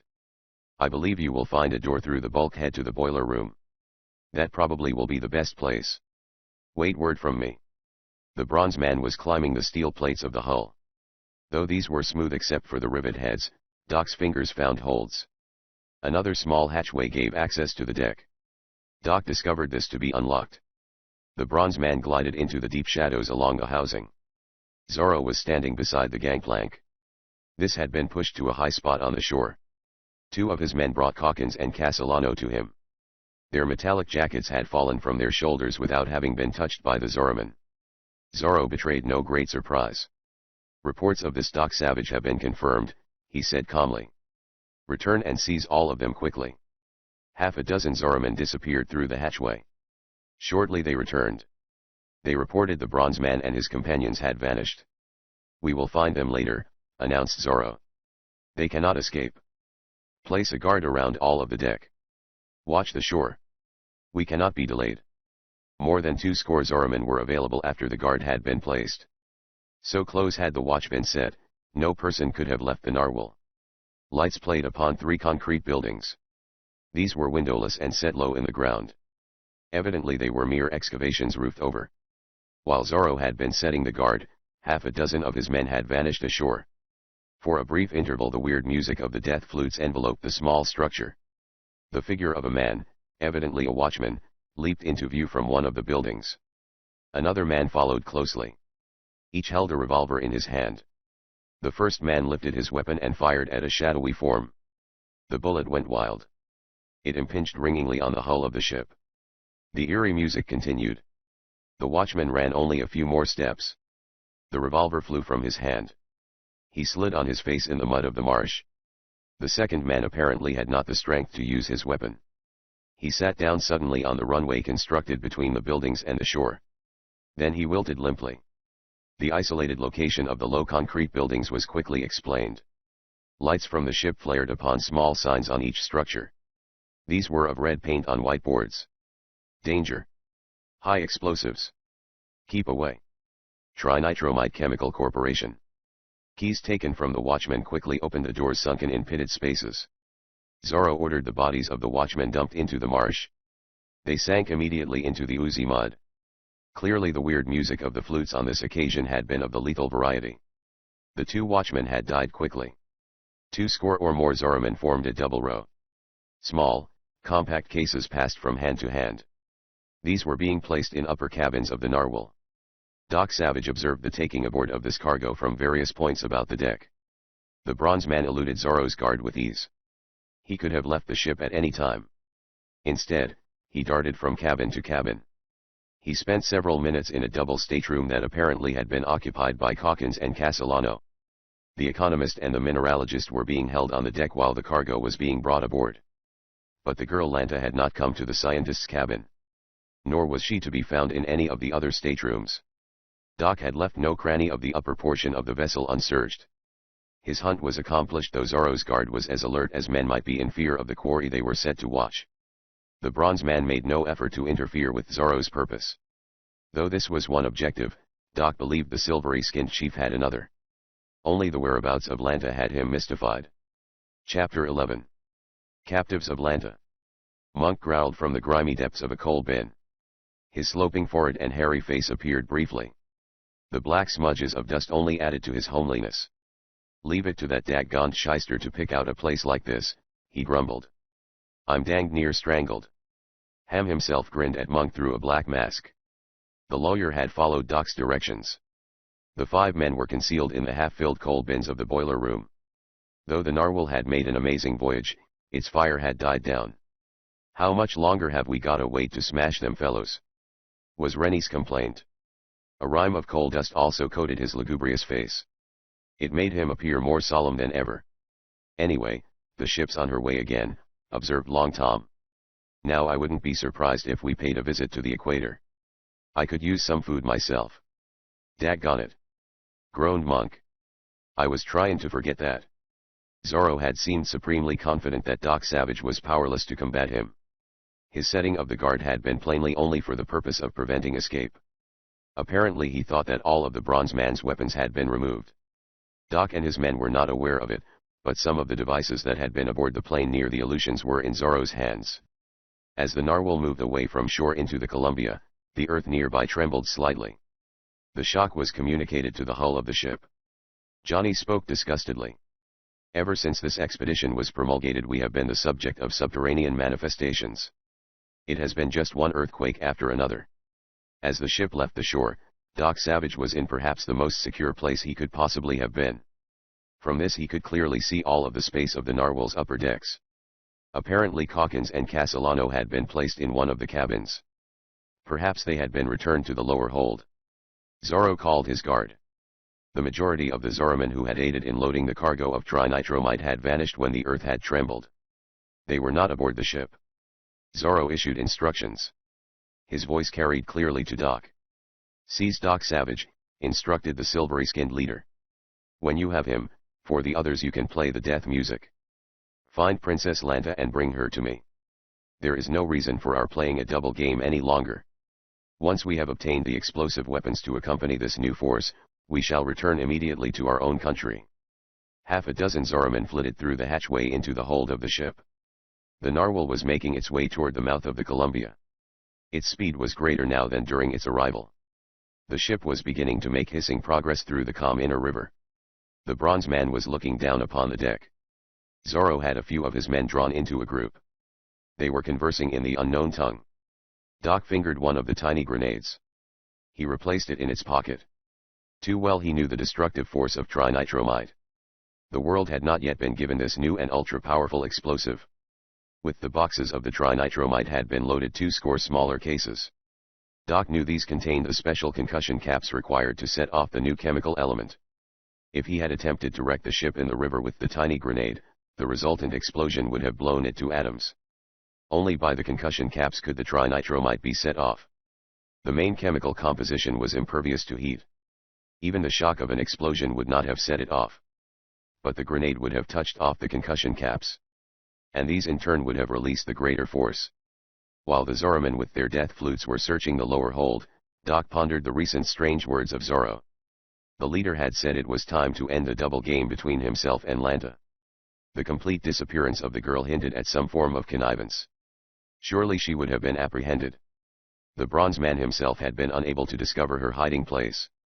Doc was concealed in a lookout crow's nest placed near the top of the forward radio mast. This was a box-like affair.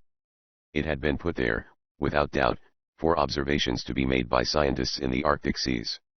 The narwhal's speed again was approximating that with which it had first come to the Columbia River. Lights of old Astoria moved past. Almost immediately, the staunch steel vessel was leaving the river. Other, ordinary ships would have required an hour for the passage to the inner bar. Though the south wind was light, it became a tearing blast. The terrific force swayed the radio mast. The narwhal rode evenly. Doc now could see that the bow of the ship was drawn deep in the sea. It was as if a powerful cable had been attached to some invisible monster of the deeper ocean. Spray lashed the forward deck. Its briny drops were flung over the radio mast in the darkness.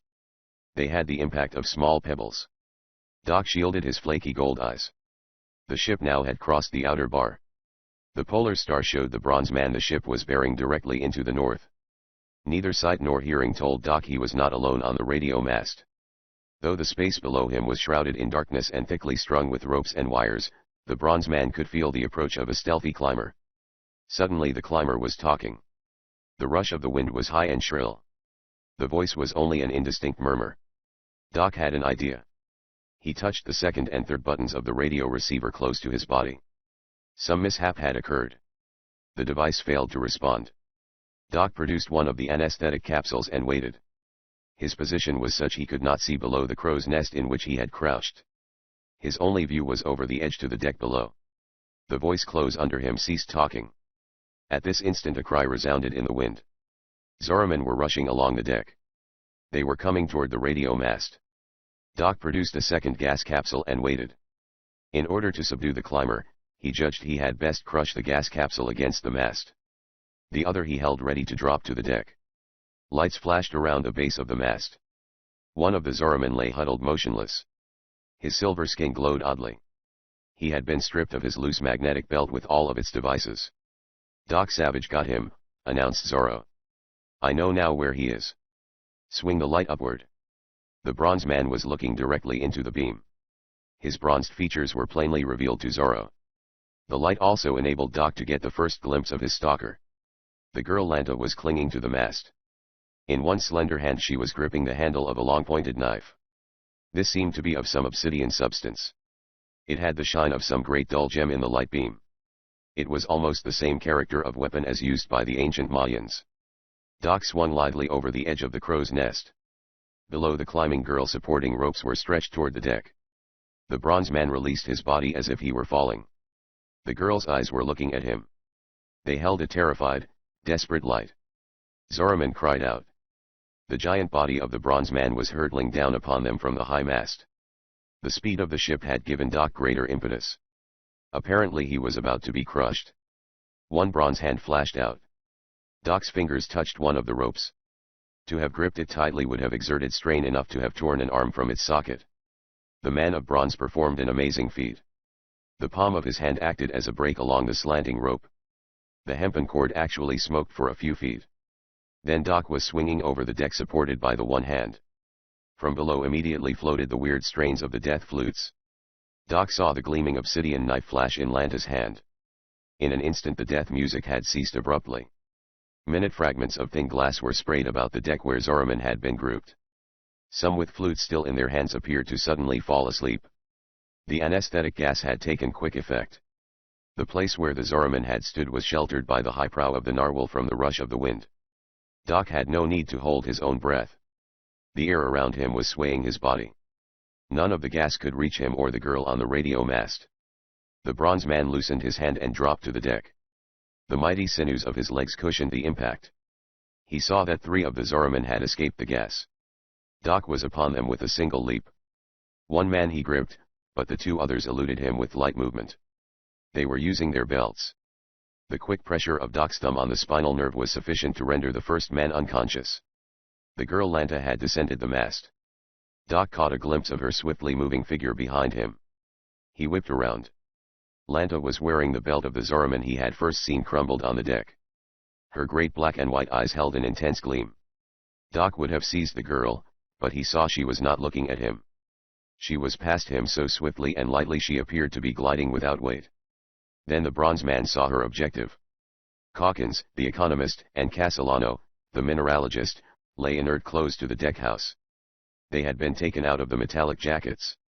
It was apparent the anesthetic gas had overcome them, but they had been some distance from where the capsules had fallen. As Doc noticed them, both men began moving slightly. Castellano was attempting to regain his feet. The pudgy man was on his knees. His small, bright eyes were blinking. His double chin trembled. "Don't let her," he was moaning. Lanta had hurled herself upon him. The pointed obsidian knife struck downward at the mineralogist's throat. It seemed nothing could stop its descent. The eyes of Castellano closed and he shrieked wildly. The human eye could not have followed the movement of the bronze man's hand. He had lifted the girl from the deck. His fingers were meshed in the loose belt of the Zoromen she was wearing. The obsidian blade sheared across Castellano's throat. A red trace sprang out in the soft, shrinking flesh. But only the skin had been scraped. The girl cried out frantically, "You do not understand. All of them must die. It has been decreed." It was the first time the beautiful, mystic woman had displayed any violent emotion. Her calmness under great stress had been a source that had drawn the confidence of Doc Savage. Now she seemed more than mad. From a companionway 5 men were rushing out. The massive figure of Rennie and the queerly loping bulk of Monk led in the attack. "Howling calamities!" squealed Monk. "I told you that female couldn't be trusted.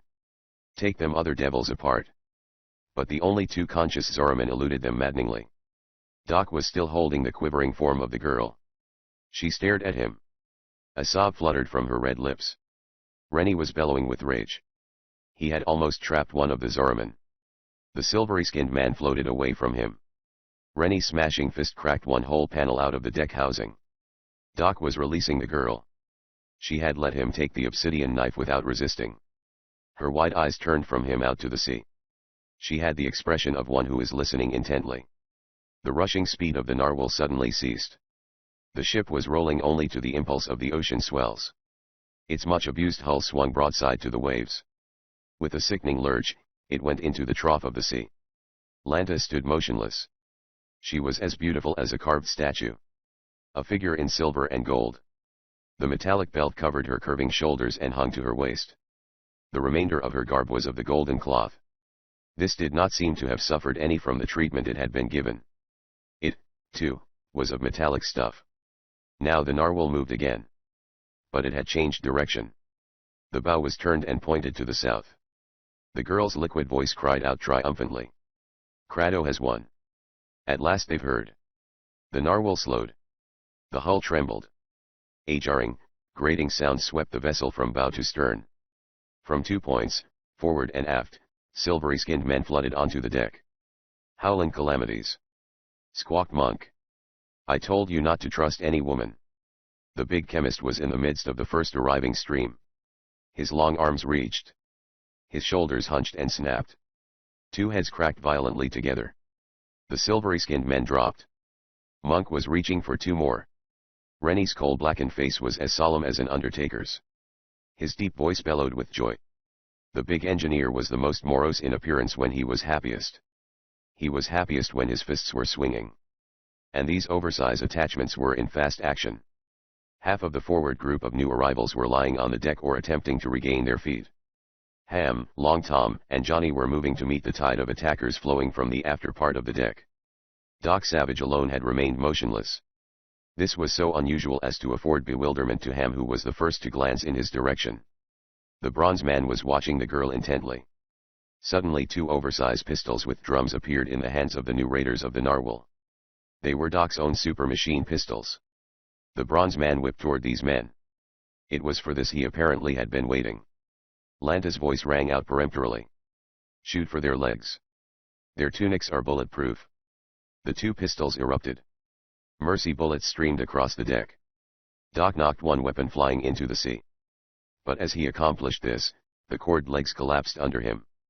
3 or 4 of the slugs had penetrated his skin. Doc remained conscious only long enough to see his 5 men going down before the fusillade from the other pistol. He heard Monk's high complaint. Daggone it. I told you never to do that. The bronze man heard no more. His body seemed to have been lifted on an invisible wave. Chapter 12. The Deepest Ocean. When Doc slowly opened his eyes, his vision was greeted by a strange spectacle. He could see queer fish swimming around him. The walls between him and the amphibian creature seemed to have no more substance than air. Doc and his men were lying on some comfortable, cushioned substance. They were in a moving craft.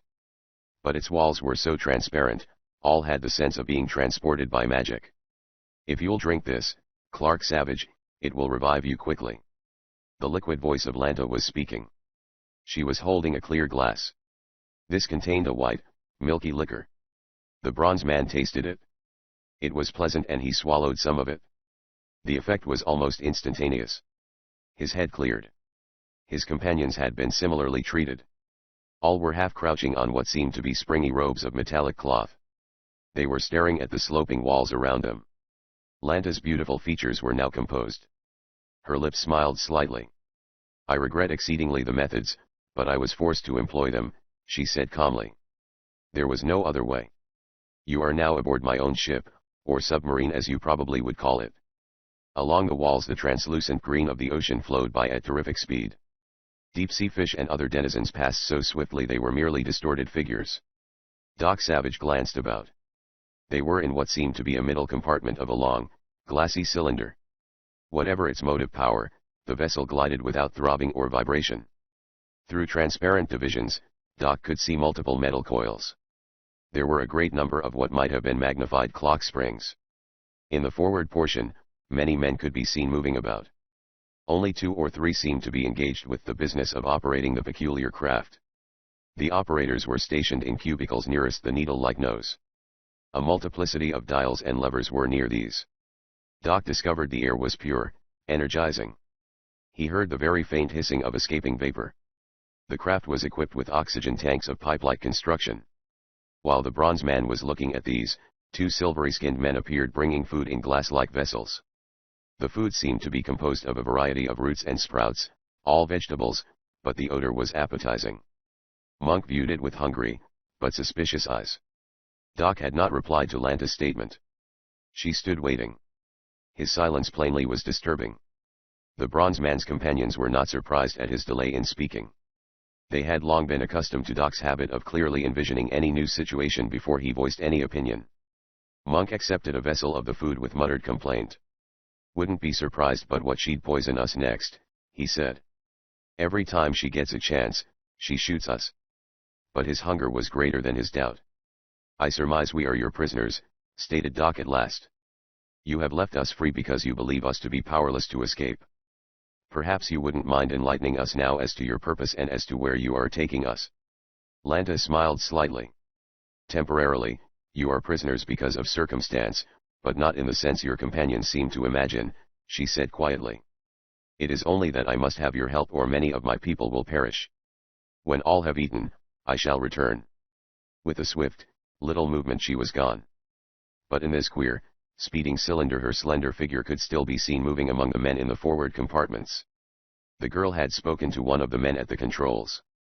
Immediately the speed of the cylinder was lessened and passing objects became clearer. Johnny lost all interest in the palatable food. The scholarly geologist had fixed his eyes on the passing scene. Even his long words were forgotten. The reason for this was partly that he was looking upon a life hitherto unseen by man.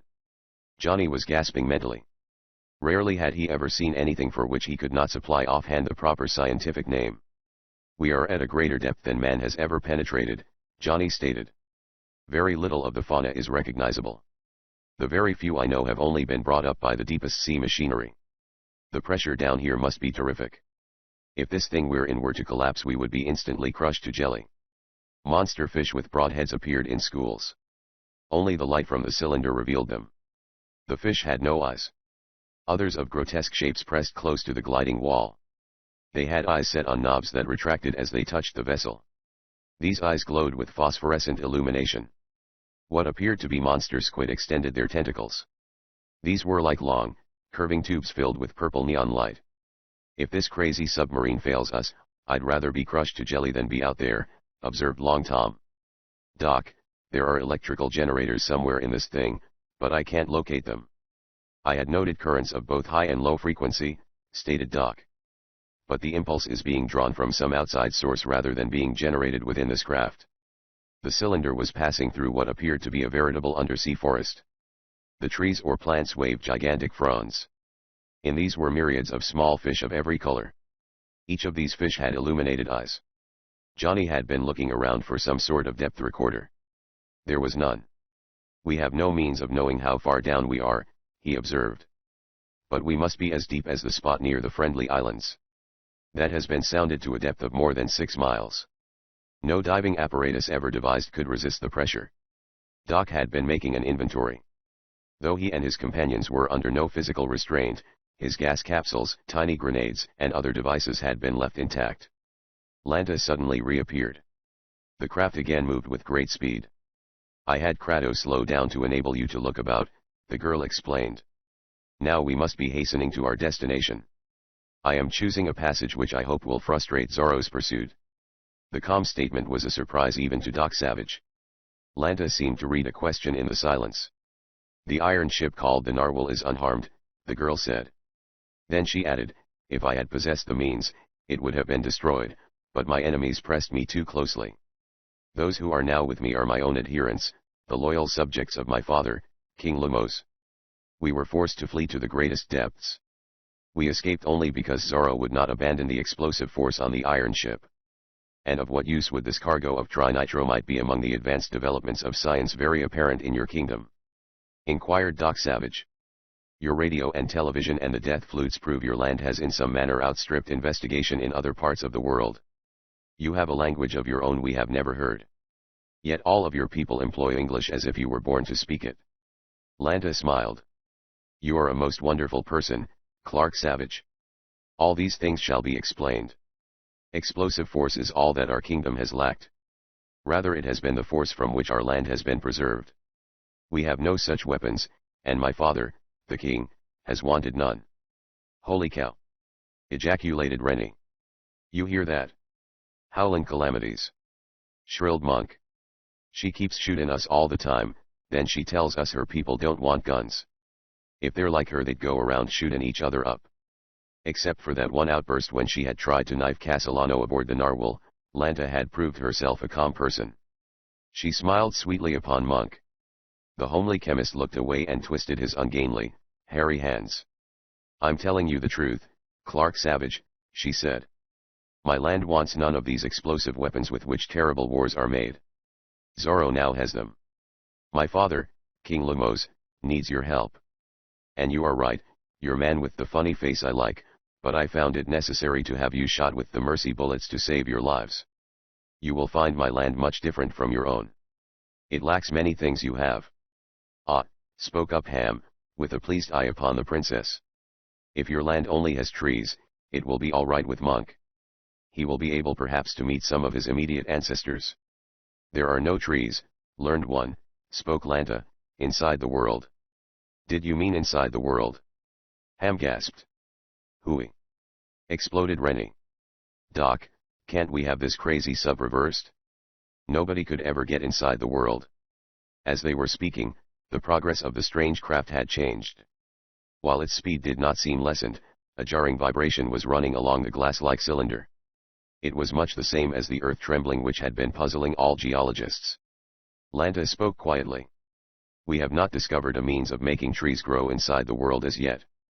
Perhaps someday we shall. Inside the world? Howled Monk. Doc, was say we call it a day and go home. I've been sure all the time you couldn't trust a woman who... Johnny interrupted. The observation of the princess is indubitably correct, he said quietly. Through hitherto unachieved translucency, I am enabled to deduce that we have already unaccountably arrived in the midst of the tertiary period of time. It is more clearly elucidated as Cenozoic time, or the era when mammals first appeared on the surface of the earth. Among these were the mastodonic group, the anthropoid and some of Monk's closest relatives, put in Ham, but his heart wasn't in the statement. That now flowing by the vibrating cylinder was no longer water. The craft was being drawn downward under the floor of the ocean. It did not appear to be progressing by any power of its own. I have suspected this for some time, stated Doc Savage. But it seemed too incredible to be believed. I knew this, or another craft like it, passed through the earth to reach the glacier back of Vancouver. It also was true we passed under the mountains to reach the sea near the Aleutians. Chapter 13. Through the earth. Holy cow! Exploded Rennie. We'll be roasted alive. Doc, can't we do something? Doc said nothing. He was looking intently at the construction of what undoubtedly was being proved to be a craft that would penetrate the earth. Any person would have expected such a machine to be some form of gigantic boring instrument. This was only a cylinder of the smoothest glassy material. The big one need have no fear, spoke Lanta. The calmness of the princess almost matched that of the bronze man. Her little smile was reassuring. It was more than that to the susceptible Ham. The kingdom of Subterranae is in possession of many secrets of which the outer world knows nothing, Lanta continued. I cannot reveal most of these. Only the Society of Planners may know them in each generation. Among these are maps of passages which avoid both the intense fires and the strata of unbreakable stones. The pointed cylinder was literally flowing through solid rock. Some emanation from the craft seemed to liquefy the hardest layers. Through the walls the passing view was like choppy waves of many colors. Johnny's magnifying monocle was tightly held in his eye. He always carried a couple of spares. Brothers, I am devastatingly flabbergasted. He exclaimed. We already have passed through the tertiary period, which was next to the appearance of man. We have entered Mesozoic time. Long Tom was not given to humor. He drawled solemnly, as for me, if I ever get back to daylight saving time it'll be plenty good enough for me. Johnny paid no attention. His geologist's soul forgot all peril. We are in the second age revealed by mountain strata and excavation, he continued. If we were proceeding more slowly doubtless we would see the buried skeletons of great reptiles. This was the age when gymnosperms predominated in all vegetable life. It was the period when reptiles had wings and could fly. Monk was looking at Princess Lanta from under his gristly, jutting brows. He tried to make his face strongly disapproving of that self-possessed young woman. But since she had remarked he was the funny-looking man she liked, his demeanor had softened. Daggone it, I'd like to have a pair of wings. He muttered. And all of us are going to have some we can't use. I told you never to trust. Are you forbidden to disclose the character of power with which we are being propelled? Inquired Doc Savage. Perhaps I have already guessed much. Doubtless my father will impart all of our secrets to you, Clark Savage, replied Princess Lanta. Her liquid voice had a different note when she spoke to the bronze man. Her gaze lingered on his clear-cut, handsome face. His flaky gold eyes seemed to hypnotize her. They had this effect on everyone. I can tell you, she added, that we are employing natural magnetic power. The inside world has deposits of magnetic substance perhaps 10,000 times greater in force than the magnetism of the outer earth. The inner deposits are closest to the surface at what you call the polar points. This creates a slight attraction by which you operate compasses and other instruments. Doc Slow Nod affirmed her explanation and his own deduction. Then, he said, you have some remarkably produced electrical energy. I have not determined how it is applied, but it is evident in the waves it is causing in the firmer strata. And it has been this force striking deposits of quartz and silicon which has caused what we have believed to be earthquakes. Princess Lanta showed open admiration for the bronze man's profound conclusions. That is correct, agreed Princess Lanta. Probably my father, King Lamos, will need to inform you of little. Your companions are astounded. They do not understand what we are able to command. This should not disturb them. After all, you control vast electrical force on the Earth's surface. You have learned to apply it in many wonderful ways. Yet your most learned scientists have never been able to define exactly what electricity consists of. Doc Savage nodded. He said nothing. Never before had he encountered a woman who could think so clearly. Neither do we know the substance of either electricity or its companion force magnetism, continued Princess Lanta. But where you must generate, or rather collect such power by machinery, we have been given it in another form in the kingdom of Subterranae. In what form, if that is not one of the secrets? Inquired Doc. Then he smiled slightly. Suppose I say you have electrical energy stored in mineral deposits of a substance which serves as vast storage batteries. Billions of volts of electricity are constantly being discharged from the outer atmosphere in the Earth. Possibly this terrific force is naturally harnessed in these inner strata. Your people have found the means of releasing and applying it. Princess Lanta's slim, silvery hands waved. Your deduction is both amazing and correct, Clark Savage, she exclaimed. The scholarly one is absorbed. She gestured toward Johnny. I will have Crado reduce our speed so that he may observe more closely. Only I have the Earth detector set to avert the near approach of Zorro's universal ship, if he should be pursuing us. The man called Crado was summoned by Princess Lanta. He was a match for Doc Savage and Rennie in size. His black and white eyes were widely set under a high forehead. He held himself proudly. Clark Savage, this is Crado, spoke Princess Lanta. He is the chief of the Society of Planners. Also he is the commander of my father's loyal forces. Crado inclined his head slightly. At Lanta's direction, he issued a command through his tunic radio. The glassy cylinder slowed instantly. It continued to move as if the hardest rock strata were of no resistance. Johnny took a position closer to the glassy wall. Outside, the earth was revealed in definite layers. These were much the same as are to be seen in the broken strata of the highest mountains. In mountainous regions where upheavals have occurred, the strata is tilted and much broken. Here it remained intact. Johnny shortened a word, which proved his absorption. The Uni ship, he called it, now has entered Paleozoic time. The Uni ship, repeated Princess Lanta. That is a better and shorter name in your language. We have in our tongue a word for each object, which also is short. The kingdom of Subterranae had perfected radio communication years before it became known on the surface. With it, we learned of your language and customs. Our people made a study of it. My father believed that sometime our peoples should meet. So all of our kingdom uses the English and some of your other languages. Your father, the king, must have great wisdom, suggested Doc Savage. He has passed along his inheritance of knowledge. Princess Lanta said, King Lamos is very old in your measurement of time in years. He and my mother, Queen Solano, are very near what you would term 200. Rennie grunted in plain unbelief. Johnny was talking again. It is clearly disclosed, he said. There are evidences of the Paleozoic era. There is nothing to indicate the presence of birds, mammals, or angiosperms. This was the first age of insects, fishes, and amphibians. Deep as we are, this was once the ocean bed. Outside seemed to appear a wall of glittering beauty. The eyes of Doc's companions were dazzled. A region of opals, pointed Johnny. And we are several miles beneath the surface. Yet we have encountered no great heat. This passage avoids the molten fire, said Princess Lanta. But we have passed through intense heat. The universal ship is impervious to temperature changes. Johnny was showing great interest in the ease with which the Uni ship proceeded. Brothers, he said, it doesn't seem possible. We are traveling through a strata of the carbonates. The hardest of all substances except pure carbon. Chalcedony, flint, and jasper are present in abundance. From something like this came the great diamond we. Doc interrupted. You sent us the carbon in the casket, Princess Lanta. For what purpose? That you might understand something of what Zorro is planning to give to the world outside, said Princess Lanta. He would, but Zorro has discovered the passage. We are being pursued. Crado, more speed. Doc and his companions followed the direction of Princess Lanta's gaze. A small silver ball which hung suspended inside a transparent globe was oscillating rapidly. The movement was up and down.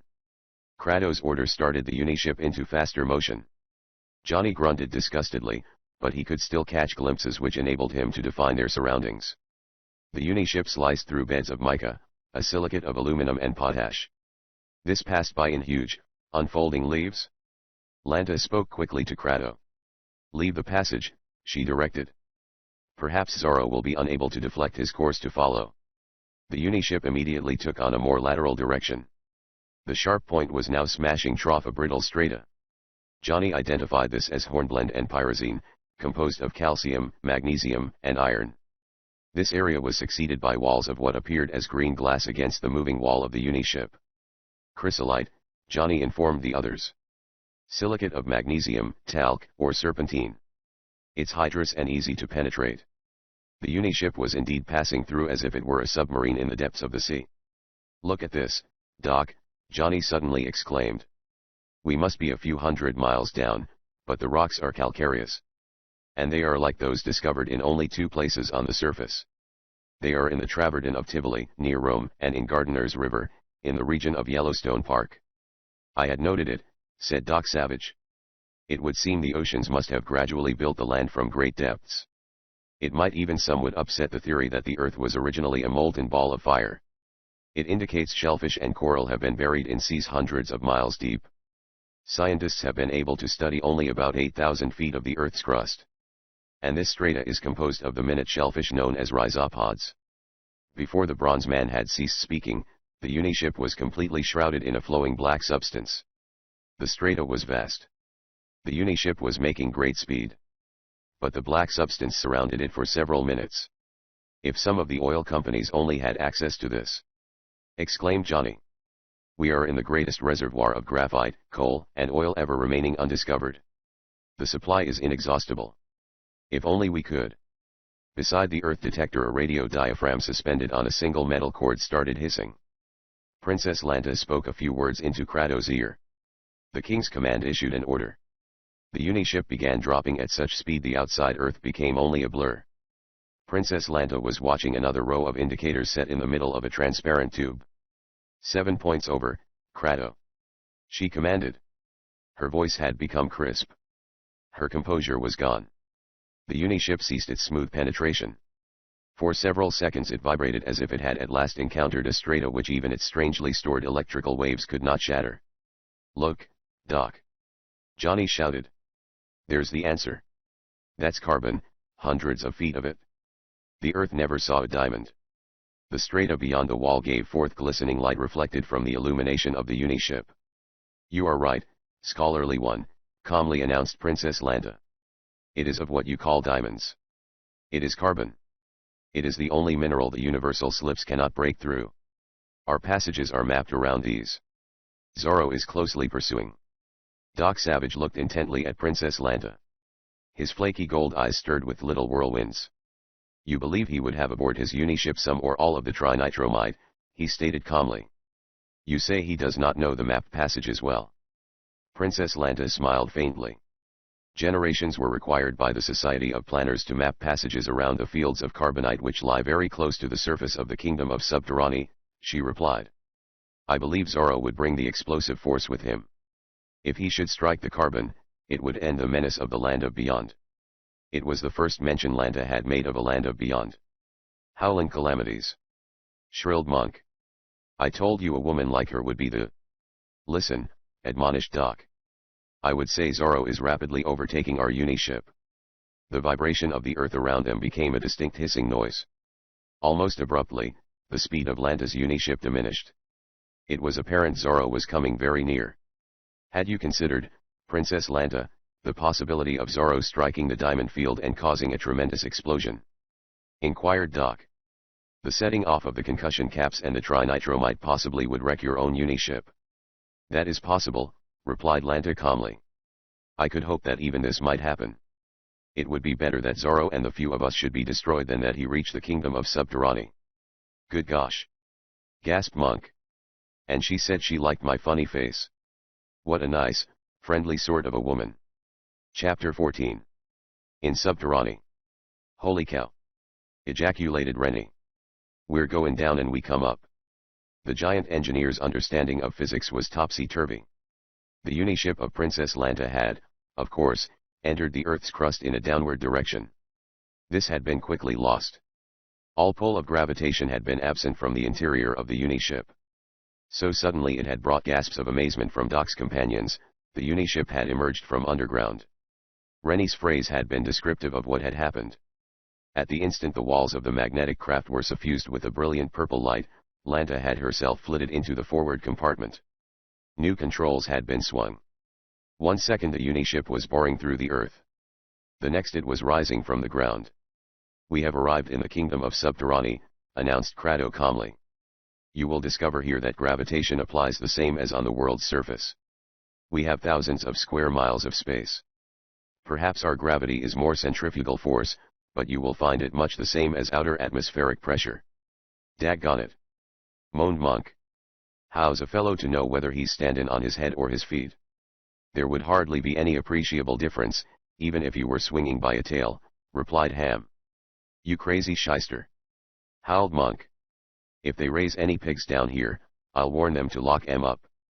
The verbal feud of Monk and Ham had originated in an incident in the World War which had involved the framing upon Ham of the theft of some army hams. Princess Lanta returned from the forward compartment. They had escaped catastrophe when she had attempted to trick Zorro into crashing into the field of carbonite. Whether she had succeeded, they had no means of knowing. Welcome, Clark Savage, to the kingdom of Subterranae, exclaimed Princess Lanta. May the visit of you and your learned companions be pleasant and profitable. The bronze man smiled and inclined his head. He said nothing. And when does the shoot-in begin? Monk muttered almost inaudibly. The uniship flashed into the air over the visible expanse of Subterranae. For several minutes, Doc and the others were intrigued by this strange inner world.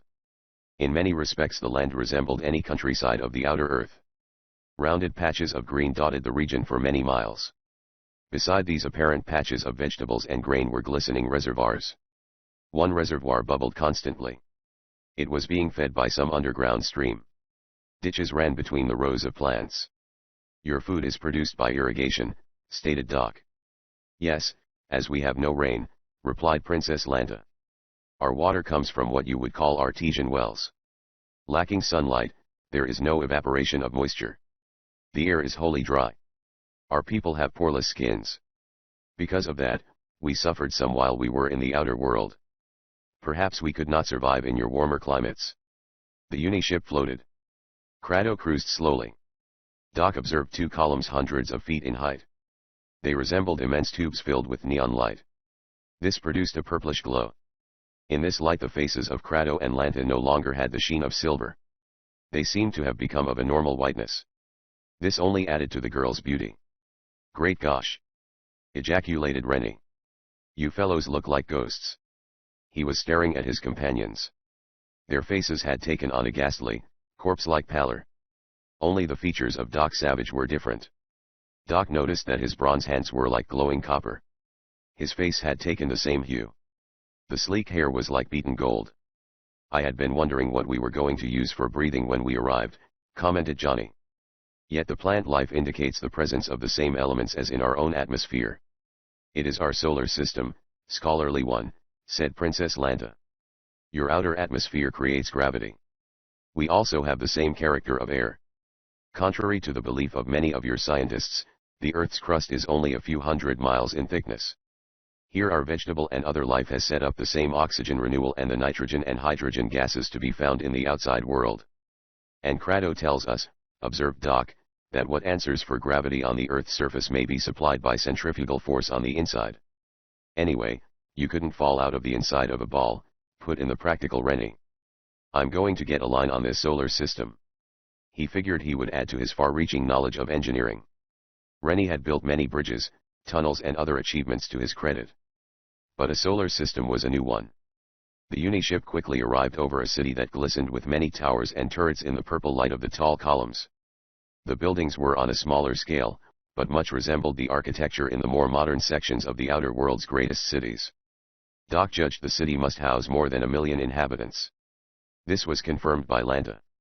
This, she said, was the governing city of Mannion. The place of the palace where King Lemos and Queen Solano ruled over the kingdom of Subterranae. And there is the king's palace, directed Princess Lanta. Doc Savage had already guessed it. The palace was a series of low towers constructed in the form of octagons. They were dazzling with glass like mica and with inset plaques that shone like burnished gold. From the center of the palace arose a spike-like tower. The reflected light from this was equal to that streaming from the solar towers. Looks as if the king had a sun all his own, commented Long Tom. Of what material is the tower, would you say, Doc? I'll leave it to Johnny to tell you, remarked the bronze man. Johnny's face was a study in bewilderment. It couldn't be, Doc, honestly, he said breathlessly. I was ready to swallow that one you left with the Scotch inspector, but a whole tower, Doc. That's too incredible. I fear your disbelief avails nothing, said the bronze man. I would say we are looking on a tower of the purest carbonite. In other words, a diamond in substance that would make more than all the diamonds of the outer world combined. Howling calamities. Squeaked Monk. I wish we hadn't come. Ain't anything natural down here. The Uniship hovered in an almost stationary position. Citizens of the inner world swarmed into the streets. Their silvery tunics contrasted vividly with the glittering buildings all seemed to occupy. The streets were paved with octagonal blocks, and even these had been inlaid with what appeared to be the commonest metal, pure gold. The kingdom of Subterranae could upset every value the world has ever known, observed Doc. And this Zorro. The Uniship of Princess Lanta had begun a slow descent. It was perhaps 1,000 feet over the palace of King Lemos. Doc could see the great enclosed square among the towers where other Uniships were housed.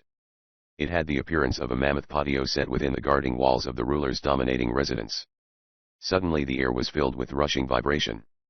Below in the streets the white faces of the people were turned upward. The Uniship trembled as if from some outward pressure. A long shadow crossed one of the towers of purple light. With rushing speed the shadow resolved itself into another Uniship. It had emerged from the ground miles away. But its arrival was as swift as an arrow shot from a bow. Before the controls of Lanta's Uniship could be swung, the glassy craft of Zorro had circled into position between it and the king's palace. The thousands below were disappearing like moles fleeing into burrows underground. Lanta darted into the forward compartment. Her Uniship started dropping faster. A voice broke over one of the intercommunicating radio receivers. You will surrender Doc Savage and his men at once, commanded Zorro. Otherwise, the city of Mannion will be destroyed. The voice of Princess Lanta was replying calmly. Return, Zorro, to the land of beyond, at once, or I shall crash you and your cargo. All of us will perish, but the kingdom of Subterranae will be spared. Lanta's Uniship was pointed directly at Zorro's flying craft. Both had drifted away from over the palace. Doc moved with incredible speed into the compartment beside Lanta. We shall find other means, he stated quietly. The trinitromite would kill thousands. One of the bronze man's hands had slipped quickly along the control knobs. Though Princess Lanta would hardly have believed it, Doc Savage had learned much of the operation of the Uniship. Howling calamities. Squealed Monk. I told you. Now she's gone and done it like she said she would. We'll all be busted to pieces. The Uniship had apparently lost its gravity suspension. It started crashing downward. The pointed nose was aimed directly toward the spiked tower of carbonite. The Uniship lost its position. The long cylinder started whirling. The gyrating motion hurled Doc's companions into a confused heap. Crado cried out something they could not understand. Princess Lanta's crew was leaving. The men had snapped open 2 hatchways. Their bodies were flying out through these. Each had used his gravity belt. The air above the Uniship was filled with the floating bodies. Well, I'll be daggoned, howled Monk, pushing Ham's waspish body off his thick neck. The silvery devils. Now we haven't got a chance. The Uniship spun him over. His hard head crashed into Ham's stomach. The lawyer for once had no retort he could make. Doc was attempting to solve their situation. His bronze hands played over various controls. The towers of the palace were leaping toward them. Princess Lanta had been tossed to the end of the compartment. She was speaking. In the rushing descent, Doc could not catch her words. But Princess Lanta was smiling. Her slender body was near a metallic cylinder attached to the wall. This cylinder was much like an enlarged air pump used in the world for inflating tires.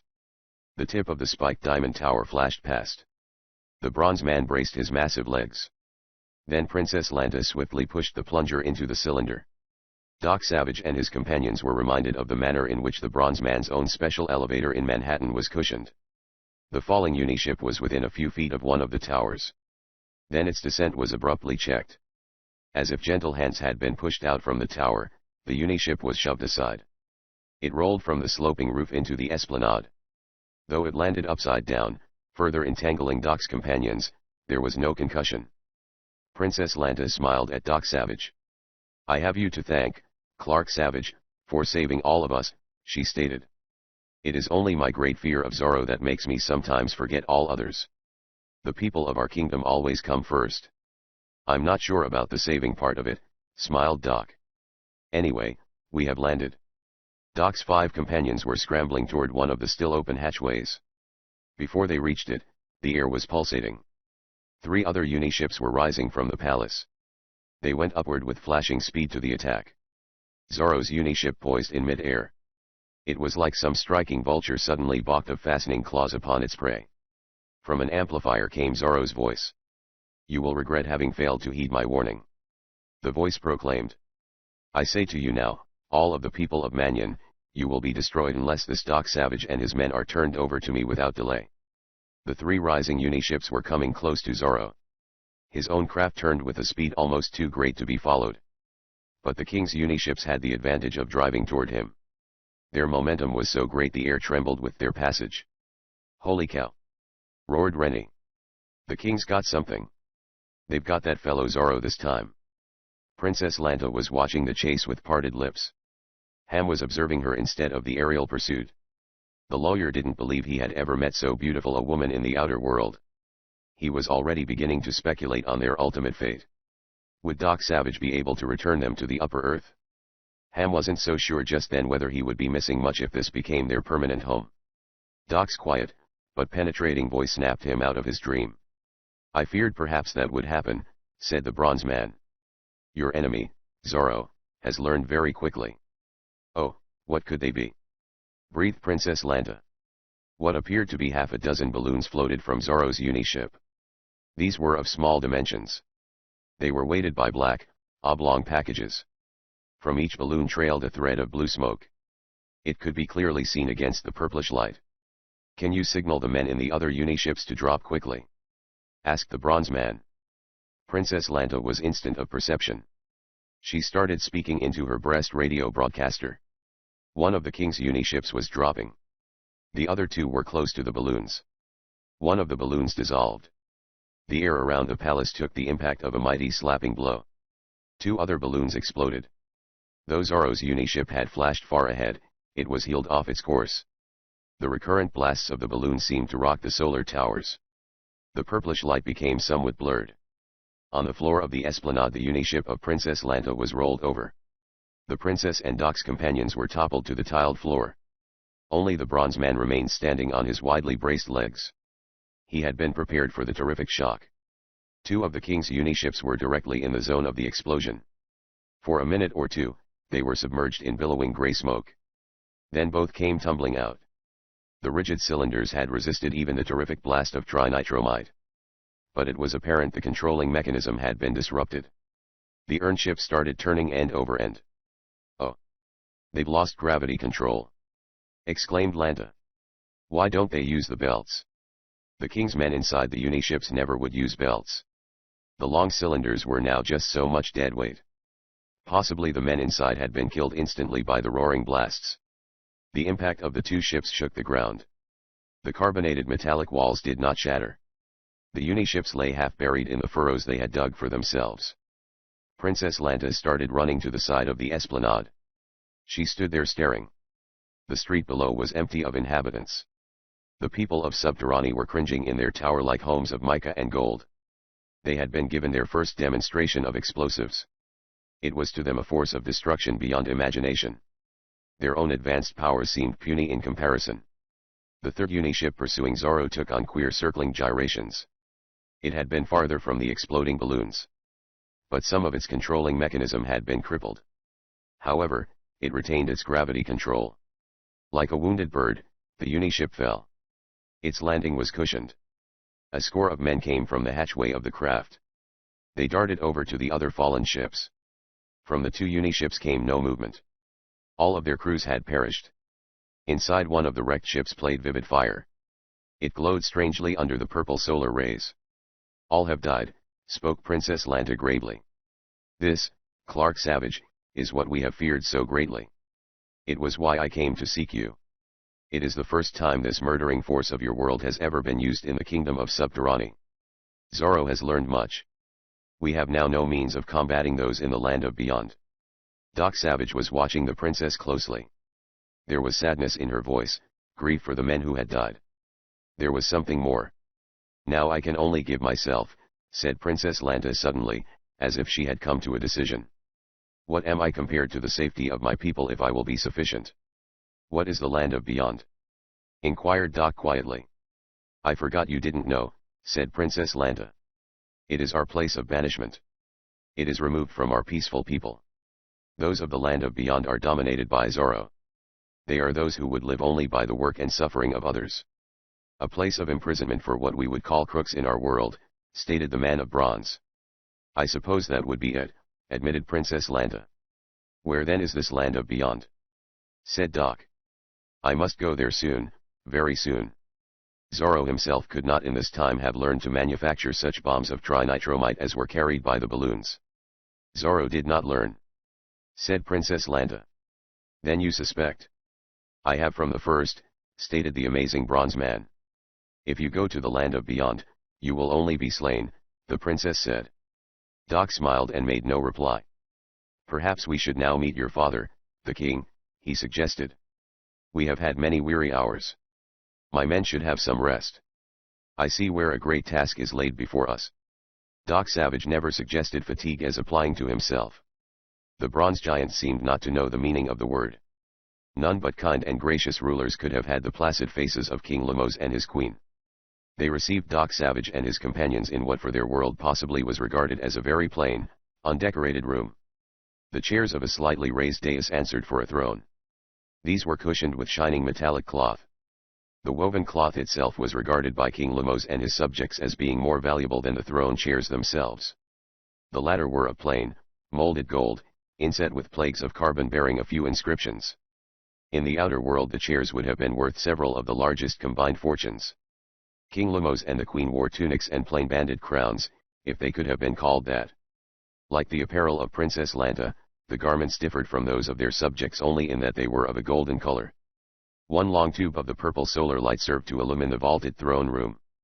The walls were divided into scores of box-like compartments.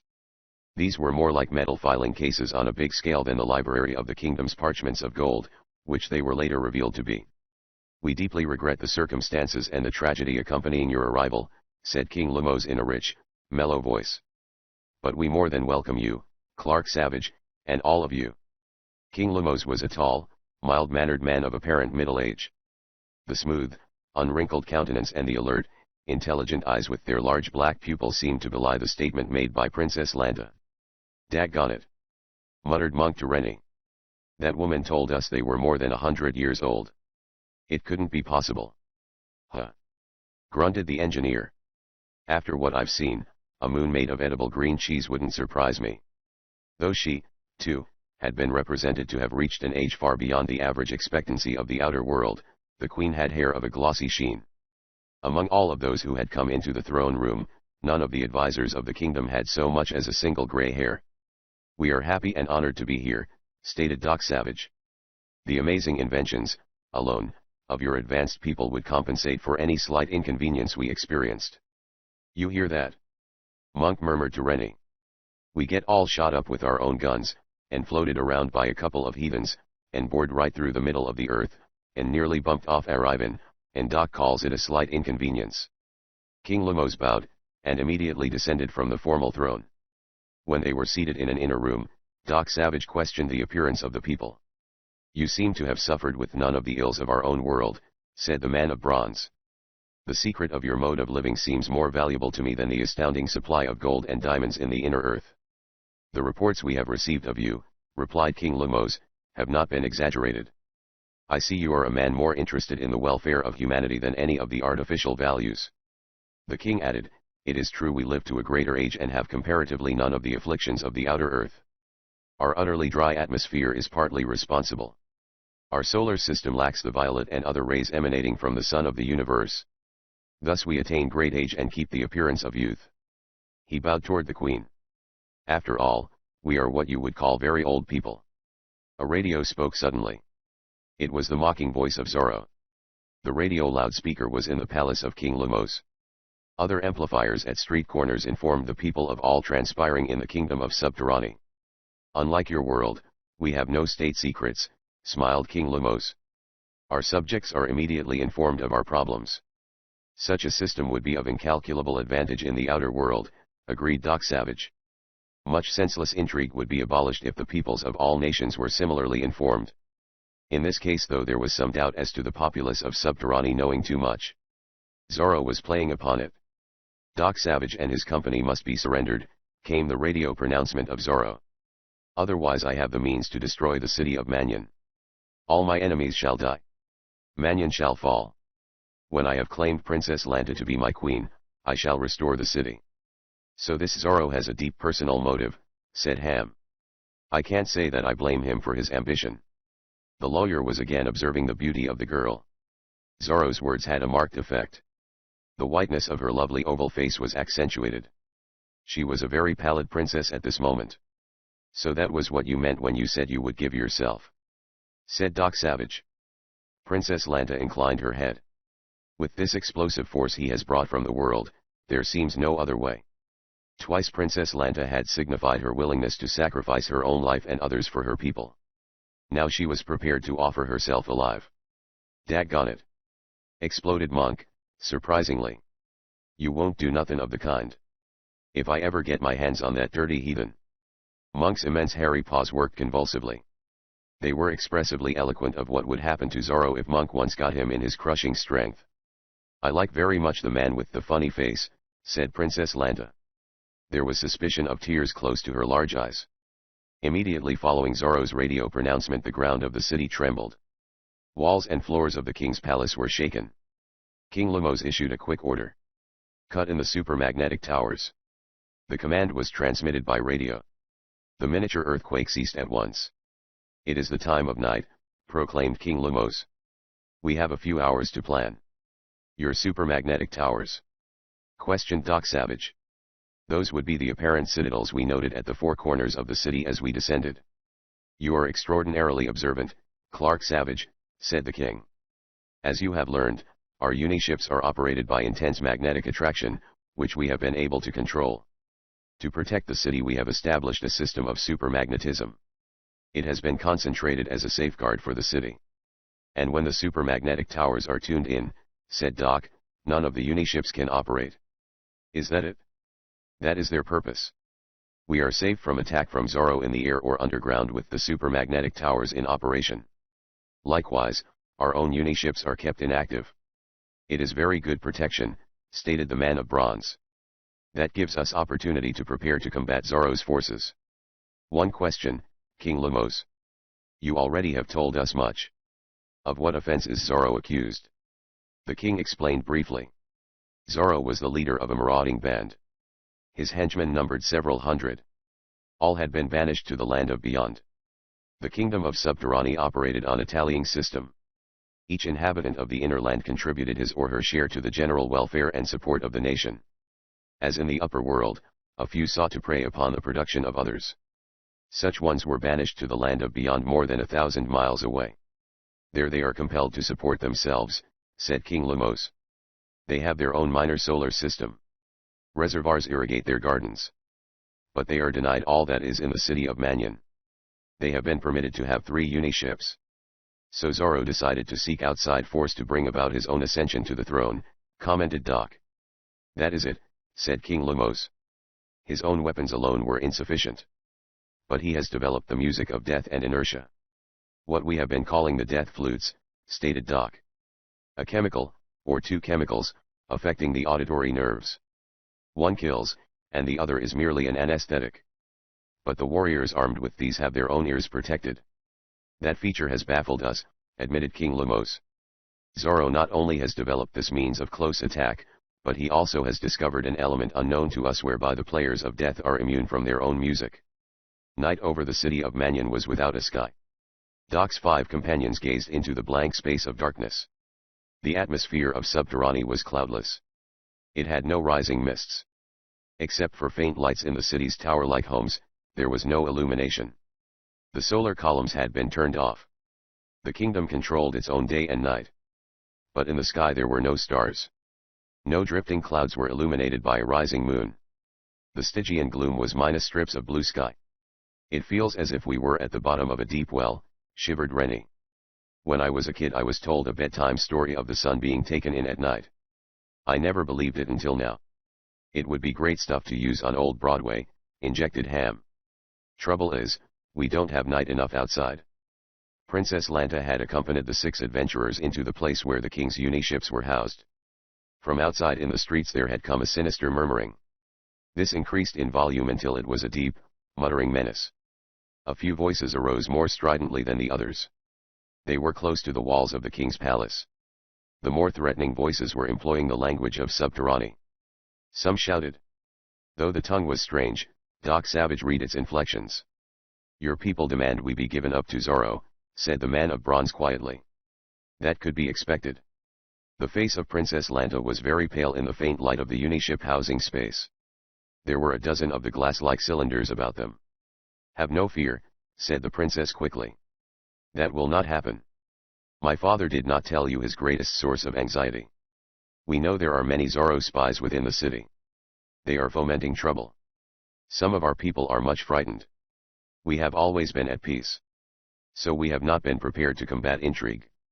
Never have we needed what you call soldiers or police. This information was disturbing to Doc Savage. But his voice did not betray it. It is much better that way, he said calmly. If you will show us something of the mechanism of the uniships, we may be able to devise some effective counterattack. Doc, with Long Tom, the electrical wizard, and Monk, with his vast knowledge of chemicals, were in the control room of one of the uniships. Long Tom's sober face suddenly lighted. That gravity control, Doc, he said slowly, might be easily put out of business from a distance. The bronze man smiled.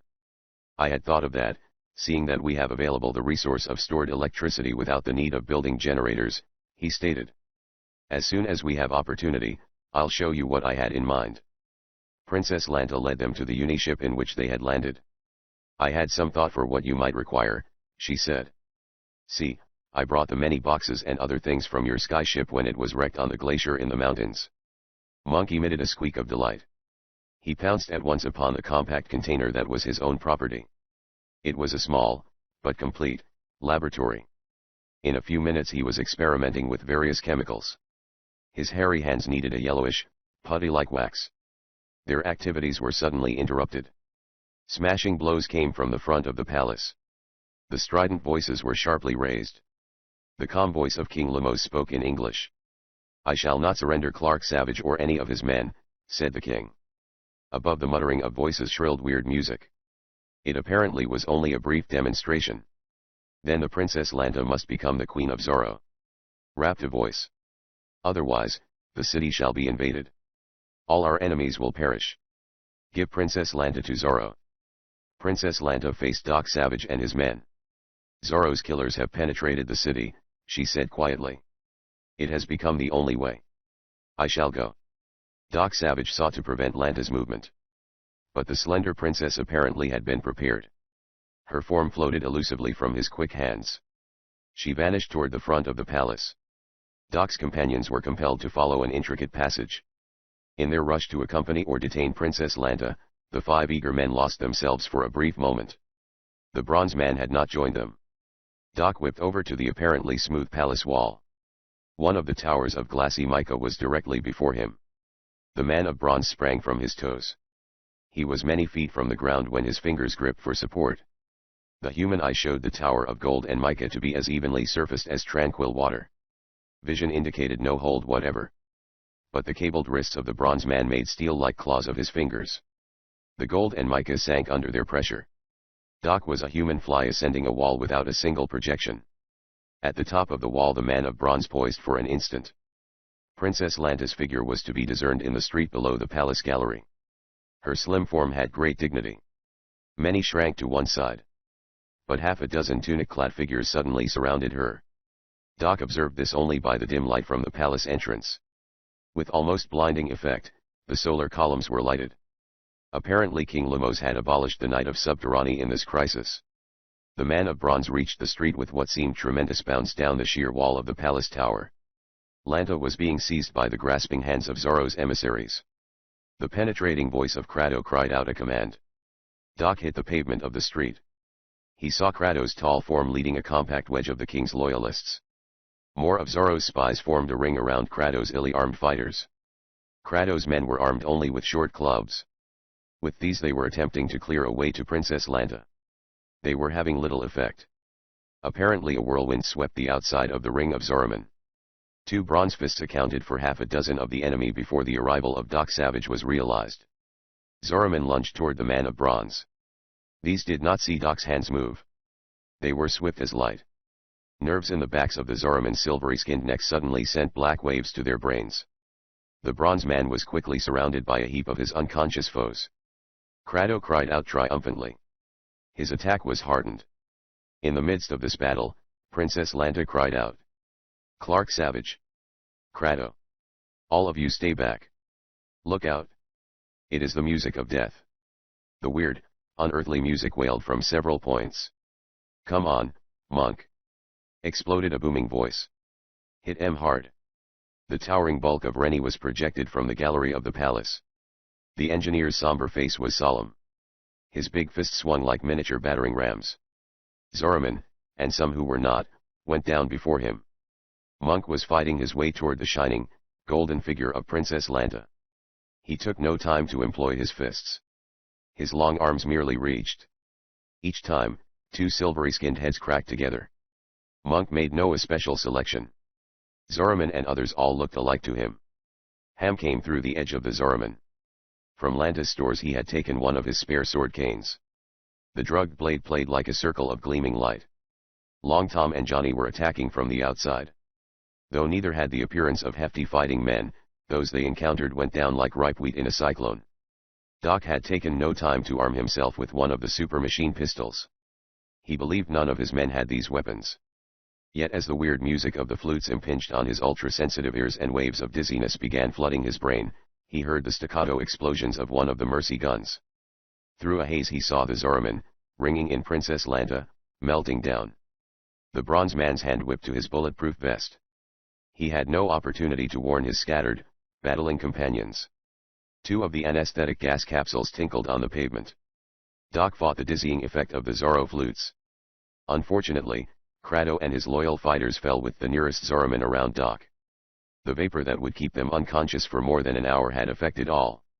The bronze man was left for a few seconds standing alone. Doc had held his breath. But the inertia chemical of the Zorro flutes was paralyzing his nerves. He fought to stay on his feet, but his giant body swayed. The erupting mercy pistol mowed a swath. But the weird music was taking its toll of all but Zoroman. Having less resistance than Doc, Ham, Rennie, Long Tom and Johnny were stretched in the street. Monk alone was on his feet. His great hairy hands tore apart the circle of Zoroman nearest Princess Lanta. With squeals of rage, the ape-like chemist was among the closest of Lanta's assailants. Doc noted vaguely the mercy pistol was held by Princess Lanta. The girl had cleared a space around her. The weapon, capable of discharging 60 mercy bullets with the speed of the most rapid machine gun, had reaped a harvest. But Zorro apparently had planned a coup with a greater force than had been expected. Howling calamities! Exploded Monk. You're doing great, Princess. I'll take M. But the big chemist did not complete his sentence. Neither did he carry out his threat. He leaped suddenly into the air. One hairy hand was clapped to his face as if he had been stung. Just below the gristly, apish ear through which already was one bullet hole, appeared a scarlet furrow. While for a reason known only to himself, Monk had not succumbed to the music of the Zorro flutes, he now staggered. He fell almost at the feet of Princess Lanta. This was the last scene Doc Savage witnessed. Surrounded by a score of Zoromen who had felt his mighty fists, and others who had been swiftly anesthetized by the gas capsules, the bronze giant collapsed. His ears were filled with stabbing pain. His brain burned and went out. The subjects of King Lemos had been defeated. Those Zoromen were lying in the street before the palace. The city's residents had taken flight. Zoro's attack with the flutes, Doc Savage's gas capsules and the mystery of men falling from no apparent cause had been too much for their understanding. The purple light from the solar columns illuminated a scene of havoc. King Lemos himself and some of his closest advisors lay on the gallery of the palace. They were slowly reviving from the effect of Zoro's weird music. Doc Savage regained consciousness more quickly than the others of his men. Coming to his feet, he sought vainly for Princess Lanta. His thought was that perhaps she had found refuge in the palace. All around the streets were deserted. The bronze man produced a small hypodermic needle. Within a minute the injections had revived his own men. The needle pierced Kratos' skin and he was freed from the gas capsule drug. Doc made his way quickly to King Lemos. Monk came trailing up the steps to the gallery. His long arms dangled pathetically. His squeaky voice was sad and bewildered. "Daggone it," he moaned. "Just when I thought that woman had got to leaking me, she ups and shoots me again. I told you that." One of Princess Lanta's mercy bullets had accidentally scored Monk's hairy neck. It had been the drug that had put him out. He had been unaffected by the music of the Zoro flutes. King Lemos stared bleakly at Doc Savage. "They have taken the princess, I believe. I last saw her there on the esplanade." "I think perhaps she has gone into the palace," reassured Doc. Kratos said quietly, "She would not have left us. All of the Zoromen are gone, except those still lying in the street." The purple illumination of the solar columns showed there were many inanimate figures left as battle toll. With a suddenness that left those in the palace speechless, the solar columns went black. All of the city and palace disappeared as if in a cloud of thickest soot. Then only one small ray of light pierced the gloom. It was the pencil of a generator flashlight Doc had brought from the uni-ship. King Lemos spoke now. His voice was calm, but it had a note of deepest anxiety. "I had feared that would happen," he stated. "And all of the house lights of the city have likewise been extinguished." There was no doubt of this. From nearby towers arose the wailing cries of frightened people. Through this the voice of Zoro sounded over the radio speakers. "Princess Lanta is in my hands. I have obliterated the solar system of Mannion. Tomorrow at this same time King Lemos must surrender the city. He must give up Doc Savage and his men. Only the land of beyond will have the solar light that gives life. All other inhabitants shall perish. King Zoro and Queen Lanta shall rule." Chapter 16. Scientist Fugitives. Princess Lanta had vanished.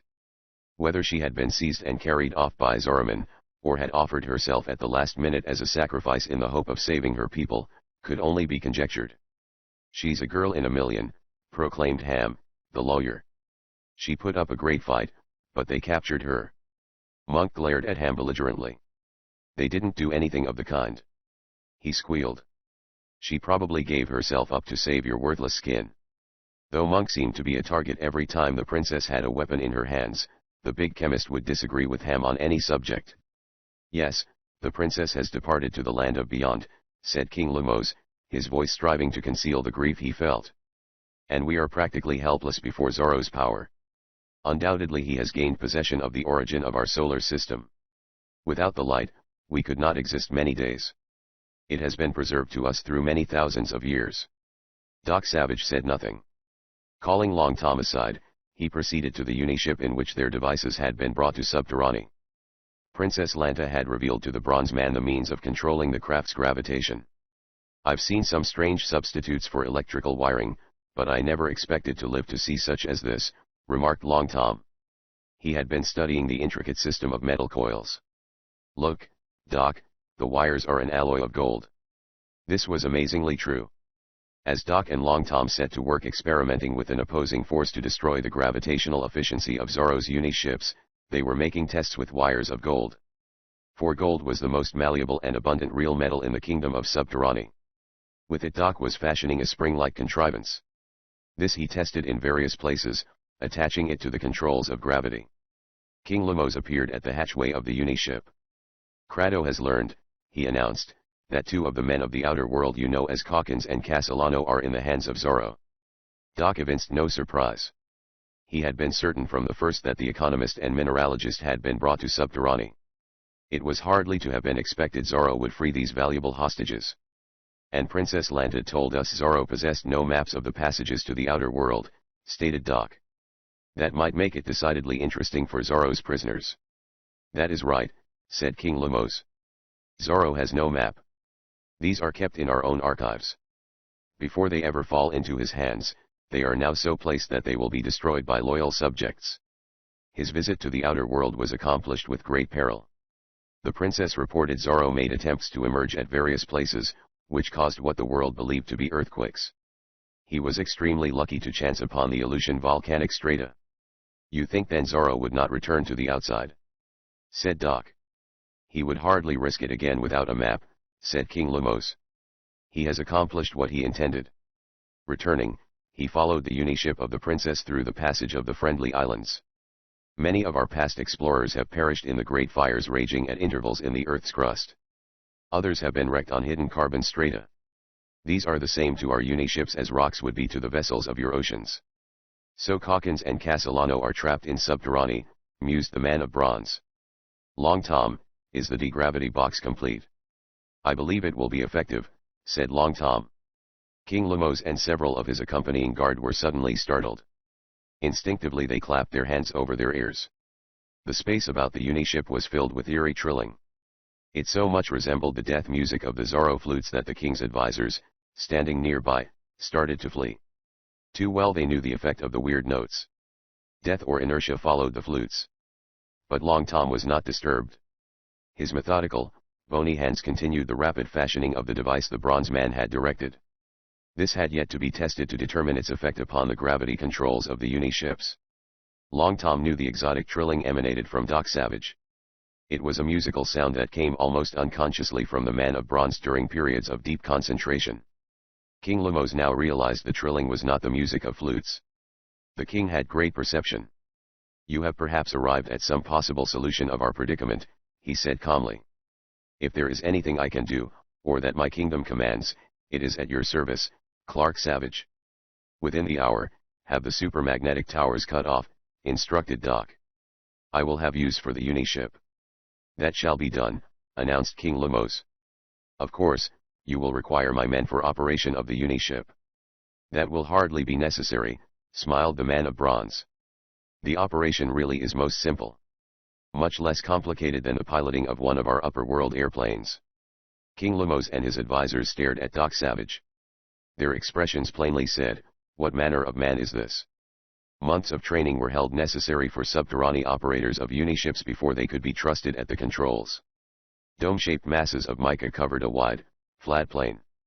The area much resembled the barren Rocky Mountain Plateau in the United States.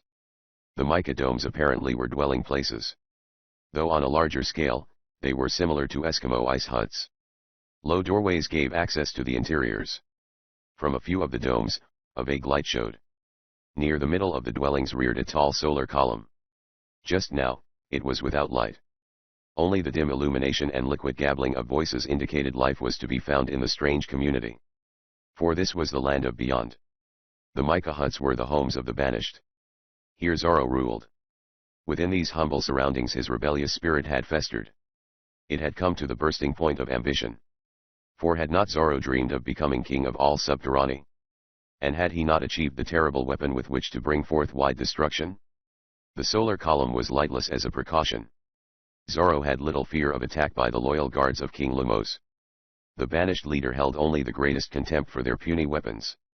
King Lemos had not even solved the mystery Zorro held in his death and inertia music, nor of the protective chemical wax. The king had devised no destructive force of his own. But there was Doc Savage.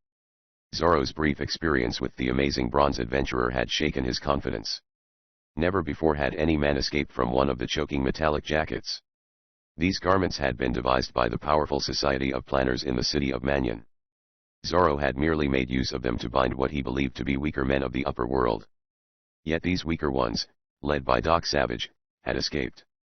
By some alchemy of his own, the bronze man had rendered Zorro and his men powerless on the deck of the iron ship Narwhal. So Zorro was taking no chances. He would not feel safe until Doc Savage was delivered into his hands. Just now, Zorro and a few of his men were jubilating. Word had come to him of Princess Lanta. She was in the hands of his faithful followers. The party of captors had fled from the city of Mannion. The princess would be delivered to Zorro as soon as King Lemos cut off the supermagnetic towers and released the uni-ships. More than 1,000 miles lay between Mannion and the land of beyond. Many days would have been required to traverse this with the individual gravity belts. There was scarcely any stirring of wind in the kingdom of Subterranae. But a uni-ship would cover the distance like an arrow shot from a bow. In one of the dome-like huts, two voices spoke in whispers. There was no light emanating from the low doorway. The men speaking were without doubt fearful their words might be heard. But Zorro has no map and his men have said the maps will be destroyed before he could take the king's city, trembled one voice. It means we would be permanently trapped. We never could return to the upper world. That is true, Castellano, came the second whisper. Perhaps if we could escape and succeed in hiding, Doc Savage or one of the king's ships might soon pick us up. If we are again trapped by Zorro, we could assert we were only exploring and got lost. Almost immediately, two shadowy figures crept from the doorway of the hut. The pudgy, fattish figure of Castellano was accompanied by the thinner shadow of Calkins's bony form. Without words they made their way past the hut in which Zorro was jubilating with his men. Presently they passed the final lines of domes. They had been unobserved. The black plain stretched before them like a vast pool of ink. They were forced to touch each other to prevent separation. On its rainiest and darkest night, the outer world never had darkness comparable to the Stygian space. Calkins, the economist, and Castellano spoke but little as they fled into the gloom of Subterranae. The pudgy mineralogist wheezed loudly. The pace set by his leaner companion taxed his soft flesh. There seems no place we could hide if the solar light came on, complained Castellano. Zorro would find us very quickly. Should that happen, we shall at once lie down and pretend we wandered, then fell asleep, said the more resourceful Calkins. Anything is better than being marooned with these people on the inside of the world. Here our knowledge of science avails us nothing. If we only had the diversified wisdom of Doc Savage, we might find a way out. But even the famous bronze man will be helpless without the maps of the proper passages. Zorro admitted he was compelled to follow the princess. And he has heard the princess has been captured, wheezed Castellano. This king he is fighting may even surrender to save his subjects. Which wouldn't get us back to our own world, snapped Calkins. We must find a place to hide before the solar light is flashed. They were favored in this desire. The flat plain abruptly dipped. The surface was broken by a series of irrigation ditches. Following a dry depression, the two scientists made good progress for more than an hour. Suddenly Calkins, whose ears were keen, halted abruptly. Listen. He barked. Hear that? Zorro has discovered our absence. It's one of the uni-ships. You think we ought to lie down, to try and hide, or what? Came Castellano's quavering voice. Clearly the mineralogist was gifted with little courage. Before Calkins could reply the vibration of the uni-ship ceased. The two men shrank low in the ditch. They would have been amazed to know that even in the opaque darkness eyes had searched them out. The pursuing uni-ship was invisible.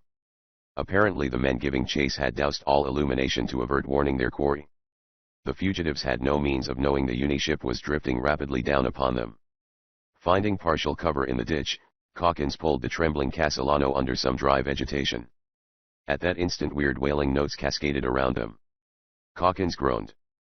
We can't escape the death music, he said. It is best we surrender. Remember, Castellano, we were merely out for a stroll and became lost. Yes, we'll do that, stammered Castellano. But their opportunity for explanation was cut short. Powerful hands were thrust out of the darkness. Gagging fingers gripped their jaws simultaneously. The brief cry of Castellano was choked off. The economist and mineralogist once more were prisoners.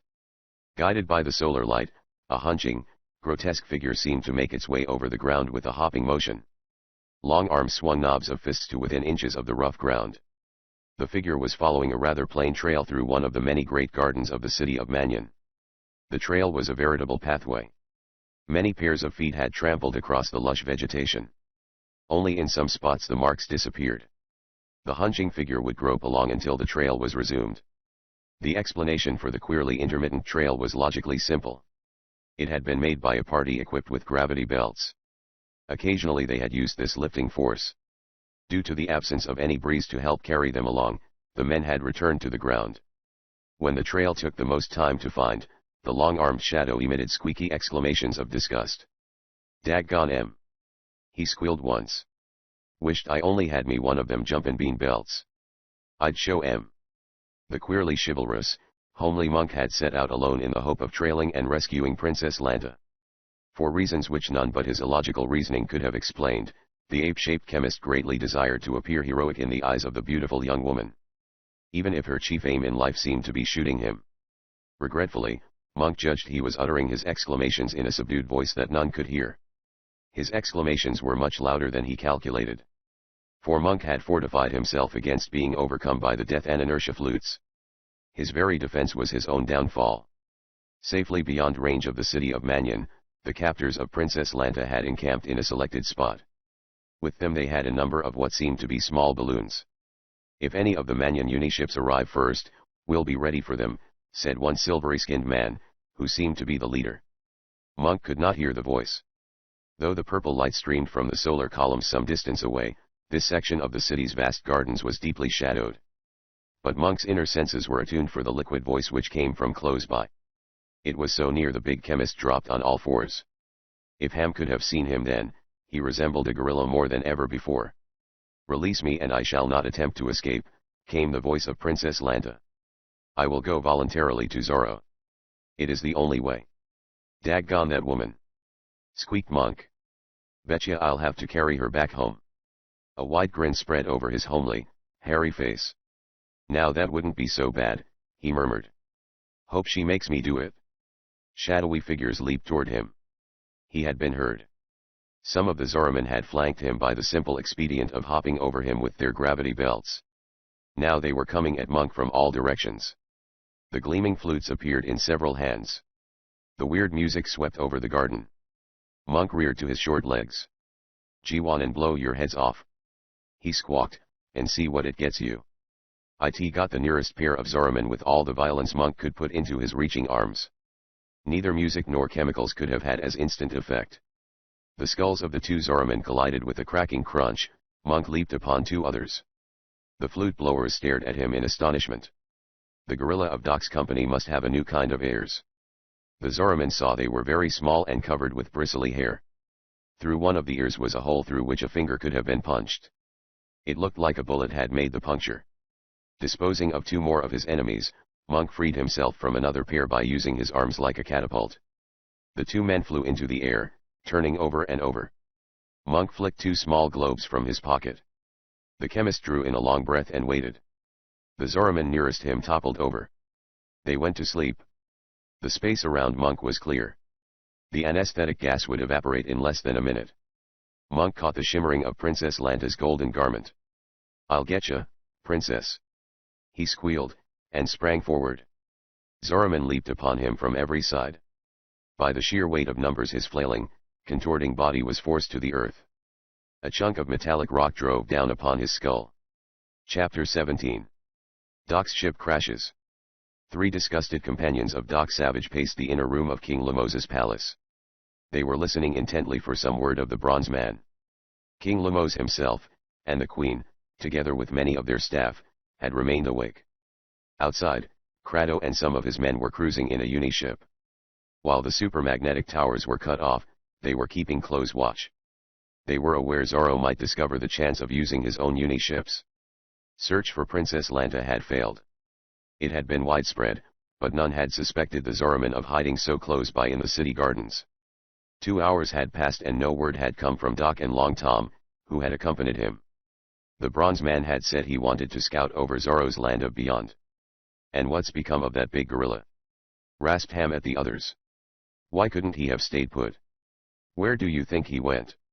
You don't suppose he wandered off and was caught?" "Monk can take care of himself," declared Rennie. "Why are you always so worried about him? If he were here, you'd only be roasting him." "Maybe that's what I miss," snapped Ham. "If he had any brains he might be trusted out alone." But Ham's anxiety was for Monk's safety. and Monk had been absent nearly 2 hours. Still nothing had come over the radio speaker from Doc and Long Tom in the Uniship. Perhaps I should have insisted on one of my own operators going with Clark Savage, said King Lemos. It seems unbelievable he could know so much about our Uniships. Don't worry about that angle of it, said Johnny. Doc can always take care of himself. Johnny's faith in the man of bronze was abruptly disputed. Calling King Lemos came from the radio speaker. This is Doc Savage. Uniship in trouble. Lost gravity control. Uniship entered ground. Escape will take time. Cut in supermagnetic towers. Believe Zorro. Uniship in air outside. Wait. Cut in supermagnetic towers as requested. Uniship electrified. See no escape. Cut in towers. Can't give position. Doc's flowing voice was abruptly cut off. The radio buzzed and was silent. Then a new voice came suddenly. It's Lanta! Exclaimed the Queen. Oh, Lanta. She's talking over the portable, said King Lemos. Listen. This is Lanta. Hope you hear me. They've got the one of the funny face I like. Got him and we're. Harsher voices buzzed and confused the speech of Princess Lanta. For the second time the radio speaker was silent. King Lemos sadly ordered the supermagnetic towers cut in. If Doc Savage and Long Tom survived, he said, this would prevent Zorro operating Uniships to find them. It's a good idea, for the time being, stated Ham. But as soon as we can get organized, we'll have to ask you to cut the supermagnetic towers off again. Ham whipped through the doorway in the direction of the Uniship place of housing. You can cut off the towers, he added, because we're going to find Doc and Long Tom. Maybe we'll even look for Monk. Zorro could have picked up Doc's message as well as we could in the palace, declared Johnny. I've been wondering about his call. Doc seldom ever lets anyone know when he's in trouble. Does seem queer, admitted Ham, but these Uniships can play some funny tricks. It would be the only thing he could do. Johnny and Ham, with Rennie accompanying them, were in another Uniship. Crado, the king's commander, was in charge. They were speeding toward the land of beyond. The skyless night was opaque. King Lemos had again turned on the solar columns. I fear your bronze chief is really in trouble, commented Crado. He is most remarkable, but the Uniships are tricky. A touch on the wrong controls and it would be burrowing into the earth so fast none could prevent it. Have you any means of detecting approximately where a wrecked ship might be? Inquired Rennie. How do we know we're headed in the direction taken by Doc? Crado shook his head negatively. I've been trying radio contact, but received no response, said Crado. Our detectors will reveal only a live, moving ship. Doc's three companions showed glum faces. They feared their bronze chief had been trapped by his own great courage. Anyway, said Ham, Doc was headed for the land of beyond. We shall be over Zorro's dominion in a few minutes, advised Crado. We should be prepared for trouble. Zorro's plan is to wreck the solar system of Mannion. He will stop at nothing. I haven't quite understood how that is possible. Questioned Rennie. His engineering interest had been keenly aroused. The king has told us the solar system operates by deposits that act as vast storage batteries. They are kept charged by the constant discharge of electrical current into the earth in the form of lightning. That is true, said Crado. The power of our solar system is derived from highly magnetized strata in large deposits. Each stratum opposes the other. One has been given the effect of a direct current and the other of an alternating frequency. These operate like giant generators. Then how can Zorro interfere with such a natural system? Insisted Rennie. No cable contacts exist to be disrupted. No, said Crado. But each stratum available to our city is reached by tunnels constructed many generations ago. With his new explosive force Zorro could blow up one of the magnetized beds. The Uniship had arrowed through the inner world night for more than 1,000 miles. Within the long cylinder there seemed no vibration. Now Crado terminated his explanation of Zorro's menace. The tall commander leaped to the Uniship detector. The colored balls suspended in the tube were dancing. There is another Uniship in the air, announced Crado. It is coming close. As none other of our ships are out, except that of Doc Savage, it must be one of Zorro's.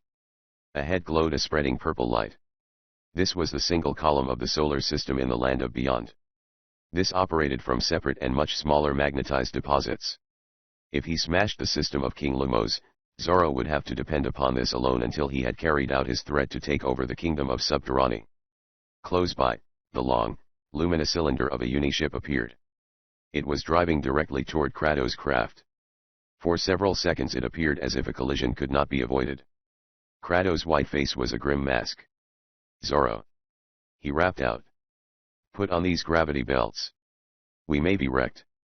But the Zorro uniship flashed past. Within it could be seen the silhouetted figures of many Zorromen. Undoubtedly the chief of the land of beyond had caught Doc's call to the palace. "Get ready to spring out," warned Kratos. "I'm dropping." See. Rennie, Ham and Johnny could see. They were struggling into the gravity belts. Their attempt to escape was too late. Several small balloons appeared. Kratos' uniship was descending with the speed of a flung rock. But the descent was not rapid enough. The first balloon dissolved into a spreading mushroom of grayish smoke. This could be seen a fraction of a second before the hurricane of the explosion struck the uniship. Zorro's own craft already was miles away. Kratos' uniship quivered and jumped as if it had been struck by a mammoth hammer. The blow rattled the teeth of Rennie and the others. Johnny's long, bony form turned a complete somersault. Ham was flung sidewise. His waspish body hit the vibration detector. The lawyer went down among fragments of sprinkling glass. The first blast was almost instantly followed by a second. Kratos and his men were working feverishly at the controls.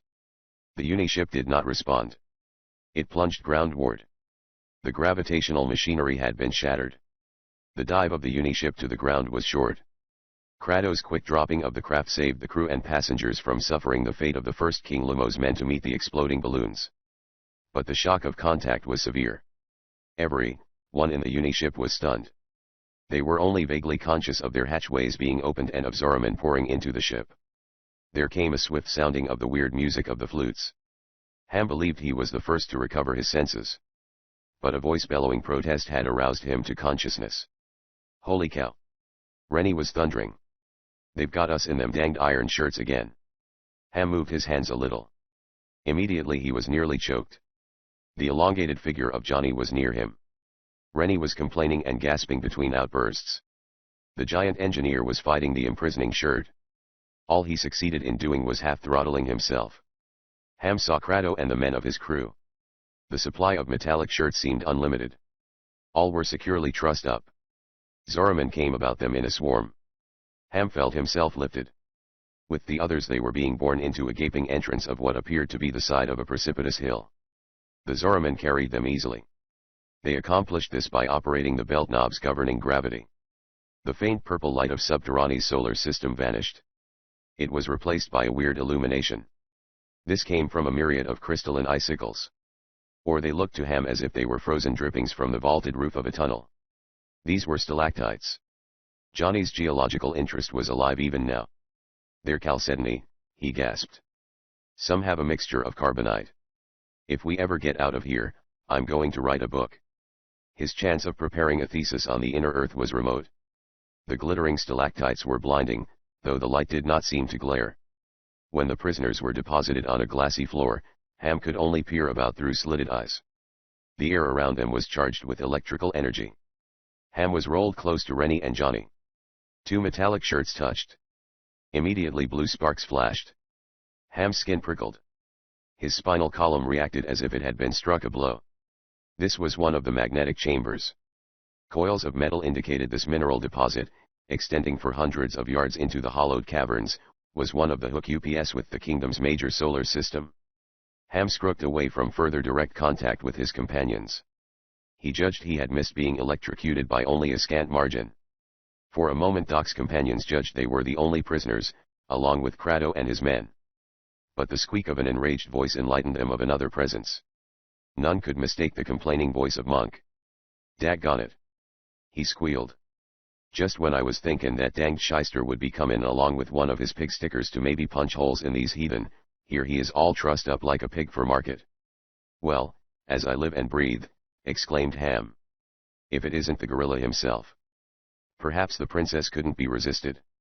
Monk squawked incoherently. Ham had hit upon the truth. "Unless something happens fast, we're in a mighty tough spot," spoke the low voice of Johnny. "Look what they're doing." Johnny's instant recognition of a tough spot was apparent. The Zorromen had dumped their prisoners to one side. Now they were engaged in carrying many small square cases into the tunnel. Ham did not need to read the labels to identify these as trinitromite. Scores of cases of the outer world's latest and most terrible explosive were being laid in hollowed trenches. These formed a square around the solar system machinery. They enclosed one end of the big bed of magnetized mineral. This deposit had the appearance of a stratum of obsidian rock. But it was shot through with brownish veins that might have been either a form of iron or of greenish gold. Daggone it. Pipe Monk. What cha think's going to happen? Holy cow. Barked Rennie. I'm trying not to think. The slanting forehead, jutting brows, and prognathous jaws of Zorro himself loomed over them. It will not be necessary to ponder deeply upon what you are witnessing, Zorro announced. Your wonderful Doc Savage and the one who knew of the devices of electricity can no longer aid you. Zorro has command of the kingdom of Subterranae. When the explosive force from your world has been turned loose, there will be no further need of thinking. By this time several hundred cases of trinitromite had been placed only a few yards away. Anyway, remarked Ham calmly, we won't know what happens. Ham's quiet stoicism enraged the chief of the land of beyond. He drove one foot viciously into the lawyer's ribs. The pain was agonizing, but Ham continued to smile mockingly. In our world you'd be nothing but an alley thug, Zorro, Ham said tauntingly. From behind Zorro a voice spoke quickly in the language of the inner world. It was liquidly musical. None having ever heard Princess Lanta could have mistaken it. The girl's lovely face came close to Zorro's shoulder. Zorro's ugly countenance immediately lightened. Having volunteered herself as a sacrifice to save her people, the princess apparently was making the best of the situation. Her words must have been pleasing. Zorro replied with a boastful gesture toward the preparation for the mighty blast of trinitromite. Ham closed his eyes and opened them again. He hadn't made a mistake. Princess Lanta was smiling. She laid a hand lightly on Zorro's arm. It seemed an act of propitiation. Almost like a caress. Howling calamities. Squawked Monk. I told you a woman wasn't to be trusted. Look it. Princess Lanta glanced at the chemist's bound form. The one with the funny face would do well not to talk with too much freedom, she stated quietly. This time she had not said the funny face she liked. Monk almost choked himself with a frenzied effort of his long arms to tear the unbreakable metallic jacket. Ham was observing the princess closely. Her beautiful black and white eyes didn't even flicker. Could it be possible, Ham whispered to Johnny, that she's just another woman, after all? With Zorro she will be seated as queen. Monk only pretends he doesn't, but I've never trusted a woman much, replied the scholarly Johnny. Rennie hunched himself closer to Ham. With unintelligible grunts he indicated something unusual in the procession of Zorromen carrying the explosive boxes. That's been certain from the first, hissed Ham. All that stuff on the narwhal was just a cover-up. The attenuated figure of Calkins, the economist, and the pudgy, fattish form of Castellano, the mineralogist, passed toward the hollowed trenches where the trinitromite was being placed. Each of the doubtlessly treacherous scientists of the upper world bore small containers and coils of wire. The coils sparkled. They were of the gold alloy of Subterranae. The lean, ascetic features of Calkins were turned toward the prisoners. His dry voice whipped across the cavern. It must be disheartening to discover you have no Doc Savage to solve your present predicament, Calkins commented. Well, in the affairs of men there always comes a last time. Castellano laughed with a wheezing croak. His small blue eyes glinted like those of some rodent. You have spoken truly, he added to Calkins's words. There always comes a final blackout. I heard you remark, William Harper Littlejohn, of your laudable ambition to write a thesis upon your recent discoveries. You may compose your mind. The book shall be written. It will make the name of Salvatore Ambrogio Castellano famous. Why, you worthless hunk of grease! Shouted Johnny. You'll never live to tell anything you've seen. From the usually self-contained Johnny the outburst was amazing. The scholarly geologist had been stirred to wrath by more than Castellano's malevolent jeering. He was thinking of Doc Savage and Long Tom. Calkins and Castellano laughed together. They proceeded to the setting of the trinitromite. Calkins directed their operation. Apparently the noted economist was a versatile individual. His bony hands worked rapidly with the placing of the coils of wire. From the containers the pair of scoundrels took the special concussion caps required to explode the trinitromite. Wires were swiftly looped and attached. These golden, slender cables were then run close along the wall on the opposite side of the cavern. Slip them well into the crevices, suggested the biting voice of Calkins. One of our worthy friends might attempt to reach them. Undoubtedly the wires were being laid well beyond any possibility of the prisoners making their way to them. Loose chunks of crystal rock were laid as covers near the magnetic deposit. Further along the wires were lifted and attached well up under the stalactites. Bound by their metallic jackets, the captives would have found it physically impossible to disrupt the connection. Monk moaned with complaint. Rennie growled deep in his throat. He was testing every possible inch of the inside of the metallic jacket. No spot had been discovered which failed to operate the choking device. It seems impossible to believe, gritted Ham to Johnny. Perhaps it will be best if King Lemos and the Queen never discover her treachery. Princess Lanta had continued conversing with Zorro. Her slender white hands fluttered about the ugly chieftain of the murderous rebels. Ham had seen her speak to Castellano. It was almost unbelievable. She had directed him to place some of the wire in a more inaccessible spot. "You are remarkably clever," the princess said to Castellano. She made no attempt to disguise open admiration. "With your exploding balloons, the uniships of the kingdom have no chance." So it had been Castellano who had devised the balloons. And the undependable princess was openly praising him, patting him on the back for murdering her father's subjects. Castellano wheezed his appreciation. His small eyes gleamed. His double chins quivered. "I can only hope," he said, "that Castellano can further assist the cause of Zorro and his beautiful queen." Monk promised squeakingly what would happen to a tub of lard if he succeeded in escaping from his iron shirt. "Don't seem a chance," groaned Rennie. "Maybe King Lemos would send out more of those ships." Kratos' black and white eyes glinted suddenly with warning. His lips tightened and he shook his head slowly at the others. The king's commander at the last instant of their plunge had contacted the palace by radio. It was Kratos' hope King Lemos might rally enough of a force to attempt an assault. Calkins and Castellano vanished, running the detonating wires toward the outer end of the solar tunnel. Princess Lanta remained in apparent intimate conversation with Zorro. Occasionally her white hands touched the ugly chief with affectionate movements. Now only the princess and Zorro remained in the cavern. They were moving slowly toward the outer tunnel. Within Rennie, the giant engineer, anger had become a flood. As with Doc and the others, he had great admiration and respect for King Lemos. The apparent treachery of the princess was like a match applied to powder. Rennie's massive, corded arms were applied to the metallic jacket with a burst of superhuman strength. The collar throttled him. His face became bluish-purple. But one side of the jacket tore out. Zorro and Princess Lanta had just disappeared in the tunnel. The prisoners were alone. With silent speed, Rennie began freeing Ham and Johnny. Ham whipped over to the wire connecting the trinitromite. Chapter 18.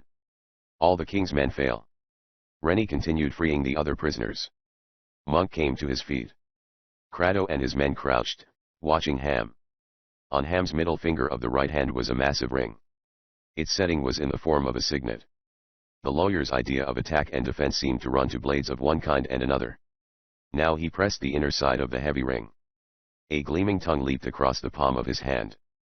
Operated on a powerful spring, this was a razor-edged blade. Ham sought the concealed wires attached to the detonating concussion caps. Only these caps would explode the trinitromite. The chemical blasting force was impervious to heat. It could not be set off by mere shock as ordinary dynamite could have been. Ham figured first of all to prevent the annihilating explosion. The golden wire eluded him. He ran toward the trenches. It was the wheezy voice of Castellano that sounded an alarm. Apparently the mineralogist had been returning to make doubly sure the charge of trinitromite had been properly placed. "Zorro," he squawked. "Our prisoners. They've broken loose." Rennie's giant bulk hurled upon the pudgy figure. Castellano was knocked to the floor of the cavern. But something strange happened to the powerful Rennie. His rush seemed to throw him into a double somersault over the mineralogist's fattish figure. The engineer struck with stunning force on his shoulders. "Why, I'll take you apart," squealed Monk. His long arms reached for Castellano. The mineralogist apparently was terrified. He scuttled to one side so quickly Monk did not even touch him. From the tunnel came the rushing flood of Zorromen. They were headed by Calkins and Zorro himself. Castellano regained his feet. "Give them the death music," commanded the cold voice of Zorro. "The bombs," came a sharp order in the liquid voice of Princess Lanta. Monk squealed with rage. "The dirty double-crosser," bellowed Rennie. He was slowly getting to his feet after the stunning fall. Casalano's pudgy hands flew outward. Zoroman had produced flutes. Ham observed Calkins and Casalano had blobs of yellow wax in their ears. Similar wads marred the perfection of Princess Lanta's beauty. "Get back out of here, all of you!" rapped out Casalano. "Hold your breaths!" shouted Ham, but his warning was too late. The manner of the attack was unexpected, coming from Casalano. The mineralogist himself was moving back toward the tunnel. Crado and his men were tottering. They went to sleep on their feet. Monk, Rennie and Johnny had been unprepared. They collapsed. Ham's own lungs had been emptied by his attempt to warn the others. Within 5 seconds all were stretched again on the floor of the cavern. The things in the hands of Casalano had been gas capsules. They had been almost instantly effective. The Zoroman had found it unnecessary to play the death music. Ham and the others returned slowly to consciousness. Again they were encased in the metallic jackets. Rennie discovered 2 of the jackets had been placed upon him. Zoro was taking no more chance on the giant engineer bursting from his prison. Apparently the Zoroman had lingered to enjoy their enemy's discomfiture. Casalano and Calkins were adding some final touches to their wiring. Casalano looked at the reviving captives and laughed gloatingly. "We have waited to make sure you fully appreciate the power of Zoro before you perish," stated the rebel chief. "The princess so desired." Princess Lanta was smiling upon Zoro. Ham groaned as their captors moved out through the tunnel. Where the Princess Lanta was concerned, Monk at last was beyond speech. The prisoners could hear the final, faint sounds of Zoro and the others making their way to the outside. "There can be no doubt but that Calkins and that other fat swine were working with Zoro from the beginning," gritted Ham. "I believe Doc thought that, too. That was why he was anxious to get to the land of beyond. But there's something cockeyed about the way the princess is acting." "Don't seem to make much difference," groaned Rennie. "Looks as if the jig's all up with us now. Anyway, we won't have very long to wait now. We'll..." From the outside tunnel voices shouted angrily. There came the sound of crashing blows. Above the others rang the voice of King Lemos himself. "Get the death flutes first," was the king's command. Bodies clashed. A man screamed. The liquid tones of Princess Lanta rang out. "Look out! They'll get all of you!" Ham exclaimed hopefully. Perhaps the princess was only playing a part. Now she's... But the faint strains of the flutes drifted into the cavern. The music evidently was too distant for the auditory chemicals to affect the jacketed prisoners. The sounds of battle were coming closer. "Maybe they're driving them heathen back in here," exploded Monk. "If I could only bust this iron shirt." But when the first figures appeared, it was disconcerting. King Lemos and perhaps a score of his loyal followers were being forced back along the tunnel. Some were stumbling, falling. The flutes had got in their deadly work. King Lemos shouted, "Make a stand. Help Princess Lanta." His rapped-out order was lost in a crackling explosion. Ham's whole waspish body shrank inside the metallic jacket. He had expected when the explosion came to be demolished instantly. To his surprise he was still alive. But King Lemos and his few loyal men were blown off their feet. Some hurtled the width of the cavern. They fell among the prisoners lying upon the floor. The king was stunned. His tall figure wavered. He dropped to his knees and went slowly forward on his face. From the tunnel came the crashing impact of a second explosion. This seemed to split the crystalline roof of the tunnel. Stalactites smashed like shattered plate glass windows. King Lemos's men were sprawled about the floor. 2 lay under the wall where the wiring had been run. Above them a whole section of the cavern roof separated. Tons of it dropped. The 2 king's men disappeared. Life had been crushed out. 2 of the king's adherents staggered to their feet. They caught the ruler's body and pulled it toward the jacketed prisoners. Ham saw the caved-in roof had completely covered the transmission machinery at the end of the magnetic bed.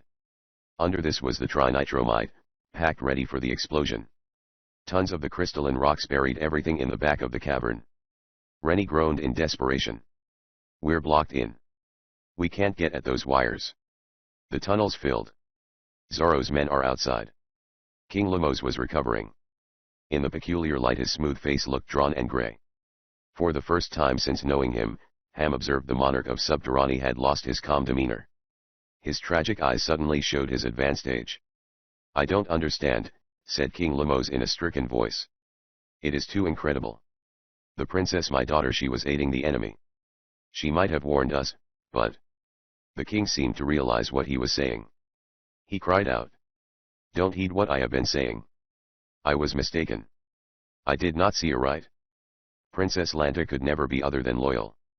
Though the father's faith had been shaken, he was regretting he had spoken so quickly. Come, men, he said more calmly. Release the prisoners. We must find a way out. Otherwise the air soon may be exhausted. The ventilating system is cut off. Doc's 4 men realized then the king did not know of the more fearsome death threatening all of them, a death that might strike at any instant. Released, Ham led the others in a swift attempt to reach the wiring or the detonating charges near the magnetic bed. What is it there? Inquired King Lemos. Crado informed him, all of us face appalling death, your majesty. Zoro has attached wires to the explosive force of the upper world. Unless we can escape from this chamber quickly, all of us must perish. The solar system of Subterranae will be destroyed.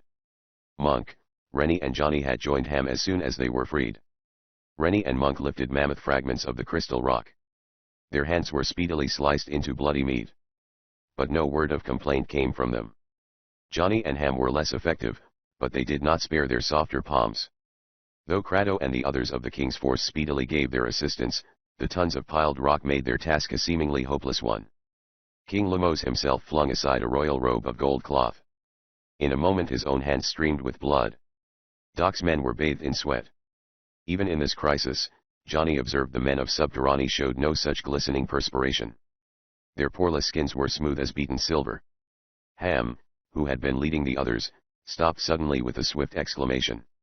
He held up his hands resignedly. One solid sheet of the roof has fallen across the magnetic machinery, he announced. Our only hope is digging out through the tunnel. We cannot get at the wires. Some of the king's men were near exhaustion. They showed plainly their lack of training in violent pursuits. They were of a peaceful and sedentary people. Monk and Rennie led the attack upon the broken fragments of the roof in the tunnel. These were not so closely packed. All of them now were breathless with suspense. Why was Zoro delaying? Surely he had King Lemos and the principals among his other enemies at his mercy. Could it be the chief of the land of beyond was merely holding off the explosion to torture them? They were like rats in a trap about to be drowned. I can see light outside. Suddenly cried Monk. But there's a lot of stuff to be pulled down before we can reach it. His long arms worked with great effectiveness. Beside him, Rennie seemed to be moving whole tons of the brittle rock.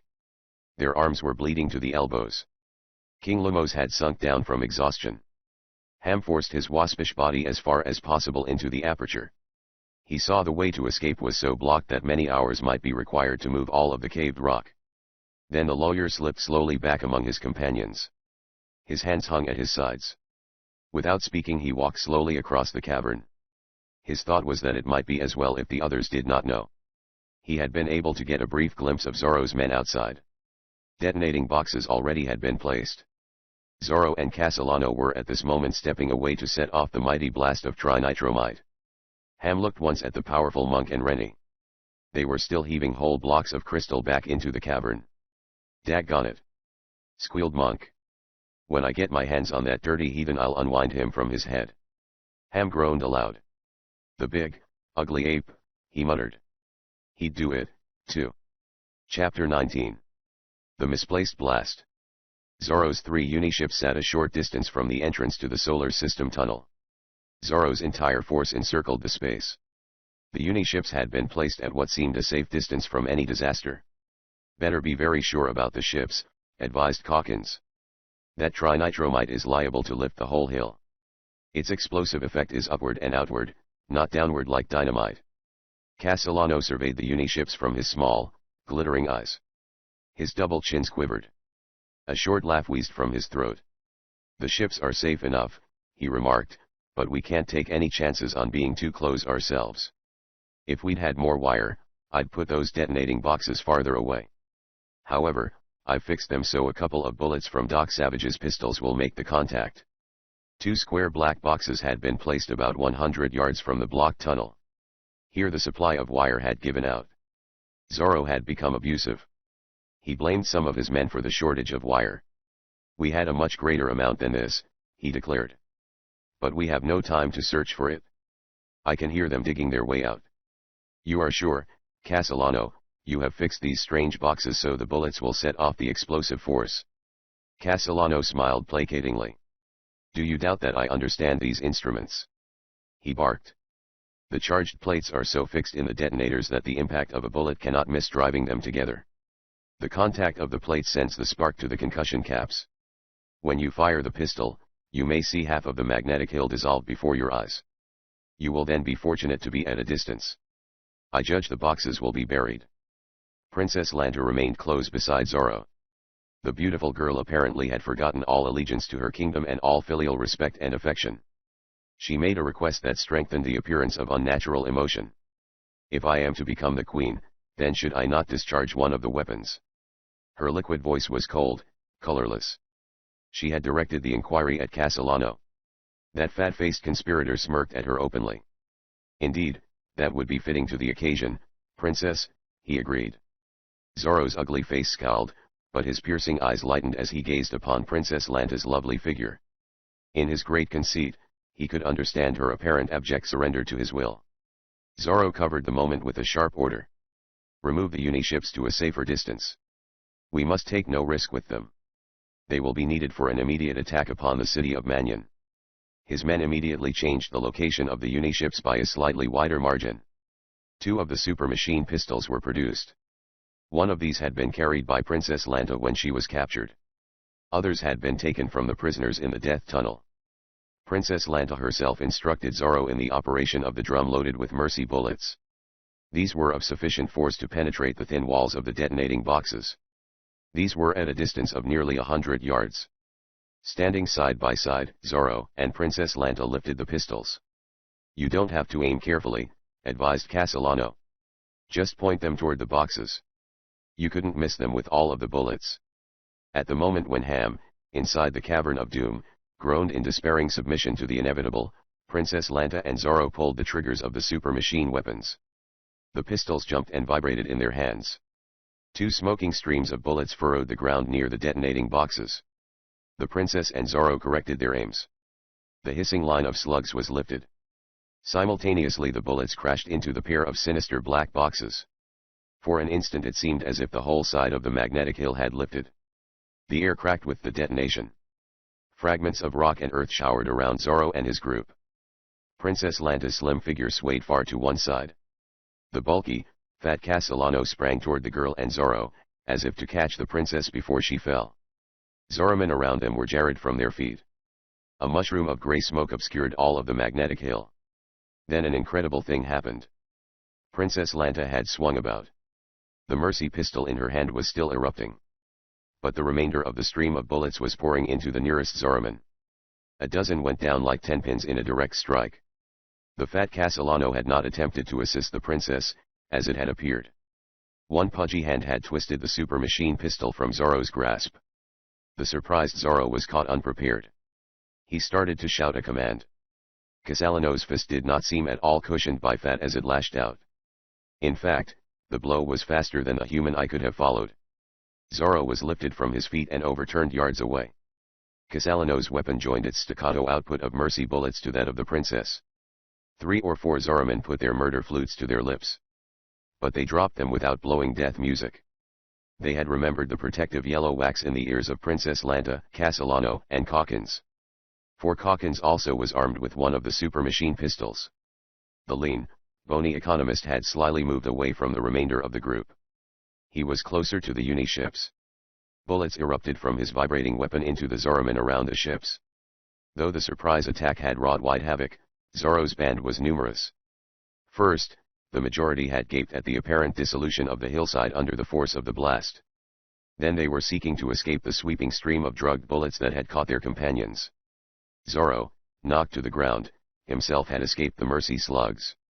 He came to his feet shouting commands. Some 50 or more of his men rallied. The mercy pistol of the fat Castellano was emptied.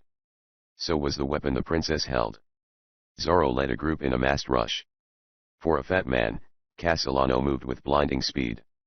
The pudgy fists operated like electrically driven pistons. A queer circumstance accompanied these blows that accounted for an enemy with each whip-like snapping of the man's arms. The pudgy aspect of the fists themselves was undergoing a change. It was as if the heat of combat were melting the fat from Casalino's hands. A dozen Zoromen were piled around him. But the massed weight bore him to the ground. Zoromen were now using death flutes in dagger fashion.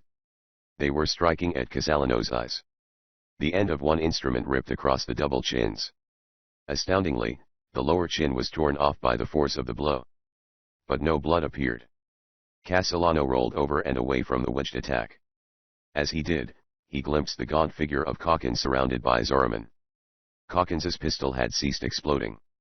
He was fighting desperately, but was being overwhelmed. The now one-chinned Casalino thrust his hand under the tunic loosely enveloping his body. His fingers came into contact with a small flat case attached to straps over his shoulders. This case had numerals on a dial.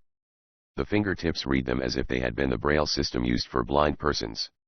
A knob twisted. A pointer moved from off to the first number.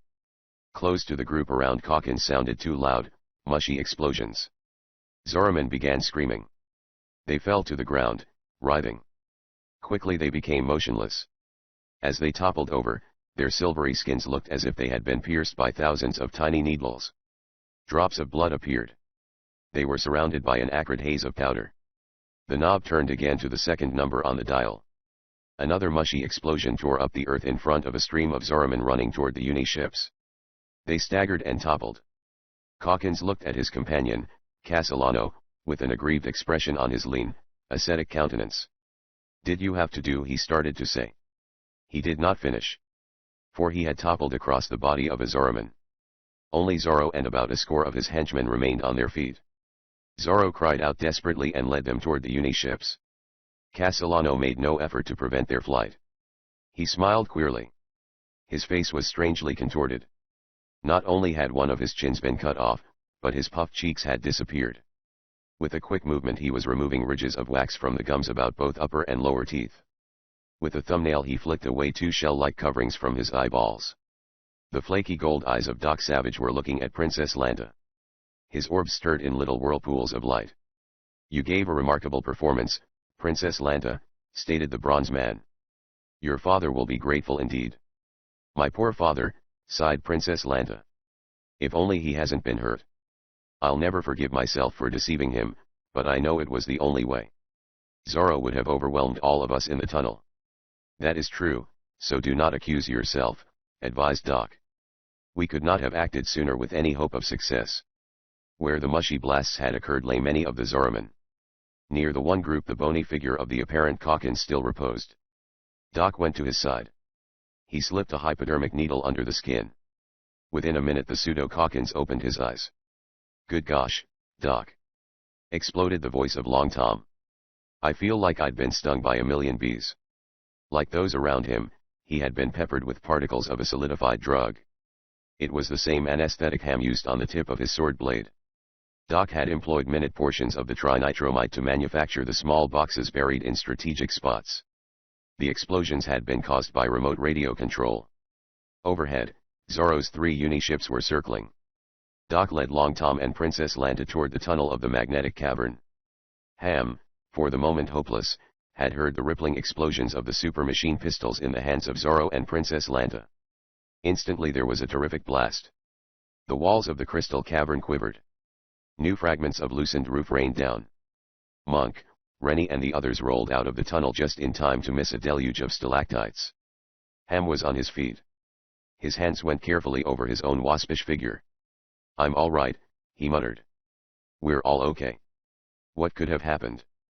The buried trinitromite remained safely under the entombing rocks. The great blast had been outside. Ham was electrified with new hope. He sprung lightly toward the entombing downfall of crystal. His slender hands tore at the obstruction. "Holy cow!" thundered Rennie. "Something blew up outside. Let's steam shovel this stuff." With Monk beside him, the big engineer tried to emulate the device he had named. The loose rock rolled behind the sinewed pair. King Lumos stared at them bleakly. Perhaps even death would have been preferred by the ruler of Subterranae to the supposed knowledge of Lanta's treachery. A staccato of shooting slapped on the ears of the imprisoned men. Through it Ham detected a voice of smooth command. The tones were not excited, but they penetrated into the tunnel. "Doc himself!" shouted Ham.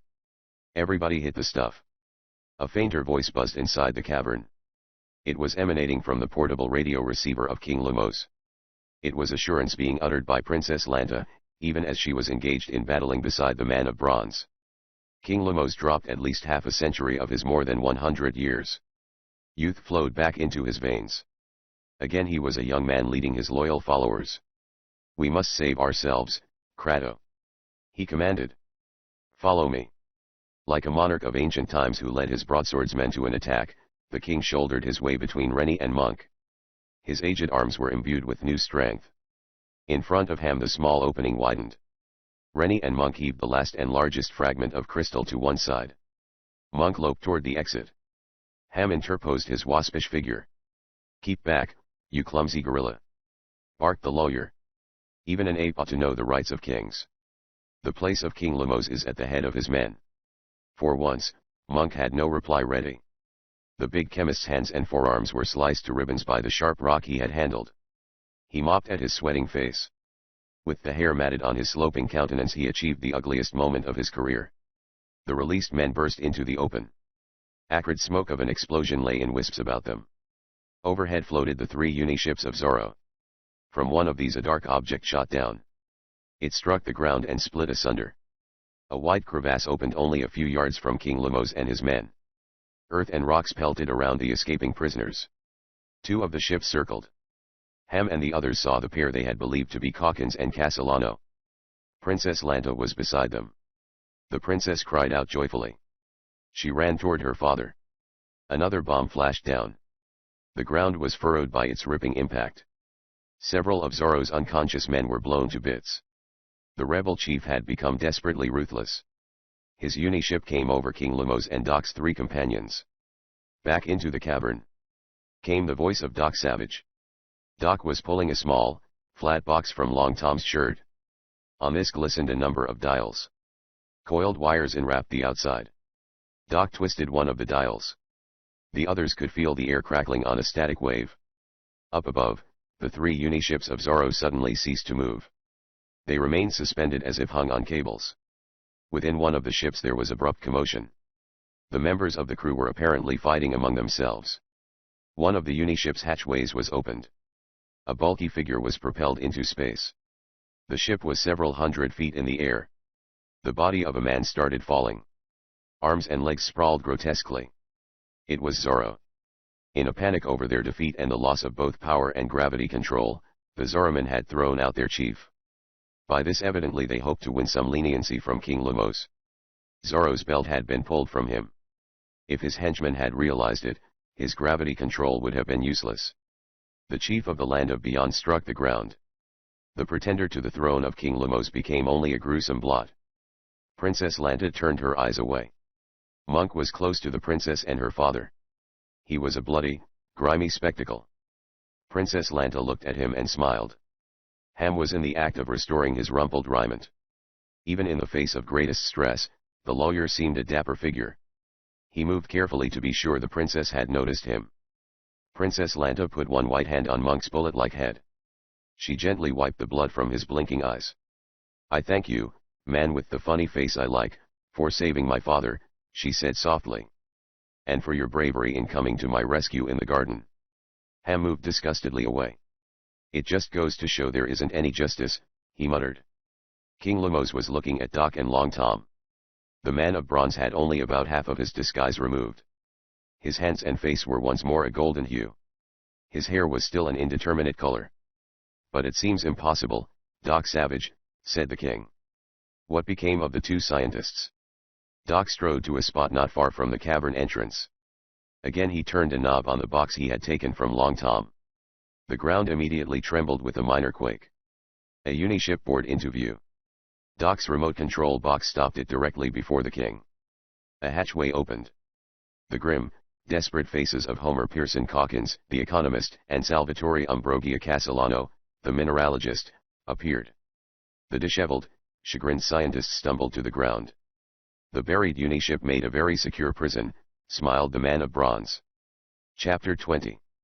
Land of Tomorrow. "But we believed you to have been imprisoned in the wrecked uni-ship," exclaimed King Lumos. "Your message seemed to spell disaster for all of our hopes." We radioed only because it was necessary, stated Doc Savage.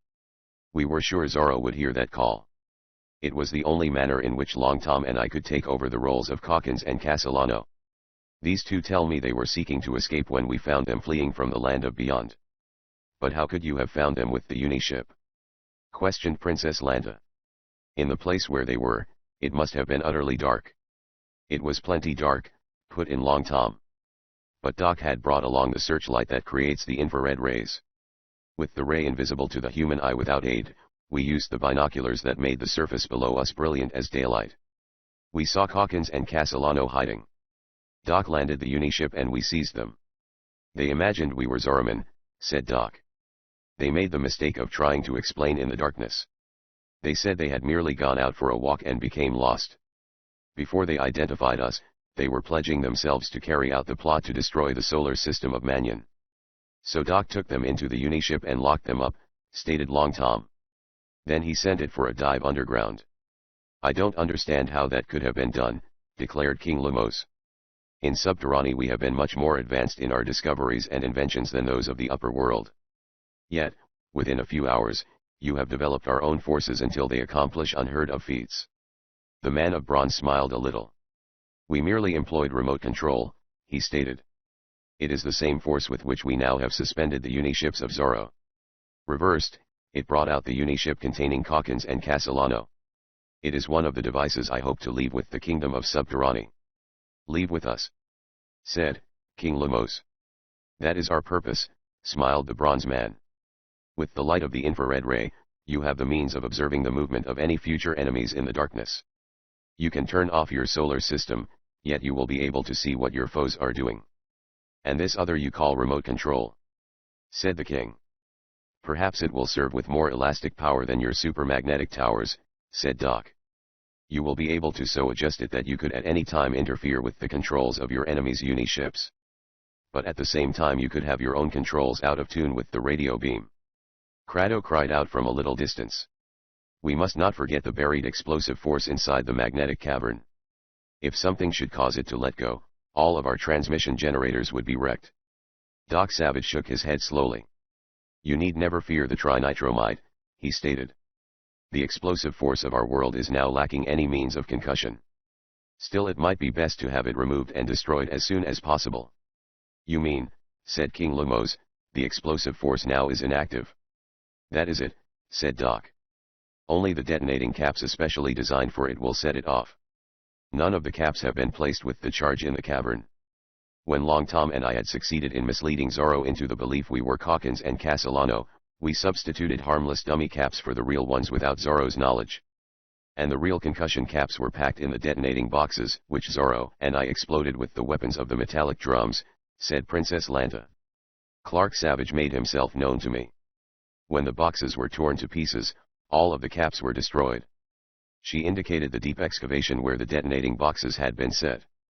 The blast had appeared to tear open the side of the hill containing the magnetic bed. In the air, 1,000 feet up, the helpless ships filled with Zorromen were drifting. The remote control machine devised by Doc and Long Tom made their descent impossible. The ringleaders of the revolution, who intended to place Zorro on the throne, were imprisoned in the strangest possible manner. In the inner room of the palace King Lemos reported a clamoring of his people for the execution of all those of the land of beyond. Among your subjects you have perhaps one of surgical skill, suggested Doc Savage. From among those we have brought from the land of beyond we will select 2 for a demonstration. To your surgeon will be imparted the power to bring about a new form of banishment for the discontented and those of warped mind. Yes, Clark Savage, we have learned of your treatment of crooks in the upper world, said Princess Lanta. We can inform our people we are carrying out an execution. The brains that are ill will die, and the rebellious ones will be banished to the land of forgetfulness. We need no longer maintain the land of beyond. What a girl, what a girl! Exclaimed Ham. Now if she only can find a king fit to occupy the same throne. Monk had wrought a remarkable transformation in his appearance. So far as possible he had shaved his homely face. Daggone it! He grunted. I been thinking the same thing. Imagine a kingdom of apes without any trees, grinned Ham. King Lemos quickly agreed to the surgical experiment which would dispense with the need for a land of banishment. And now, Doc Savage, he said, You have brought to us valuable gifts which will be of greatest benefit to the kingdom of Subterranae. In return, we are prepared to repay you for this and your saving of our people. Gold and diamonds, which will exceed those of all your upper world, shall be conveyed to the surface in our uni-ships. We would keep you and your men with us, but we are aware the earth needs your wisdom and courage. The man of bronze shook his head gravely. We have of our own gold all we shall ever require to aid those who are oppressed, he stated. This is the bequest of my father through a king of an ancient race. This ruler is very like you in kindliness and in the hearts of his people. We can accept nothing. King Lemos was amazed, but Princess Lanta said, I had told my father the offer should not have been made. Now I think he understands. Perhaps with your new knowledge of the world outside, some of your people might want to come among us, suggested Doc Savage. No, agreed King Lemos and the princess. They said that except for Zorro and his machinations, their land had been peaceful. It had few of the ills afflicting society in the upper world. They would remain as they were, but arrange a means by which Doc Savage could sometimes communicate with them. And how shall we dispose of the scientists? Questioned King Lemos. They have had their lesson, stated Doc. Zorro had in some manner communicated with them before he made contact with their ship. He had promised them quantities of diamonds and gold to make them powerful in the upper world. In exchange, they were to provide the explosives with which Zorro could overthrow the kingdom of the inner world. I believe if they escape to our own world, Calkins and Castellano will find their own sphere of effort sufficient to occupy them in the future. Princess Lanta's lovely black and white eyes had lingered long on the man of bronze. She sighed deeply. She realized Doc Savage was of another race. More, he had mapped a plan of life in which he would always stand alone. Some hours later the earth shook. In the vicinity of the friendly islands the ground swayed. Branches of brittle dead trees crackled and snapped. This was the last of the series of inexplicable earthquakes. Wise geologists explained them as a shrinking of the Earth's crust over the raging fires in the interior of the world. Doc Savage and his 5 companions read these explanations and smiled. Perhaps their smiles would have been a bit grim if they could have looked thousands of miles southward, below the equator, and seen the fantastic island. There, in a remote island of the Galapagos, was to be the scene of their next struggle, against odds that taxed Doc Savage's ingenuity to the uttermost. The end.